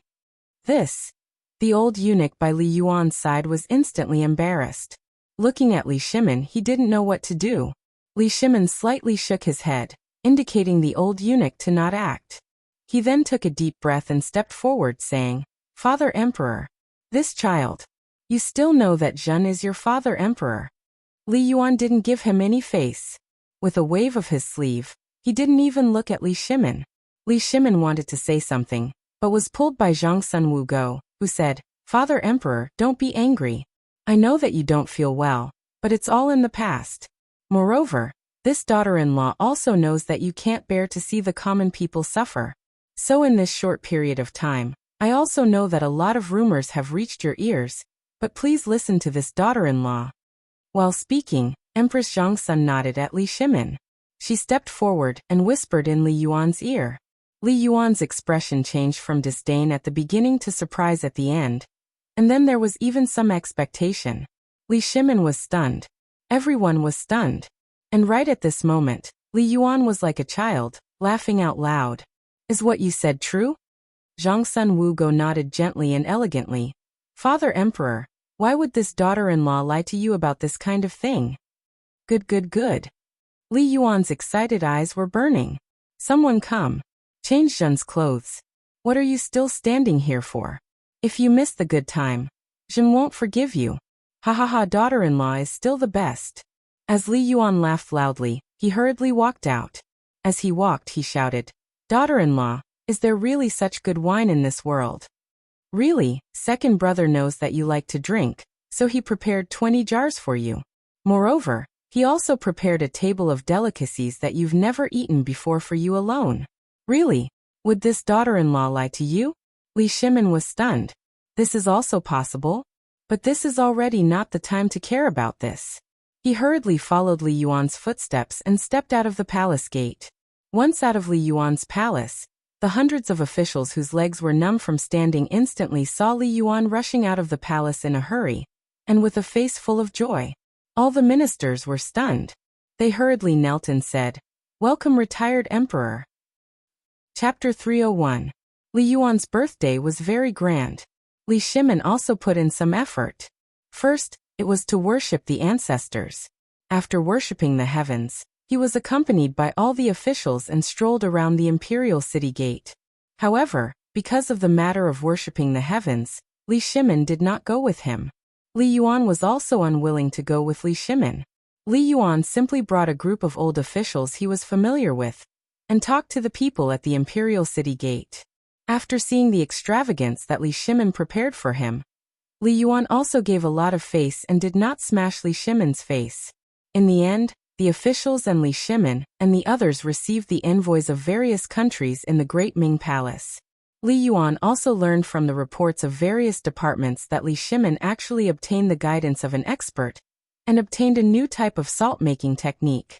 He also learned from Zhang Sun and Wu Go that Li Shimin actually opened up the Sea Silk Road and prepared to disintegrate the Guanlong group.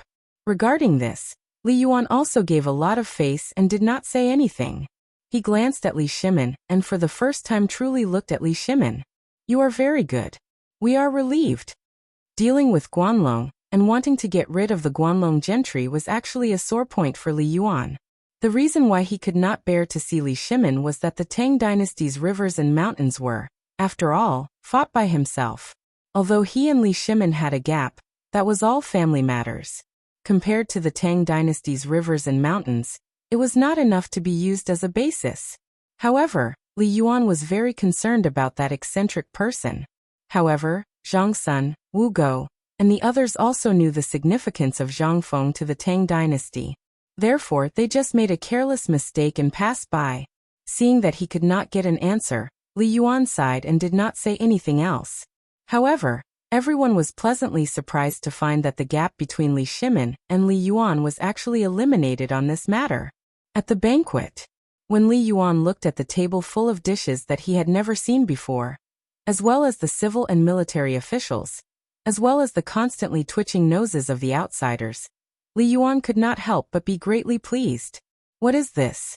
This was face. Even the current emperor only ate the same dishes as the ministers, but what about his table? Although he didn't eat it, but just that alluring fragrance as well as that color made Li Yuan feel incomparably happy. At this time, Li Shimin personally poured a cup of wine for Li Yuan. At this time, it was also the first time that Li Yuan actually saw gray in Li Shimin's long hair. This scene involuntarily touched Li Yuan. "Imperial Father, I propose a toast to Imperial Father. I wish Imperial Father a long life." Good, good, good. Li Yuan's eyes were a little moist.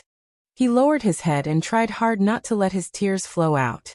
He got up and drank a cup with Li Shimin. Just as Li Shimin expected, this wine was Zhang Feng's wine. Anyone who drank it for the first time would be infatuated with such a fine wine. This was the true meaning of fine wine. After Li Yuan raised his neck and poured it down, his face instantly became incomparably red. But he still raised his head, closed his eyes, and enjoyed that ball of fire in his mouth, slowly flowing into his stomach. Only then did he exhale and shout, "Good wine! My son, what wine is this?" He did not call Li Shimin by his nickname, nor did he call him Imperial Father. Instead, he called him my son. The Guanlong group that was prepared to watch a good show was shocked. All the officials present were aghast. The outsiders were shocked. Even Xieli's youngest son, that incomparably arrogant little Khan, also narrowed his eyes slightly at this time. They were all waiting to see Li Shimin make a fool of himself. As long as Li Shimin made a fool of himself, then they would be able to come up with a countermeasure at this time. But at this time, They were disappointed. And Wei Zhang and the rest also finally relaxed at this time. These were all arranged and handled according to the previous arrangements of Zhang Feng and his brother. Li Shimin did not know about these. Zhang Sun Wuji turned his head slightly, recording all the expressions of everyone in his mind. Only then did he nod to Wei Zhang. The plan succeeded. Naturally, the trouble between the Turks and Tubo was also resolved. And the matter of Guanlong also went bankrupt in this nickname. Li Shimin did not know. But Li Yuan was not stupid. He was facing the officials. What kind of expression the officials had, how could he not know? At this moment he finally believed in Li Shimin's actions. Come Ching Qian, good daughter-in-law. Come Quan Ke Qing Ke, or all of you come, let's toast a cup of wine together. Li Yuan finally resolved the estrangement between Li Shimin and himself. Zhang Sun Wugo and Li Shimin personally filled the cups of wine for Li Yuan and the princes. Then they stood behind Li Yuan and faced the officials. Officials, I am very gratified today. I am very gratified. With you, the glory of the Tang dynasty is just around the corner. I am old, but I am not confused. I have seen everything you have done. I hope that in the future, you will assist the emperor well, and take care of the Tang dynasty well. How about it? How could the officials dare to be rash? They hurriedly got up and knelt on the ground. Even the foreigners got up and knelt on the ground at this time. We swear to die. Good. In the end, Li Yuan's tears still fell, but at this time, the tears were so happy. Good. Come, let's drink this cup. Thank you, Your Majesty. Thank you, Your Majesty. Thank you, Your Majesty. May Your Majesty's happiness be as great as the East Sea, and as long as the South Mountain. Chapter 302. Huitong Square. This was the place where the East and West markets connected. Today, everyone in the city came to eat a feast. It was the Emperor Emeritus's birthday, and the Emperor invited the whole city. How could they not come? All the chefs in the city, as well as all the chefs in the hotels, personally prepared the food. This was something that no one could eat on a normal day. However, Zhang Feng was not among them. He didn't like him. He went to the yamen to check in, then lied about having a stomachache and ran away. Especially when he saw the pot of stewed dishes on the table, he lost all his appetite. Especially when he saw the clear river beside him that was still emitting a foul smell, and the stinky mud that was piled under the willow trees on both sides of the river, which was still black like mud and had maggots wriggling on it. Zhang Feng exploded. Wasn't this just eating in the outhouse? Who the hell could eat this? Fine. My doghouse is still the most comfortable. However, as soon as Zhang Feng left, Qing Chumo, Zhang Sun, and Dugo rushed over. Along the way, it was very exciting. When everyone saw the appearance of these two gods of plague, there was only one reaction. That was to run. The three of them rushed over like the wind, as if there was no one around. Everyone along the way reacted and made way for them. Even the old elementary scholar had to step aside at the first moment. Although he had met these masters once before, he still felt guilty. However, the more afraid something was, the more it would happen. Qing Chumo stared with his big, coin-like eyes and scanned the crowd. When he didn't see Zhang Feng, he saw the old elementary scholar, Guzi, and the others. Hey, old scholar, have you seen brother Zhang Feng? He went back. I heard it was because of his stomach. Once they heard that he went back, the three of them hurried away without waiting for the old scholar to finish his words. Once again, it caused a commotion and caused a lot of discussion. Old scholar, how did you get to know these fiends? Old scholar, you're awesome. These masters all know you. It seems that you can do whatever you want in the future. Aha. So, it's over. They're looking for Fengzi so fiercely. Could it be that Fengzi offended them? It's over. Let's go back and take a look. If they do something to Fengzi, we have to help. Yes. Let's go. Fengzi treats us well. That poor child, if he offends these masters, he won't have a good life. There's no need to go. Elementary scholar Lai slowly sat down and waved his hand. Everyone was dumbfounded. Zhuzi's father, in particular, was holding a black stone that was bigger than his head in his hand. Hearing the old scholar's words, everyone was still bewildered. But when they thought about it, even if those gods of plague beat up Zhang Feng, there was nothing they could do. What could they do there? That was the same as waiting for death. And looking at the big tiger that was given to Zhang Feng last time, everyone was even more confused. Sigh, we don't understand the lives of young people.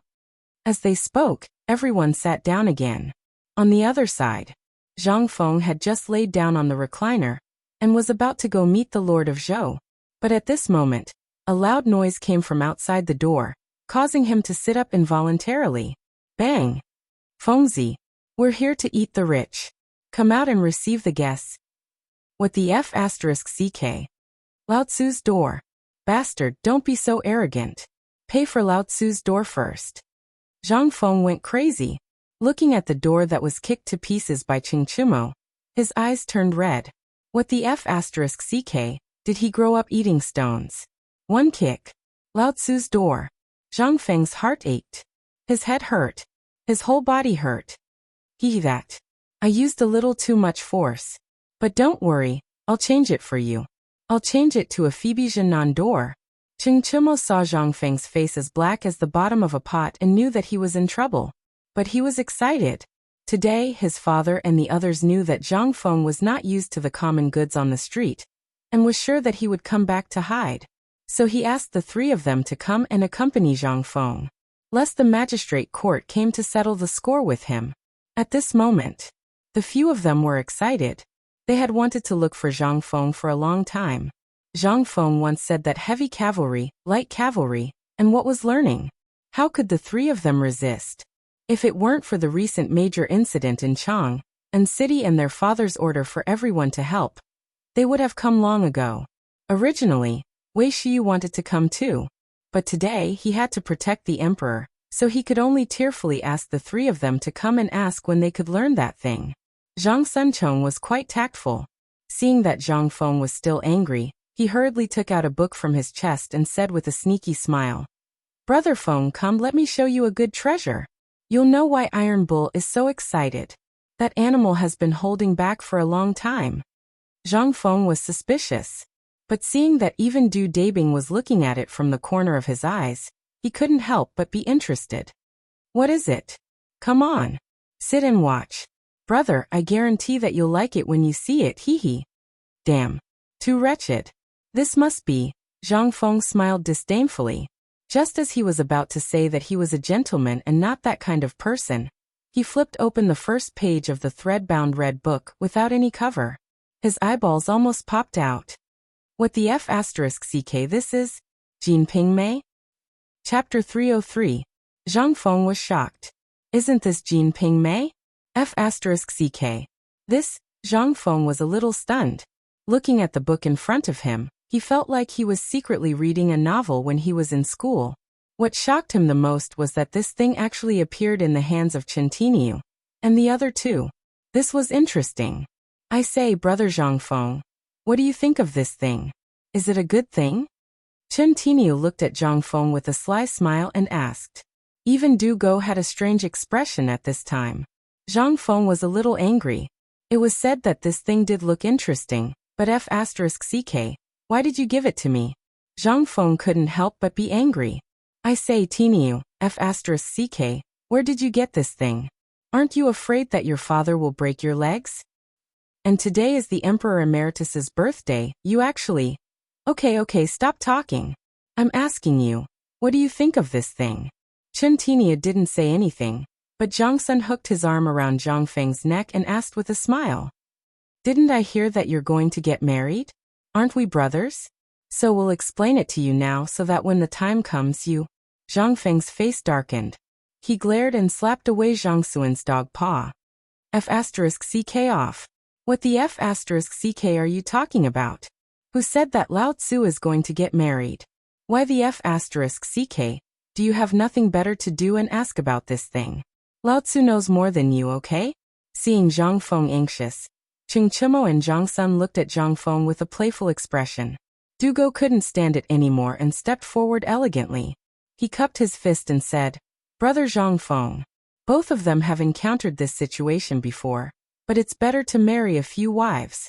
After all, they have more experience. Besides, is this your first time? They have good intentions." Zhang Feng was puzzled. "So you guys have nothing better to do, so you came here to laugh at me, right? But this was all done by the neighbors. I don't even know what the girl looks like. You say this thing. What is this? And a bing. You're an honest man. Why are you so bad?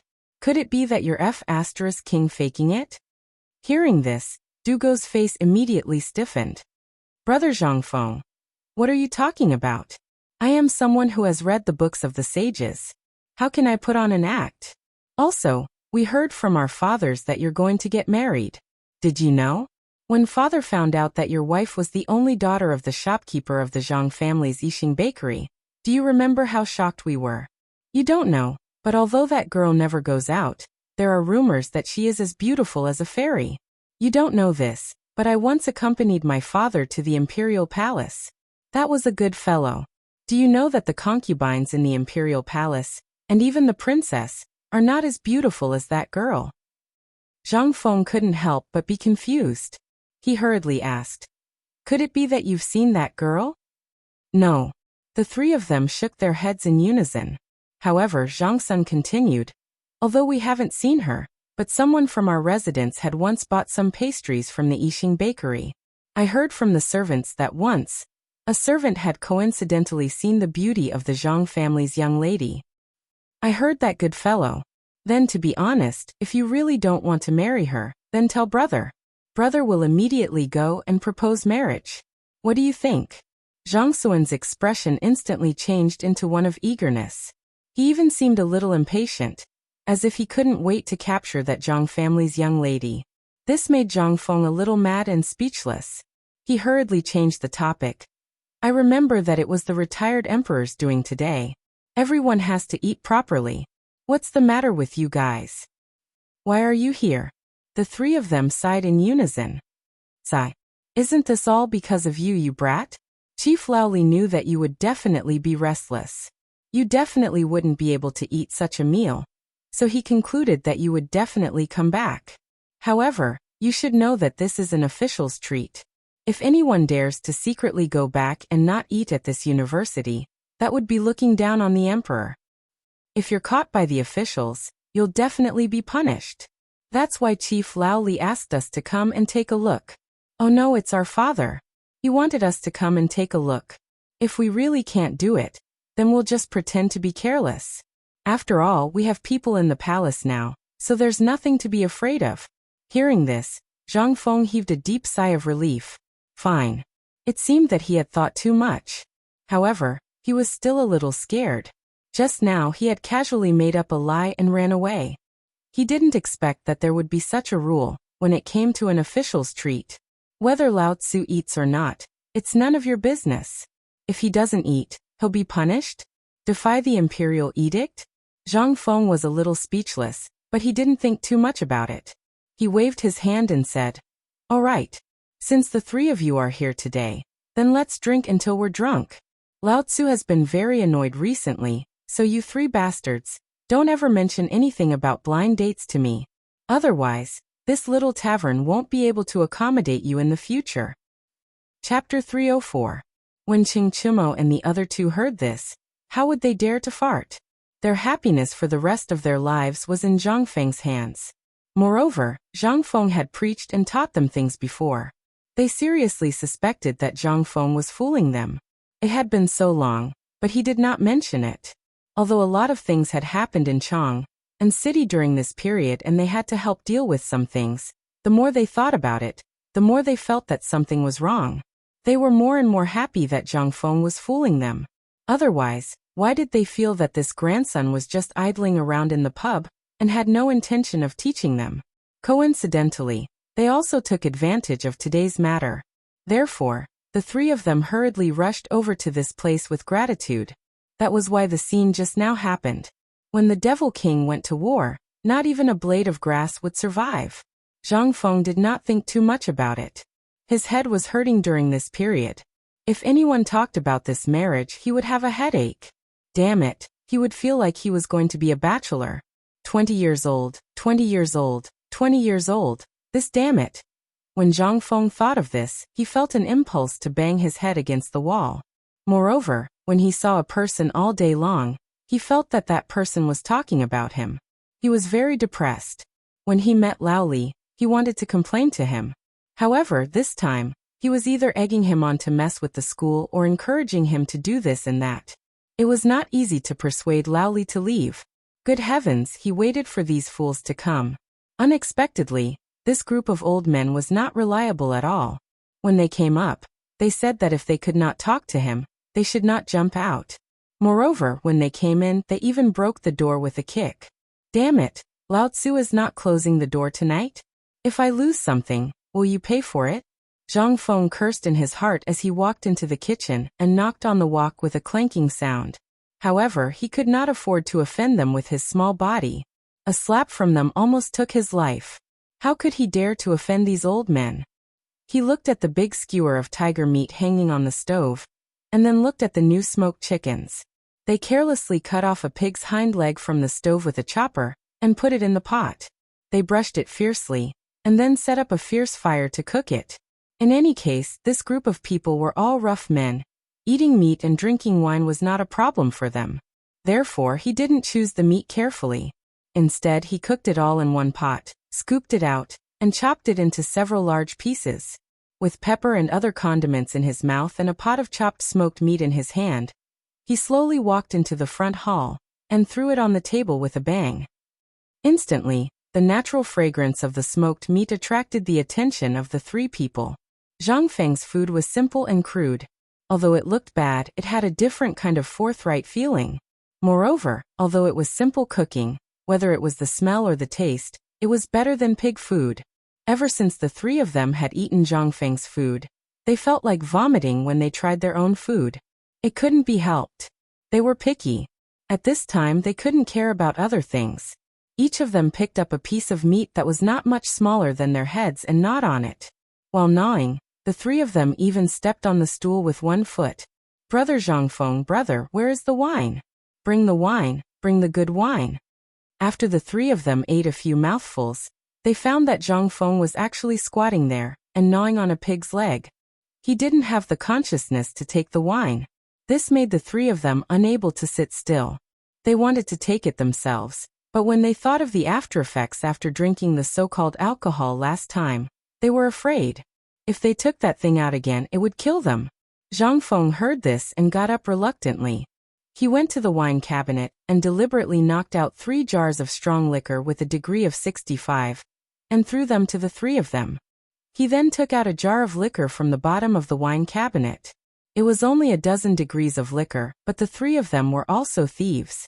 After being forced to drink a few times, they suddenly learned to be smart. They saw Zhang Feng take 3 jars of liquor from the top and throw them to the three of them. Then he took the wine from the bottom. Even Cheng Chumo knew that this guy was definitely going to force them to drink.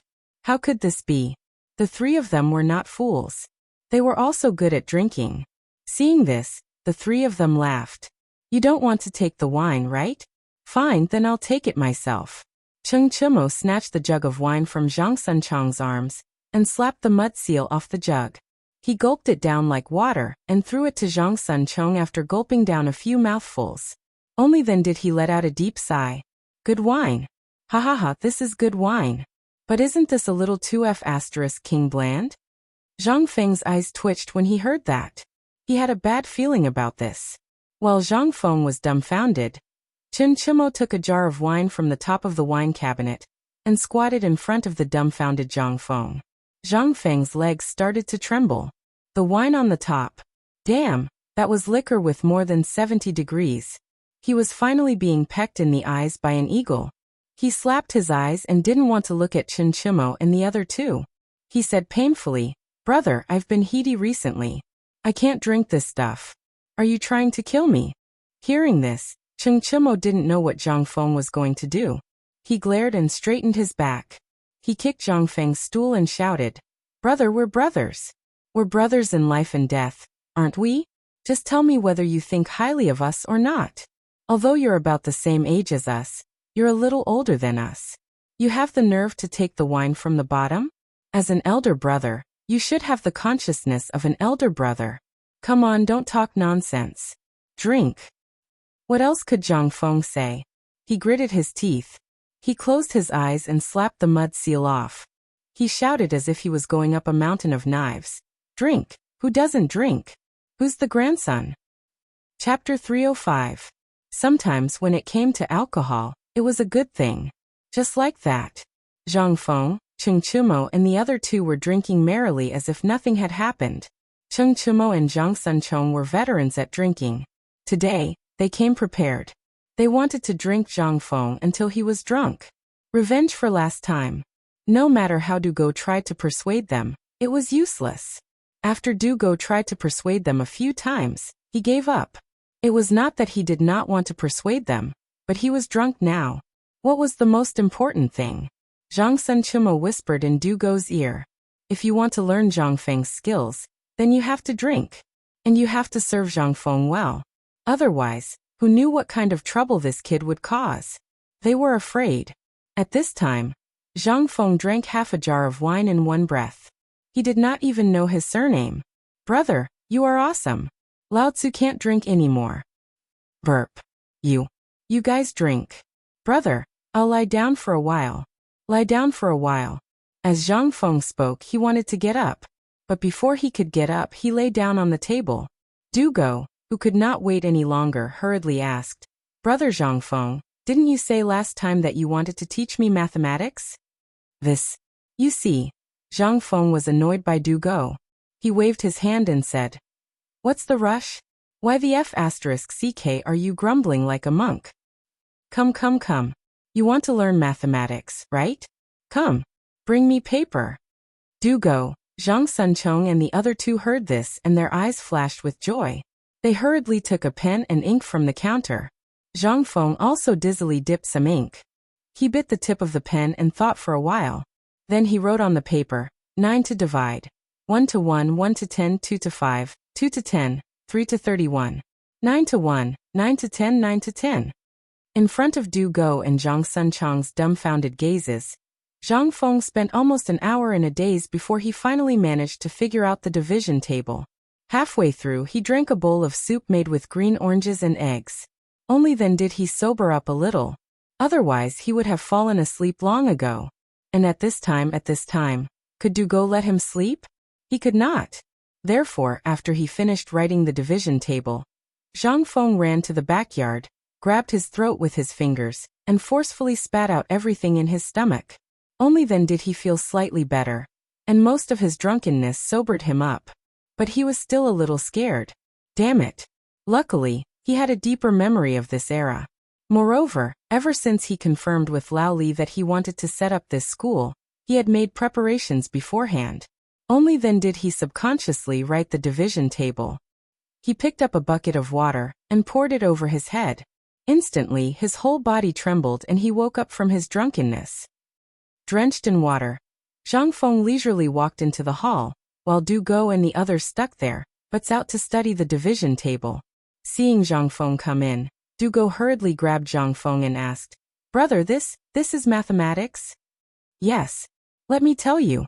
It's not that Zhang Feng is bragging, but this thing.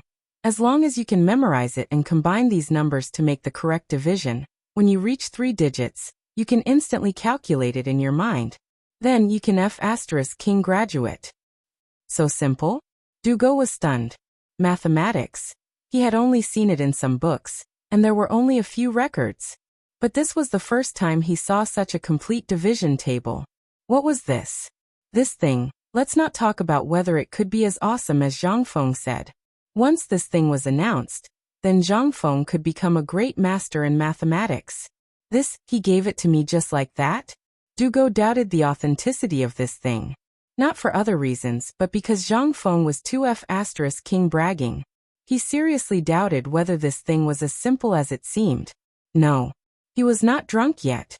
He had to drink him until he was soaked. Otherwise, he would not be at ease with this thing. Come, brother Zhang Feng. You are my Dudebing's benefactor in this life. Come, little brother, let me toast you. Good. Seeing that he had finally led this bookworm, who was even more talkative than Tang Sanzang, astray, Zhang Feng was also happy. With a wave of his hand, he poured him a big bowl.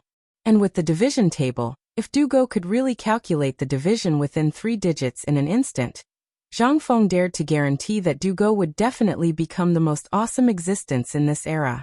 Not for other reasons, but because all the accounts, as long as he went through them once, he could easily calculate the intricacies within. Wasn't this awesome? Even if his descendants were amazing mental arithmetic masters and mental arithmetic prodigies, without 7 to 8 years of practice, they would not be able to do this.